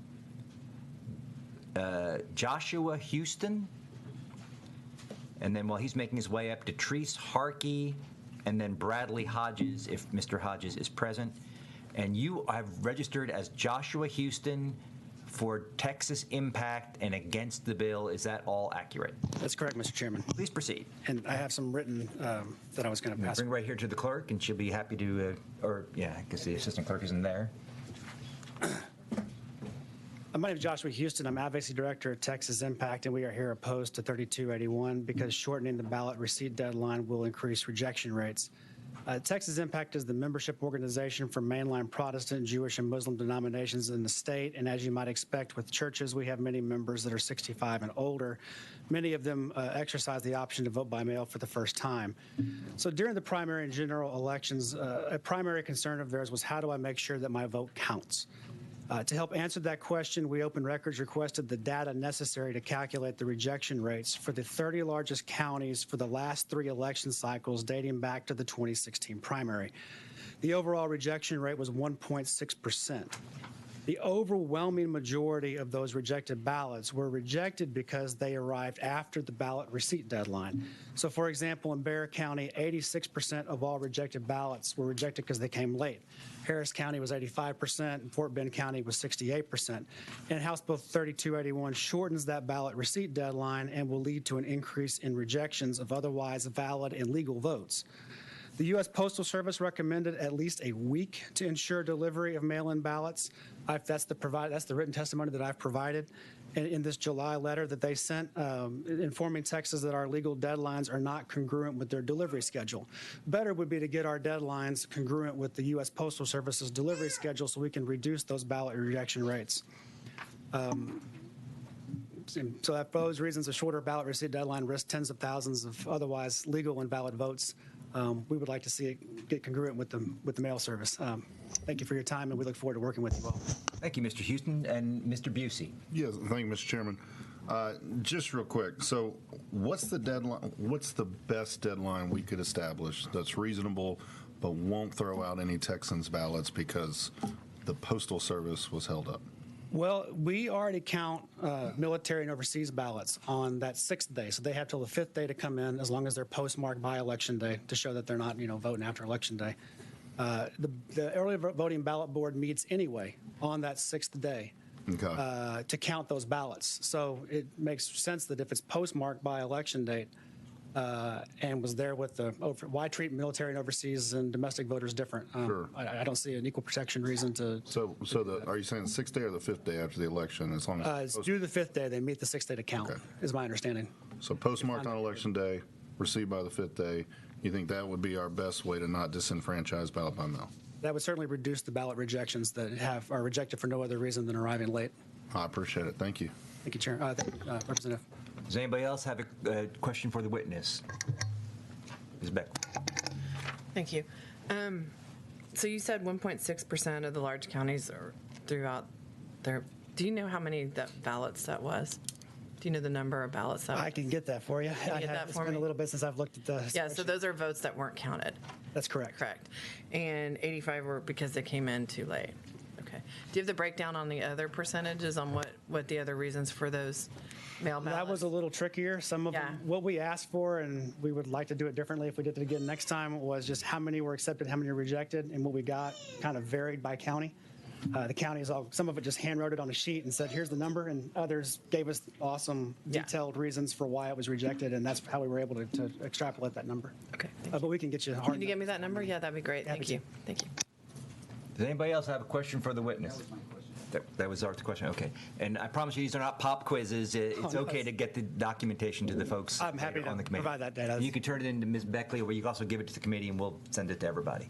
Thank you, Chairman. Thank you, sir. Who did I promise to call next? Bradley Hodges. Okay, and he wasn't here for the last bill, so he may have left. So Bradley Hodges will be shown registering for himself and for the bill. Detrice Harkey. All right. Detrice Harkey will be shown registering for herself and for the bill. Dr. Candace Matthews. Okay, is everybody, there's no overflow room today, is there? We're all here? Yeah, there is. There is? Yeah. Okay. Well, if you're in an overflow room, we'll call the next three names, and y'all can Glenn's here. So Glenn Maxey will be next. Dr. Matthews, if you're here, please feel free to come to the hearing room. And Eric Opiella, you'll be the next three. So Glenn Maxey, the chair calls Glenn Maxey. And Glenn, you are, of course, Glenn Maxey, representing the Texas Democratic Party and against the bill. Yes, sir. Please go ahead. Our biggest heartburn about this bill is this date of the ballots. When I first read it and saw that we were moving back the application date by 4 days, I assumed that was to give more time for the ballots to be sent to the voter and get back in during those last 10 days. It would now be 2 weeks. But later in the bill, it has this section that says all mail ballots have to be in by that Friday. I just believe that changing that date of acceptance to be 4 days before the election is going to cause a lot of heartburn because the education it'll take to get people to understand that there are certain ballots by mail that have to come in before an election date just is incongruous by how people think about elections. So I very strongly hope that Representative Paul will consider doing this, removing that date. I believe, I think, Mr. Chairman, you carried the bill to allow us to solve that problem of the mail coming the day after. When that bill passed, the next year I asked the clerks around the state how many bills came in, ballot votes came in on Wednesday. And I got a number, but almost every clerk said, but we had even more that came in on Thursday and Friday than on Wednesday, all that were postmarked before the election because of the postal problems. So I would prefer, as the previous witness said, that we allow ballots to come in that are postmarked and give them even more days to come in. Does anybody have any questions for Representative Maxey? Nope. Thank you. Thank you, Mr. Maxey. The chair calls Dr. Candace Matthews. All right. The chair calls Eric Opiella. Is Mr. Opiella around? He left? So he will be shown as testifying signing up for himself and for the bill. Is Mr. Perez still here? Rene Perez. I know he testified on the last bill. Okay, and he will be shown as testifying, as not testifying, but registering for the Libertarian Party and himself and against the bill. All right. The next three I have are Bill Sargent, James Slattery, and Gerald Welty. Mr. Sargent is here, so the chair calls Bill Sargent. And again, Mr. Slattery and Mr. Welty's here. If Mr. Slattery is around, you're over here. So all three are in the room. Mr. Sargent, you are Bill Sargent. You are testifying for yourself, and you're against the bill. Is all of that right? That's correct. Please go. I'm really sorry, Dennis, that I have to do this, but I oppose this legislation, and it's because of election integrity. I had a situation in Galveston County when I was the presiding judge of Central Count, where we were tallying before 7 o'clock. And there was information being given by one of the people in the elections office to the county judge ahead of time as to what the vote count was. I dressed them both down. I told, including the county judge, and said you can't do that. And that's the concern I have. I don't have any. And if somebody wants to ask me later about how we do it in Galveston County, I'll be glad to go through that and do that for you. I don't mind, having it be a couple of minutes after 7. In our county, you go ahead and all the early voting machines are in my office, locked and sealed, and there are about 20 of them. And then 7 o'clock, we break the seals, we go and tally each one of them, and by 7:15, we've got all that results. The same is true. It's already been written to a card for the early voting by mail. So by 7:15, you've got all those answers. Now, if Dennis, if you would be willing to do this, I would move to support the bill. If you would say counties over 1 million that have a whole lot more votes to count can start tallying at 6 o'clock, and if you want to carve out for those people who are doing it by hand, only those counties by noon, then I could accept that. But I'm really concerned that I don't want to have election results going out to people who should not have it ahead of time. That's where I stand. That's why I'm opposing it. And again, Dennis, I'm sorry for having to do that to you. But. All right. Mr. Sargent, does anybody have any questions for the witness? Thank you very much for your testimony. I see that Mr. Perez is back, so the chair calls Rene Perez, and my understanding is that you are registered to testify for the Libertarian Party of Texas and yourself, and you are against the bill. Yes, Mr. Chair. Thank you, Mr. Chair, members of the committee. I am unique in having participated on a ballot board in the state of Texas. Tarrant County was, to my knowledge, the only county to have libertarians on the ballot board. So it was a fantastic experience. I've done it the past 3 elections. From my personal experience, this, on the face of it, this seems like a good idea because you're moving the window over 3 or 4 days, depending on how you want to do the math. But we cannot agree that this is a good solution, especially with the limits on wanting to start the counts. So we stand opposed. Thank you, Mr. Perez. Does anybody have a question for the witness? Thank you very much for your testimony and for being here today. Thanks, sir. I'm going to keep going? Okay. The chair calls Mr. James Slattery.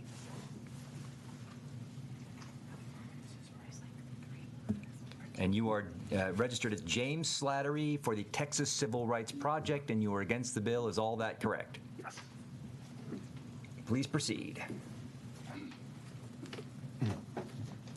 Thank you. So TCRP participates in the Texas Election Protection Coalition, which operates a hotline for Texas voters. Last year, we received 382 calls from voters who had requested a mail ballot but had not yet received one. which was the biggest category of calls we received about vote by mail. This often reflected delays by the county elections office and the post office in transmitting a ballot to the voter, delays which are completely outside the voter's control. By eliminating 5 days from the time frame for counties to receive a marked ballot back, this bill would make voters even more vulnerable to the effect of such delays. This bill would also violate federal law, specifically 52 U.S.C. Section 10502D, which requires states to allow voters when they will be away from home to apply to vote absentee in presidential elections not later than 7 days immediately prior to such election, and to allow voters to return such ballots to the appropriate election official of such state not later than the time of closing of the polls in such state on the day of such election. We therefore ask the committee not to report HB 3281 favorably. Does anybody have a question for Mr. Slattery?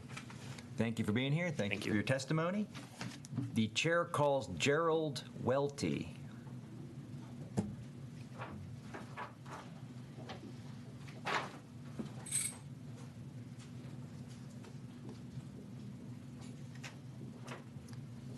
And you are registered as Gerald Welty on behalf of the Convention of States and yourself, and you are for the bill. Is all of that correct? That is correct. Please proceed.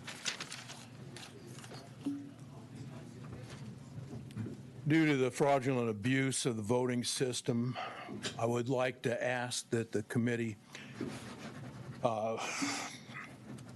attach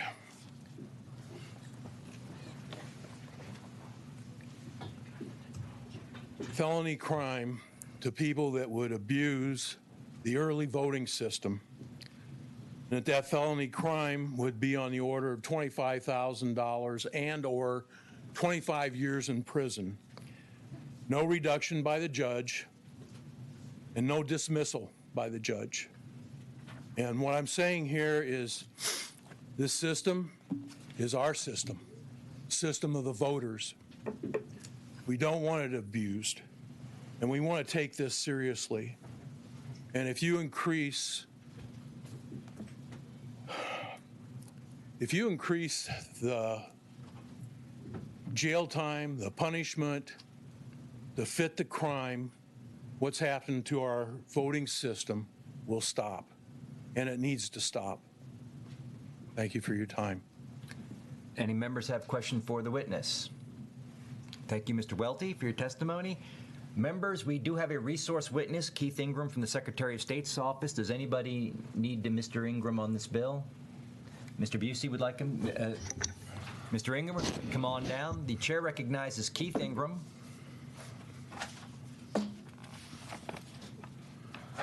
You know what to do. My name is Keith Ingram. I'm the Director of the Elections Division at the Texas Secretary of State's office, and we are here on House Bill 3281. Mr. Busey. Thank you, Mr. Chairman. Mr. Ingram, can you talk to me about in the committee sub, it talks about accumulating the vote totals. Can you talk about that process and the logistics of how that works? And I'm thinking about big counties and deadlines, and so sure. Walks through it all. So the way this would work is like Representative Paul said, the counties could do all of their work with the ballot board and signature comparison. They could get the ballots ready to scanned. They just couldn't push tabulate or finalize the results and run a report until noon on Election Day. Okay, so you're not worried about the logistics of a big county getting that done? This committee sub solved a lot of problems. Okay, no, that's good to hear. I mean, maybe that's mainly what I had. I'm worried about that part. Just scares me when I see the same day. How do we get that done? Because I know some of these count for days and days and days. But you're saying that's solved. All right, I appreciate it. That's it. Thank you. Thank you all. Anybody else have a question for Mr. Ingram? Thank you, sir. Is there anyone else who wishes to testify on, for, or against House Bill 3281? If not, the chair recognizes Mr. Paul to close on the bill. Thank you, Mr. Chairman and members. A few things I want to kind of point out here going through with the testimony.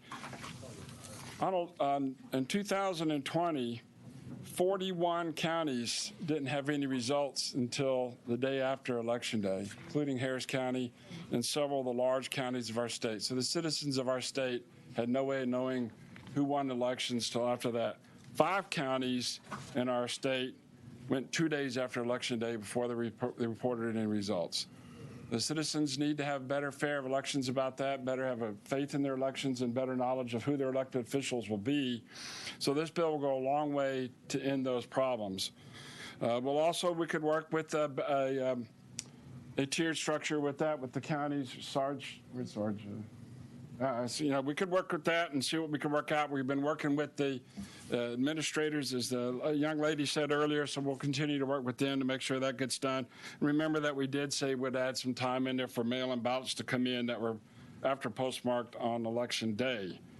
And also, we're not taking 5 days off. Everything's moved 5 days before. If you had a problem requesting a ballot by mail, all that will still take place even earlier than what we're talking about now, so they shouldn't have a problem with anything with that. And all that we're trying to do is to avoid those kind of problems, make sure the ballot by mail is easier, make sure ballot by mail is counted, and make sure our citizens have a better feel and support of our election process by taking care of this with our ballot by mail. So if there's any other questions with that, I'll close. Does anybody have a question for Representative Paul? Thank you, Mr. Chairman. Thank you, Representative. Thank you. If there is no objection, the committee substitute will be withdrawn. The bill will be left pending. Is there objection? The chair hears none. The committee substitute is withdrawn, and the bill is left pending. Mr. Chairman? What's that? Oh, I will pass the gavel back to the chairman. Let me get out of your way so you can get over there.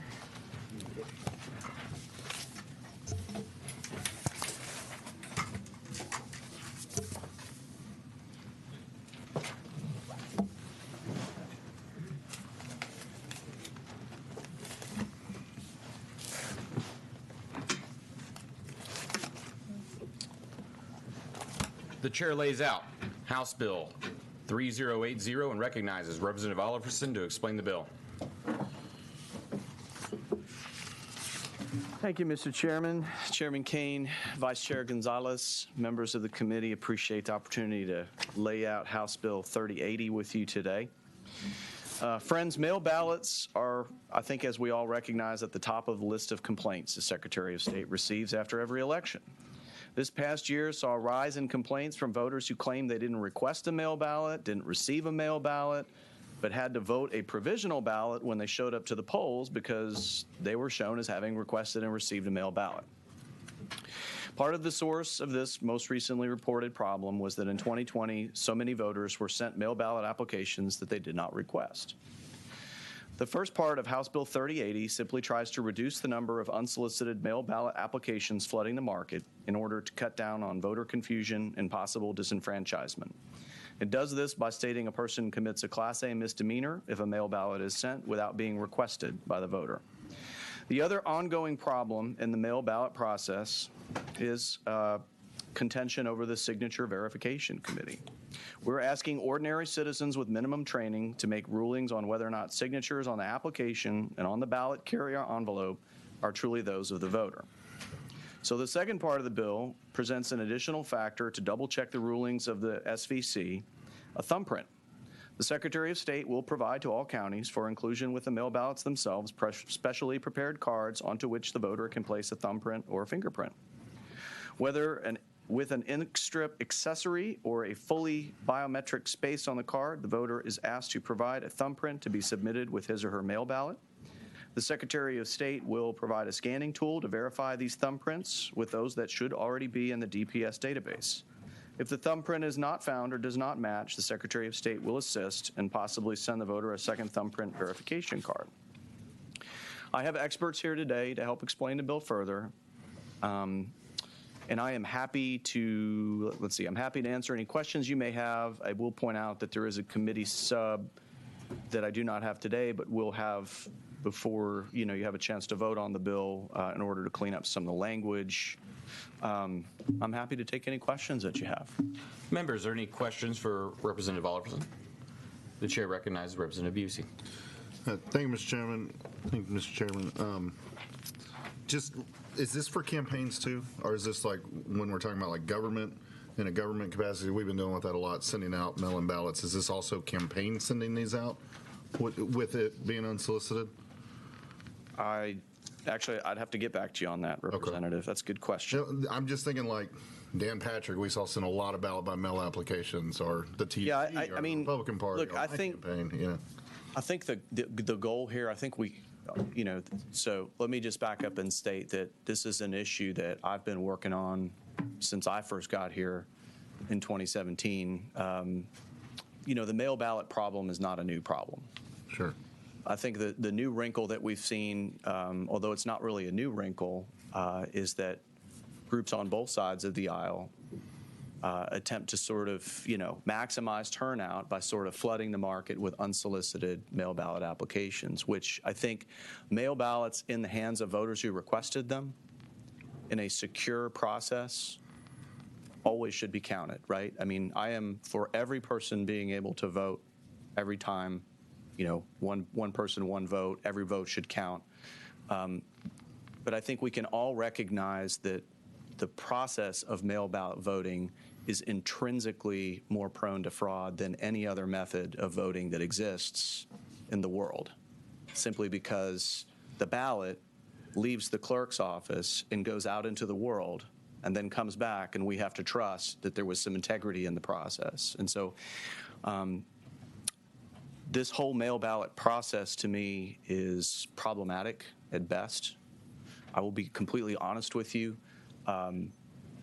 If I could do away with it and change it entirely and change it to a process that actually used technology which already exists, including biometric data, to verify that the person submitting the vote was actually the person registered to vote, I would do it.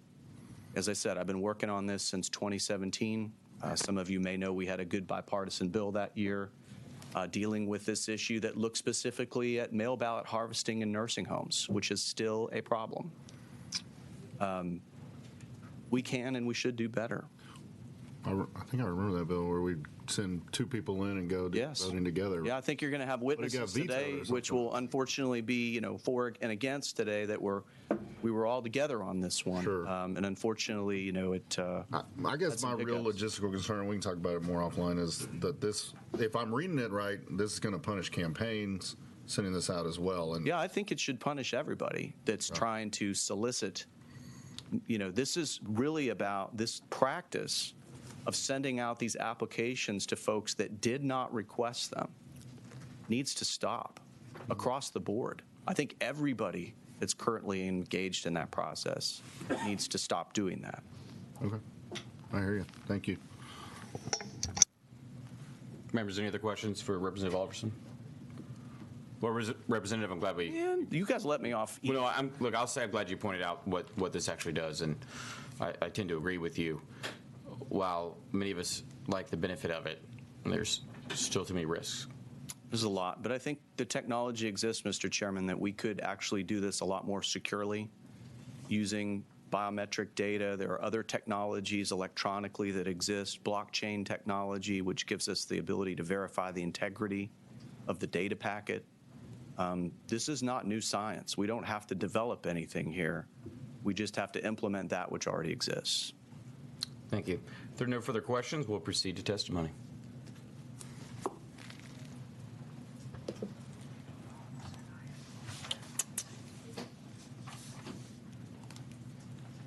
The chair calls up Marcia Strickler.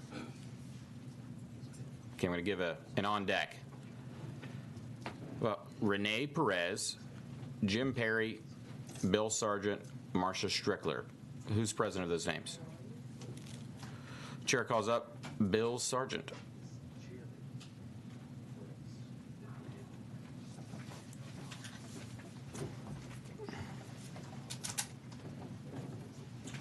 Good evening.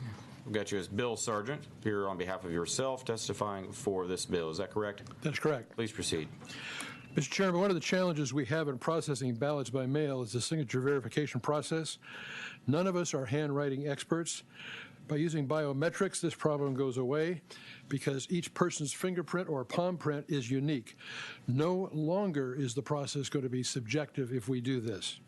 The second thing is that biometrics accomplishes one thing, and that is it keeps a person from voting twice. It also stops ballot harvesting cold. Last week we heard a lot about ballot harvesting, and if the substitute is anything like what I understand it's going to be, then I am very much in support of it. We need to stop ballot harvesting. We need to do what we've heard over and over and over again, which is one vote, one person. That vote counts, not multiple votes. That's my testimony. Members, any questions for this witness? Thank you, Mr. Sargent. You're welcome. Thank you. Testimony. Was Jim Perry, Marcia Strickler, or Renee Perez here? The chair calls up Marcia Strickler.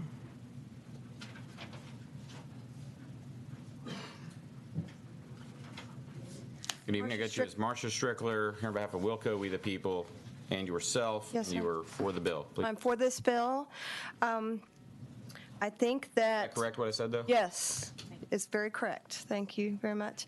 I am for this bill. I think that thumbprint technology is what we use at our DPS in Texas to get our driver's license, and that's on record.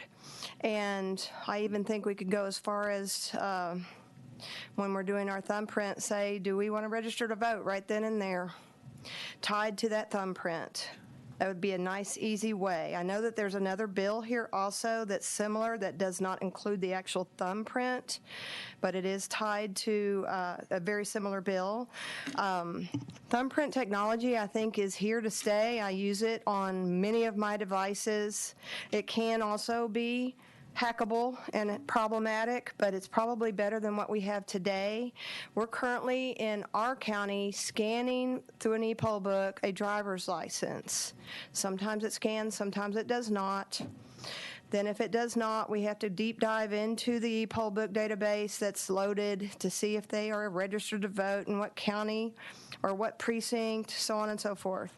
This past election was huge problematic with registered voters. We had many, many, many voters move to our county that was not able to update their driver's license because the DPS office was closed due to COVID. And so not only were we trying to identify these people with a photo ID required by law, they're wearing masks, and at the airport you have to pull your mask down when you get on an airplane. You would think that that would need to be the case in a voting situation, but that's not the case. We are not required to pull people's masks down to see if they're truly who they say they are, and that's problematic, I believe, in my opinion. Wow. My time's up. And so therefore, I do think that this is a very good solution in the right direction to securing our vote. Thank you for your time and consideration. Any questions? Thank you, ma'am. Members, any questions for this witness? Thank you for your testimony. It was insightful. Last call for Jim Perry or Renee Perez. Chair calls up Renee Perez.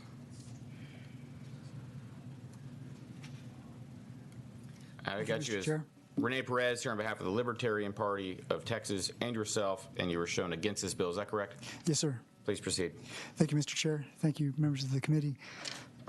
We believe the beginning language of this bill limits free speech. In my experience working on the Tarrant County Ballot Board for the past 3 elections, I've seen the effectiveness of this tool. We can see, when we do the signature review, we see the ballot application signature, and so we can see that this tool works, and we really would like to use it. Unfortunately, we have not yet because of resources, but we will get there. And if this is enacted as it's written, then the primary parties in the state will have the benefit of pulling from their established base for all the cards that they have sent out for the past several decades. Thank you. Okay. Members, any questions for this witness? Thank you, Mr. Perez, for your testimony. Let's call for Jim Perry. On deck, Elizabeth Miller, Sarah Labowitz, Glenn Maxey, and Molly White. What's your name, ma'am? Elizabeth Miller. Okay. Let's just wait for our witness thing to pop up. All right, great. I've got cheers, Elizabeth Miller, also Libertarian Party of Texas. That's and right. Yourself, and you're against this bill. Is that correct? I am. I'm not here Is that correct what I said, though? That's correct. Thank you for your time. I'm not here to argue about the details of some of the changes you're making. I just wanted you guys to consider making any prohibition on sending unsolicited ballots by mail to not have that prohibition applied to service members who are serving overseas. They're under enough, distractions and difficulties in voting as it is. I don't pretend to, I haven't been one, so I don't pretend to know what that's like, but I'm sure if you talk to others, they'll tell you that, you don't know where you're going to be, and it's a little more difficult. So I would just ask y'all to please consider those difficulties in instigating a blanket prohibition on the ballot by mail. I have other things to add about what you're doing, but that's the main point I wanted to make, so I'll shut up unless you have any questions. Okay. Members, any questions for this witness? Thank you. Well, thank you for raising that issue. I think we'll have someone from the Secretary of State's office might be able to answer whether that's a problem for us later. Hopefully somebody who can speak to it more intelligently than I can. I just don't want it to be ignored. You did great. Thank you for raising it. Anyone else that I'd called? What's your name, ma'am? Sarah Labowitz. Okay. Chair calls up Sarah Labowitz. All right, Sarah Labowitz. Okay, here's Sarah Labowitz. I am. You're here with the American Civil Liberties Union of Texas and yourself, and your position on the bill is against. Is that correct? That is correct. Please proceed with your testimony. Thank you, Mr. Chair, members of the committee. I'm here in opposition to HB 3080. Voter suppression is raising barriers to people's most fundamental right to participate in our democracy. At the ACLU of Texas, we are especially concerned about barriers that affect voters of color and voters with disabilities who have historically faced immoral and illegal barriers to voting in Texas and the United States. Today, I want to talk about two types of voter suppression in HB 3080. The first type is procedural or bureaucratic, throwing up hurdles to make routine election activities complicated and burdensome. These barriers leave people either unable to navigate red tape or so discouraged that they stop trying to participate at all. In adding Section 86.002 to the Election Code, the bill creates a burden by requiring voters to provide a new kind of thumbprint card when seeking a mail ballot. Most people do not have the knowledge or access to materials required to make themselves a thumbprint card. This is especially true for the seniors who the Election Code already accommodates by allowing them to vote by mail in the first place. Adding costs to applying for a mail ballot is a modern poll tax. It is voter suppression. The second type of voter suppression is intimidating people from exercising their rights by establishing criminal penalties for participating in elections and prosecuting minor violations and innocent mistakes. In amending Section 84.0111 of the Election Code, the bill creates a criminal offense if any person provides an application for an early voting ballot to a person who did not solicit the form. That means that a grandchild could face criminal prosecution for taking the initiative to help a grandparent apply for a mail ballot. Organizations like the League of Women Voters could also face prosecution for routine activities to increase seniors' access to mail ballots. Okay.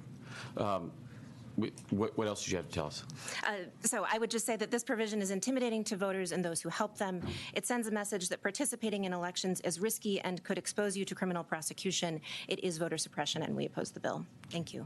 Members, any questions for this witness? Thank you. Thank you. The chair calls Molly White. Yeah,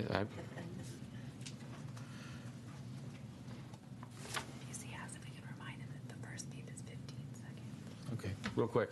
So that first beep on this little alarm here on this tracker is 15 seconds, by the way.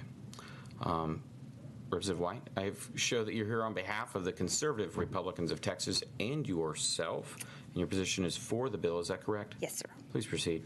Thank you, Honorable Chairman and members of the committee, for allowing me to speak today.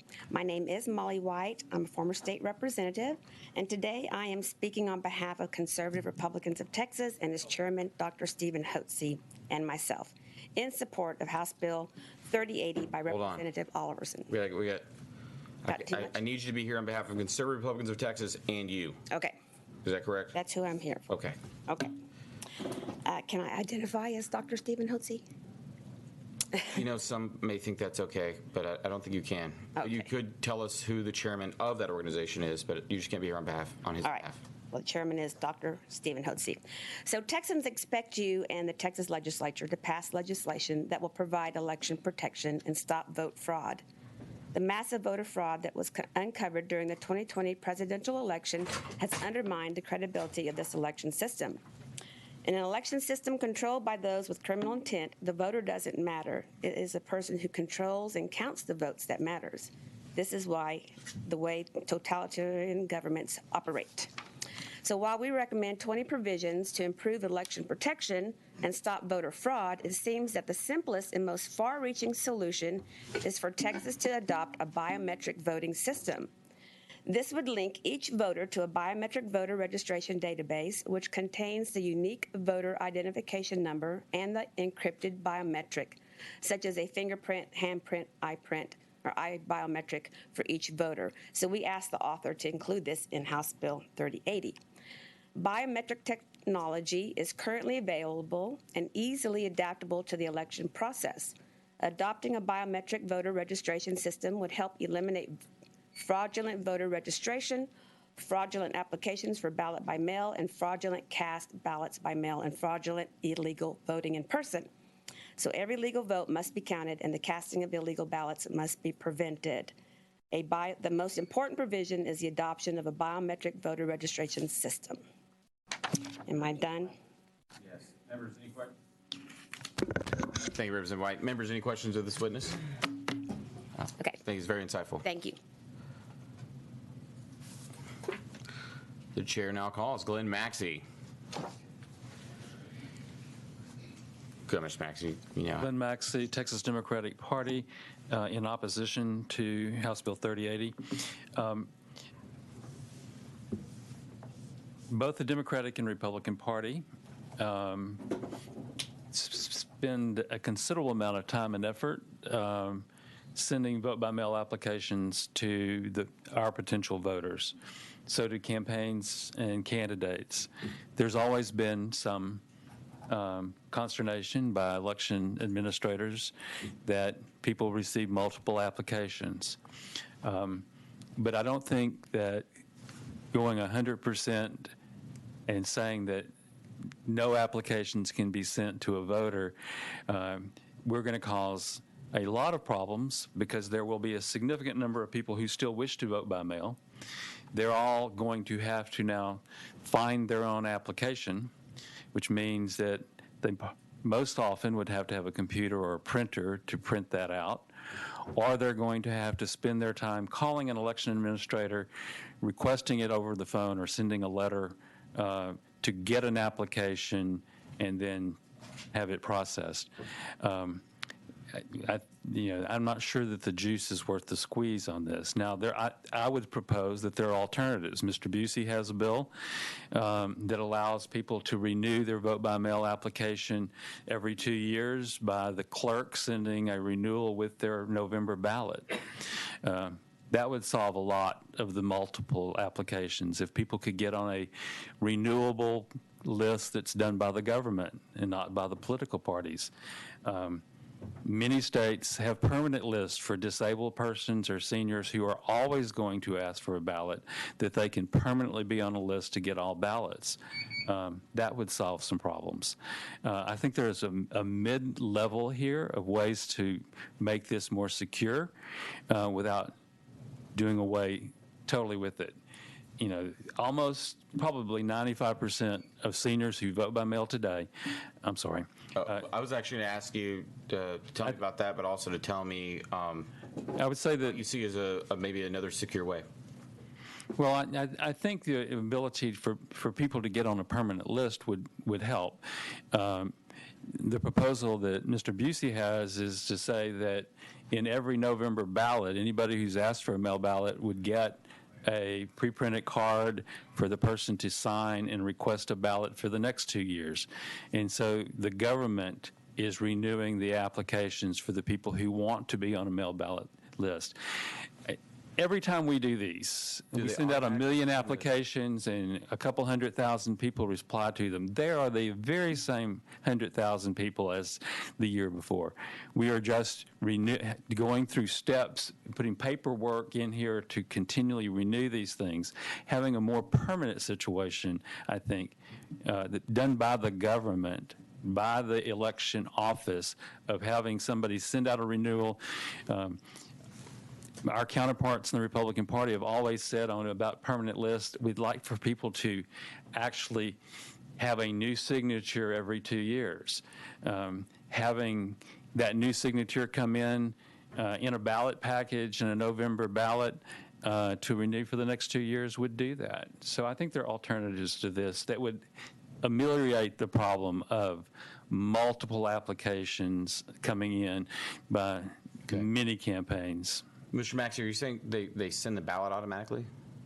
No, they send a renewal application with their ballot. When they get your November in the presidential or gubernatorial year elections, when the ballot goes out, they would get a renewal card to sign, put it on their party preference for their next primary, and return that with their ballot in the same envelope. So it's coming from the county clerk to renew their application for the next 2 years. Those kind of things, I think, would take out most of this. Within the next 2 years, do they automatically then get the ballot? For the next 2 years. Okay. So they're renewing through a governmental process and not through a party process. Thank you, sir. Members, any questions for this witness? Thank you, Mr. Maxey. Oh, Representative Beckley, you're recognized. Thank you. Thank you, Chairman. So I just have one question. Are there any other states that are using biometrics for any kind of voting? I'm not aware. It's a very intriguing idea. I don't have opposition to biometrics. We know it is the most secure, clearly. The question is, how do you implement it? And right now, if we started right now of having somebody, peel off, put some ink, put it on a card, put it in with your ballot or on your ballot envelope. The question is, what are you comparing that to now? I mean, is the bad actor just putting their thumbprint on a ballot and nobody would ever know it? Until we have a database of all the voters with their thumbprints and then thumbprints on ballot applications, I don't know where we're getting. And the second thing is, what is the technology to check that thumbprint? What does that cost to put that into every clerk's office to be able to look at a thumbprint? Because if you think it's problems volunteers matching signatures, there's a real problem looking at thumbprints. So I may not be asking. So we've got to send them a thing for a thumbprint, and we're talking mostly people 65 and older or disabled, and they'll have to follow all the instructions, and then they have to return it a certain way. I'm just worried that this may be a group of people that maybe isn't driving anymore. They may not. Do we have thumbprints on everybody when we get our? I don't know. That's the whole. I mean, everybody gets a thumbprint when they get their driver's license, but we also know that not everybody who's a registered voter has a driver's license. Yeah. So. In this population. And we don't have another state to compare this. I'm not aware. Yeah. Okay. Thank you. Thank you. Members, any other questions of this witness? Thank you, Mr. Maxey. Okay, on deck, we've got Bradley Hodges, Joshua Houston, Eugene Howard, and Candace Matthews. Any of those people here?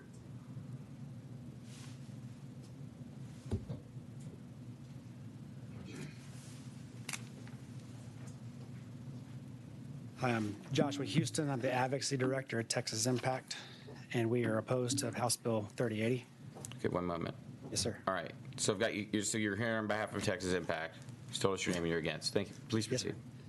Texas Impact is the membership organization for the mainline Protestant, Jewish, and Muslim denominations in the state.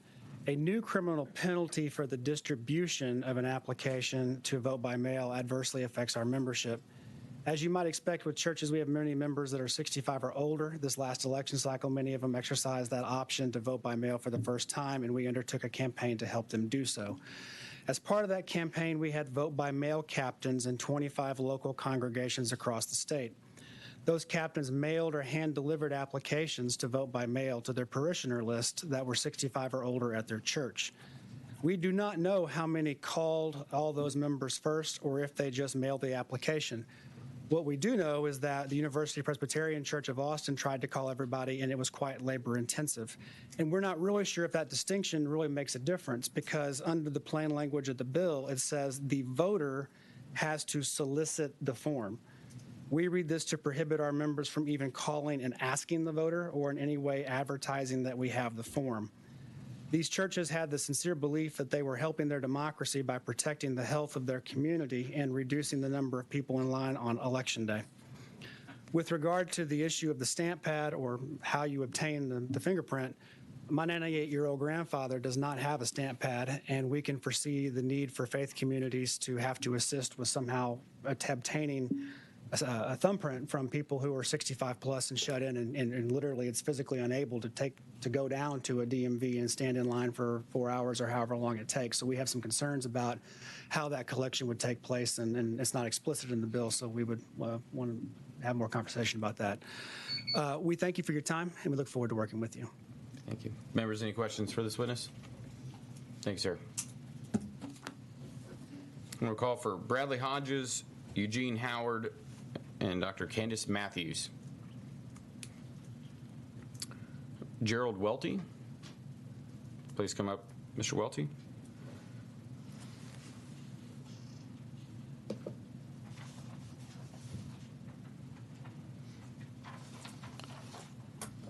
All right, real quick. So I've got you down as Gerald Welty, Convention of States, and yourself. That's who you're here on behalf of. And you are for this bill. Is that correct? That is correct. Please proceed.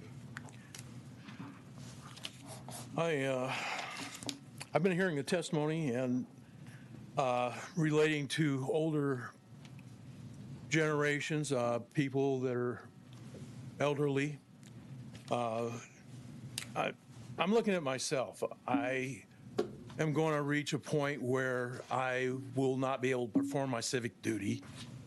And at that time, I don't want ballots mailed to me. Up until that time, I'll request ballots. If I reach a point where I have difficulties, I'll have a power of attorney. And all these things are available to everybody.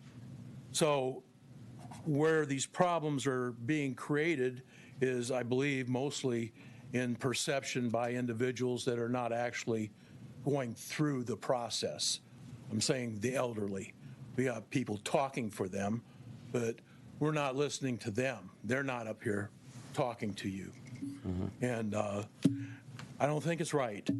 The other point is that because this is a system subject to abuse, that I believe that there should be, as in other bills relating to voting integrity, where the system is being fraudulently abused, there should be felony crime spelled out, $25,000 and or 25 years imprisonment, with no reduction by a judge in that sentence and no dismissal by a judge. I'm saying send a clear message that we are not going to permit abuse of our voting system. Thank you for your time. Members, any questions for this witness? Thank you, Mr. Welty. You're welcome. All right, on deck. Vanessa McDougall, Roxy D. Hall Williamson, and Colonel David Carter. Any of these people here? So Vanessa McDougall, Roxy D. Hall Williamson, and David Carter.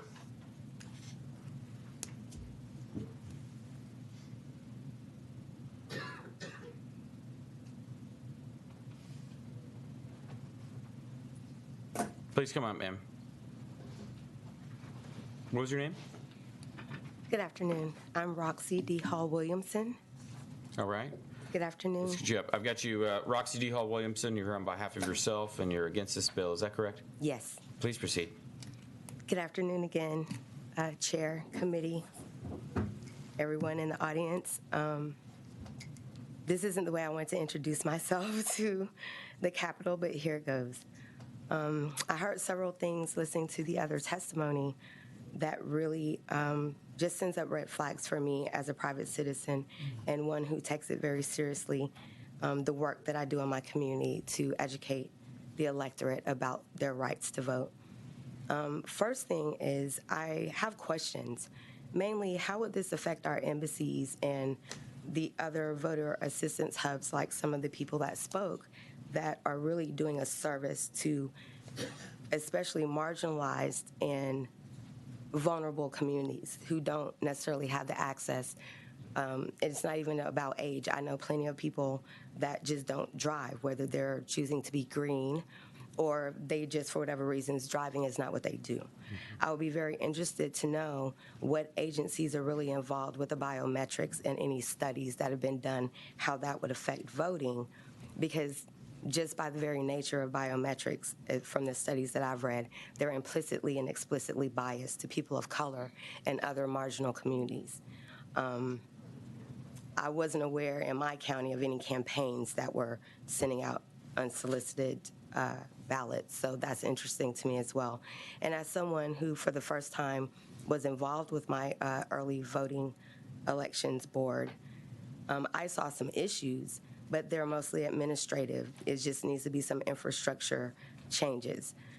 Criminalizing assisting people to vote is just an assault on everything that I believe to be American.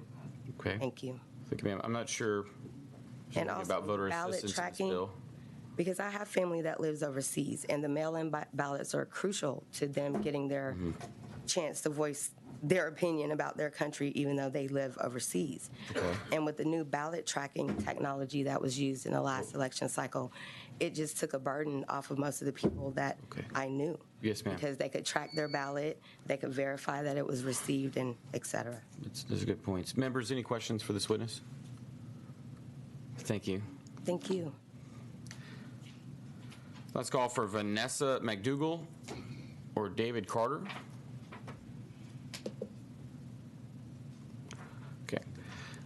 Next on deck, Andrew Eller or Alan Vera. The chair calls Alan Vera.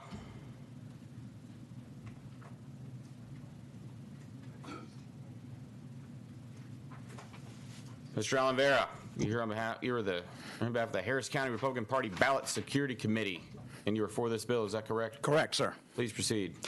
In the span of just over 3 years, the country of India moved the voting age population segment of 1.3 billion people to a fully biometric-based voting system.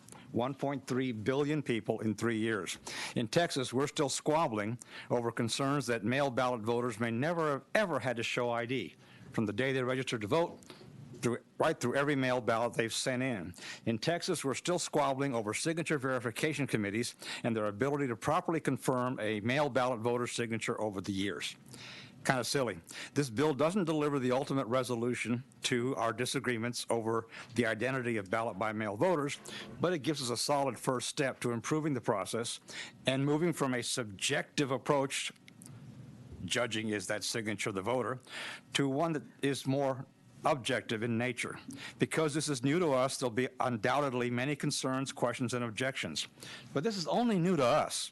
There's one hell of a successful pilot program across the Pacific that's working quite well. Mr. Chairman, we don't always have to reinvent the wheel. The first step proposed in this bill leverages an already successful voting system, not an untested experiment. We recommend you report this bill favorably to the full House. Thank you. Thank you for testimony. Members, any questions? Thank you, Mr. Vera. Members, we do have a resource witness available here from the Secretary of State's office. Does anybody like to hear from them? The chair calls up Mr. Keith Ingram.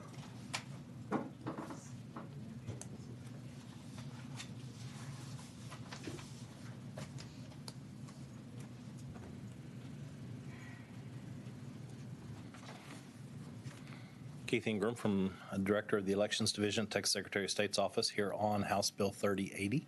Thank you, Mr. Ingram. Chair recognizes Vice Chair Gonzalez. I have a few questions. If this bill were to pass, what would happen if a voter forgets to place the signature card in the carrier envelope?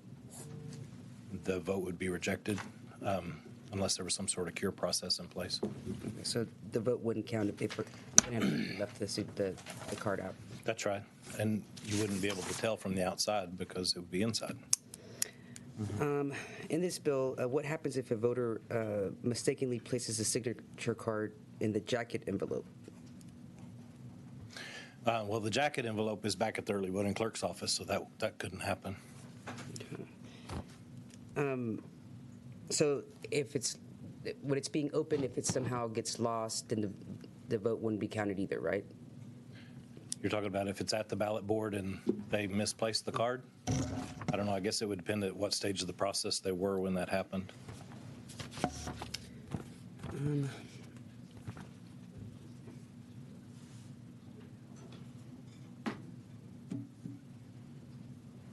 I guess I just have some concern as to whether, even if a person forgets to, because it's already kind of complicated when you're trying to do it just right with all the instructions, and there being the possibility of somebody doing, putting it together, the incorrect way, and then their vote being rejected because of that. I agree. There are definitely logistical concerns with the process. And as far as, because the ballot board, they're not trained to verify thumbprints, right? They are not. So they would need additional training how would that work? I'm just trying to think of logistically how that would work. I don't know how it would work. We would have to figure that out. We would have to figure out what the database of fingerprints is and then how in the world to make it useful in the comparison. I don't know how it would work. But it would require some kind of machine or something that would be able to read it somehow. I would imagine that it wouldn't be people looking through with the what is that, the magnifying glass. Magnifying glass. I would hope that it would be more technological than that, but as we sit here today, I don't know. But that would cost additional money. To get whatever is required to be able to figure out who this thumbprint belongs to. But as of right now, you don't need a thumbprint to verify a signature, correct? That's right. Because the fiscal note says that there's not a fiscal note on it, and I just find that hard to believe because, you got to think about is the card is going to be self-inked? Does a person have to figure out how to find the ink to put their fingerprint? Or does the county have to send an ink pad with every mail ballot package? I don't know how it would work. It's gonna fall on the county to have to figure out. Well, we would definitely do some work to help the counties figure out the best, most cost-effective solution. Okay. Okay, thank you. One moment. Mr. Ingram, when were you with the agency when we started doing signature verification? No, that predates me by quite a lot. Yeah. I can imagine it wasn't easy to figure out how to do that, but someone figured it out, right? Well, you can look at it and see if the signatures could have been made by the same person. That's the standard we use. Can you look at two thumbprints and see if they look the same? I don't know. Okay. Just curious. There was a concern raised regarding military's overseas voters. Do they automatically get sent something to allow them to request it? They normally do not get sent unsolicited mail ballot applications. They're not over 65. And so they're not in the group that would get those. They do get a notice from the U.S. military every January that you can send in a federal postcard application to your county right now and qualify for all your ballots for the year. They get that reminder every year from the military. Okay, so that provision and the representative's bill wouldn't change that. That's right. Thank you.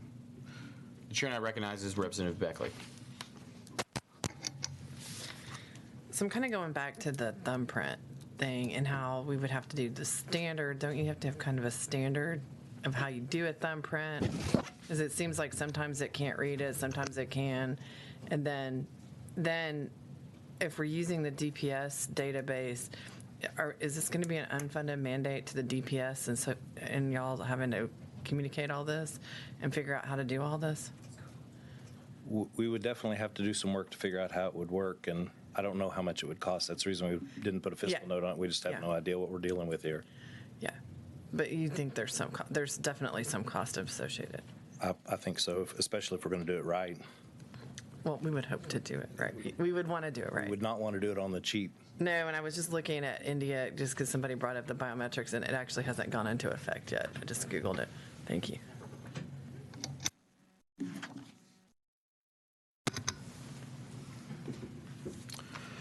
This would, my reading of the bill would still require signature and signature verification, correct? I agree with that. Okay.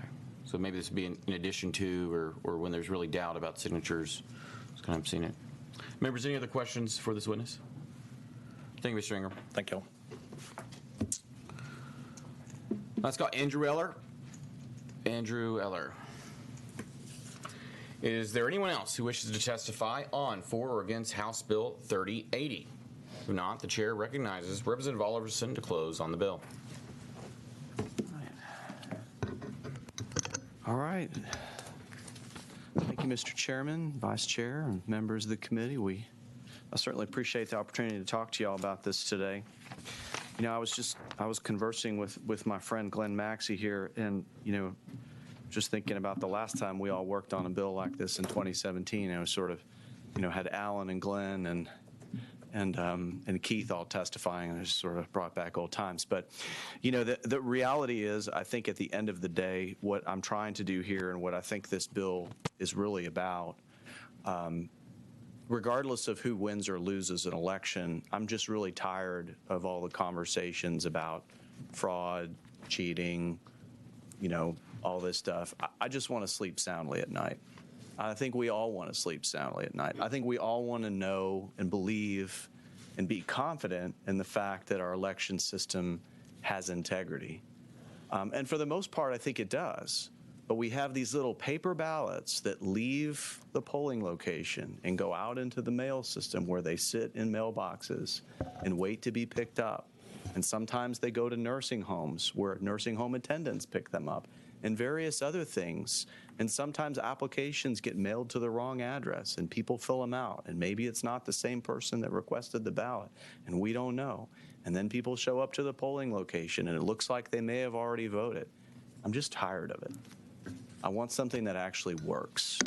I don't want to leave anyone behind. I don't want anyone's vote not to be counted. Yes. I want everybody to have an opportunity to participate in the process, but I do not want to see one person's vote stolen, one person's vote harvested, one person's vote not count simply because somebody made a decision to vote on their behalf and it was not their voice. Yes. And so I think this is a way forward. I understand that it's revolutionary. I understand that it causes us to have to think about things that we haven't had to think about before because it's different. But friends, none of this is new technology. None of this is stuff that has to be invented. Every single one of you probably has a phone sitting in front of you that has thumbprint technology or facial recognition technology built into it. So this is not complicated. This is not difficult. It may require some effort to adapt it to our election process. But if we really want to have confidence in the integrity of our elections and we really want to sleep soundly at night, and assuming that we really want one person, one vote, everybody to count, nobody to be left behind, then let's get serious about this. This is really the only area of our election process where we all acknowledge, Republican, Democrat, Independent, that fraud exists. You have colleagues who have been impacted by this. We have passed legislation. We've had members from both parties who have nearly lost or lost elections on the basis of mail ballot fraud. It is real. Nobody denies that. And I just want it to end. So I'm happy to work with you on this. I realize this may be out of the box, may be a little bit different, maybe a little bit forward thinking. I understand that perhaps it may have a few issues that need to be addressed or some rough edges that could be filed off. I'm happy to take your suggestions. With that, I'm happy to take any questions you have, and I close. The chair recognizes Representative Schofield. Chairman Oliverson, thank you for bringing this bill. I think this is definitely the direction that we're going. I mean, one of the big holes in our election process is that we can, assuming that the election judge requires it, we can get photo ID from each person that shows up in person, but there's nothing to be sure that the folks who voted by mail were actually the people who were supposed to be casting that vote. It's not going to be very long before we can do biometrics of one type or another for everybody, and we can be sure that your vote was your vote. I appreciate you bringing the bill, and I enjoyed working with you on the nursing home bill, and we'll keep finding ways to make sure that nobody gets their vote stolen and that everybody's vote count won. I appreciate it. Thank you. Members, any other questions for this witness? A couple of follow-up. The chair recognizes Vice Chair Gonzalez. Hey, Chairman. I just have a few questions. Sure. I mean, so what's the real concern about people sending out vote by mail applications? Because these are applications, people still have to fill it out. You still have to, be eligible to request a ballot. So it's not an actual ballot. So I just want to know. So it kind of gets back to the whole issue of fake IDs and how easy is it to steal someone else's identity? Well, how much information do you need, and how much of that is actually on the ballot by mail application? And I think that's the issue. I mean, look, when people show up to the polling location, and this happens every single freaking election cycle, we have people that show up to polling locations, and it indicates that they may have already voted by mail, and they did not. So you can't tell me that these applications aren't being fraudulently completed. Now, maybe that doesn't happen to everybody, but it does happen. So could we at least make sure that only the people requesting the ballot by mail applications are receiving them? And look, I'm amenable to working with Representative Busey on his idea. I don't think we should make it overly burdensome or complicated for people who currently are requesting ballots by mail to continue to do so. But to just spam my inbox, so to speak, to borrow a term from email, with applications from 3, 4, 5 different groups, all wanting me to get a ballot by mail, how is that not likely to lead to fraud? Well, I mean, your signature still has to match from when you initially And I think what we've heard is that when we have volunteers, these are not all signature expert FBI trained people that are doing this verification process. It's better than nothing, but it's not state of the art.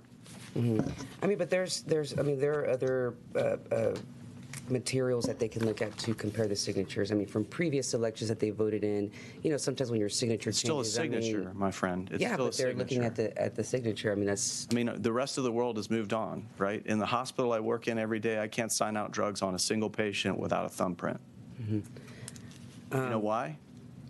Because it's secure, and because they know when I log into the Pyxis and I pull out drugs and I put my thumbprint on there, they know it was me that did it. Not a nurse, not my colleague, not a tech, not a medical student. They know it was me, unless somebody chopped off my finger.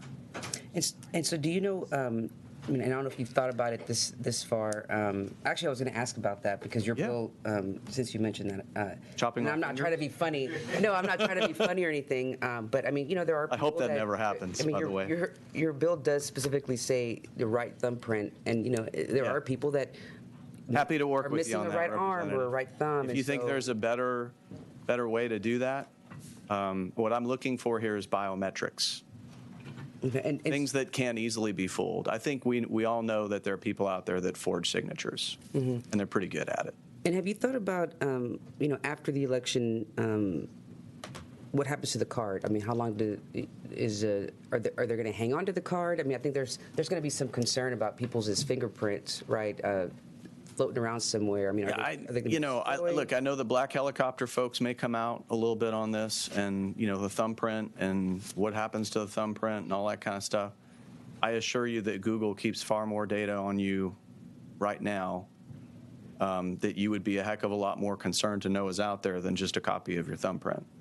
So it's going to be the Secretary of State that's going to be collecting these. I would assume so, and then matching it with the DPS information that we already have. Is it going to be public information? That's not going to be. I wouldn't anticipate that. I honestly, if you have suggestions on that, I'm happy to work with you on it.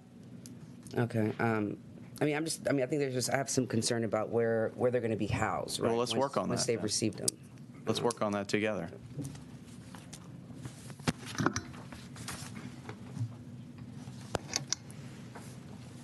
So I'm One moment. So, sorry. No, I'm done. Oh, Thank you. the chair Sorry. recognizes I thought Representative Beckley. Sorry, I thought you were representing. I thought your wave was a yes. Okay, so thank you. So I can see them moving forward, evolving. So I have a question about thumbprints because you're a doctor. So Sure. So one of the things we talk about the signatures, what we've heard in this committee, is people's signatures change if they have a stroke or something happens to them. Sure. So how often does a person's thumbprint ever change? I'm just asking. I'm not an FBI expert, Representative, but just as a simple country doctor kind of thing. Yeah. I would say that yes, it is possible through traumatic events that print could change. But that print can always be updated. Yeah, like if you burn yourself or something. Right. It has to be pretty I mean, traumatic. it wouldn't. I don't probably- think it would just naturally evolve over time. I mean, I think that's one of the reasons why FBI and various law enforcement agencies have used fingerprints for, decades, especially before DNA technology to identify individuals, is that they don't really change. Yeah. But yes, I agree with you. Trauma and to Vice Chair Gonzalez's point, it's possible to lose a thumb.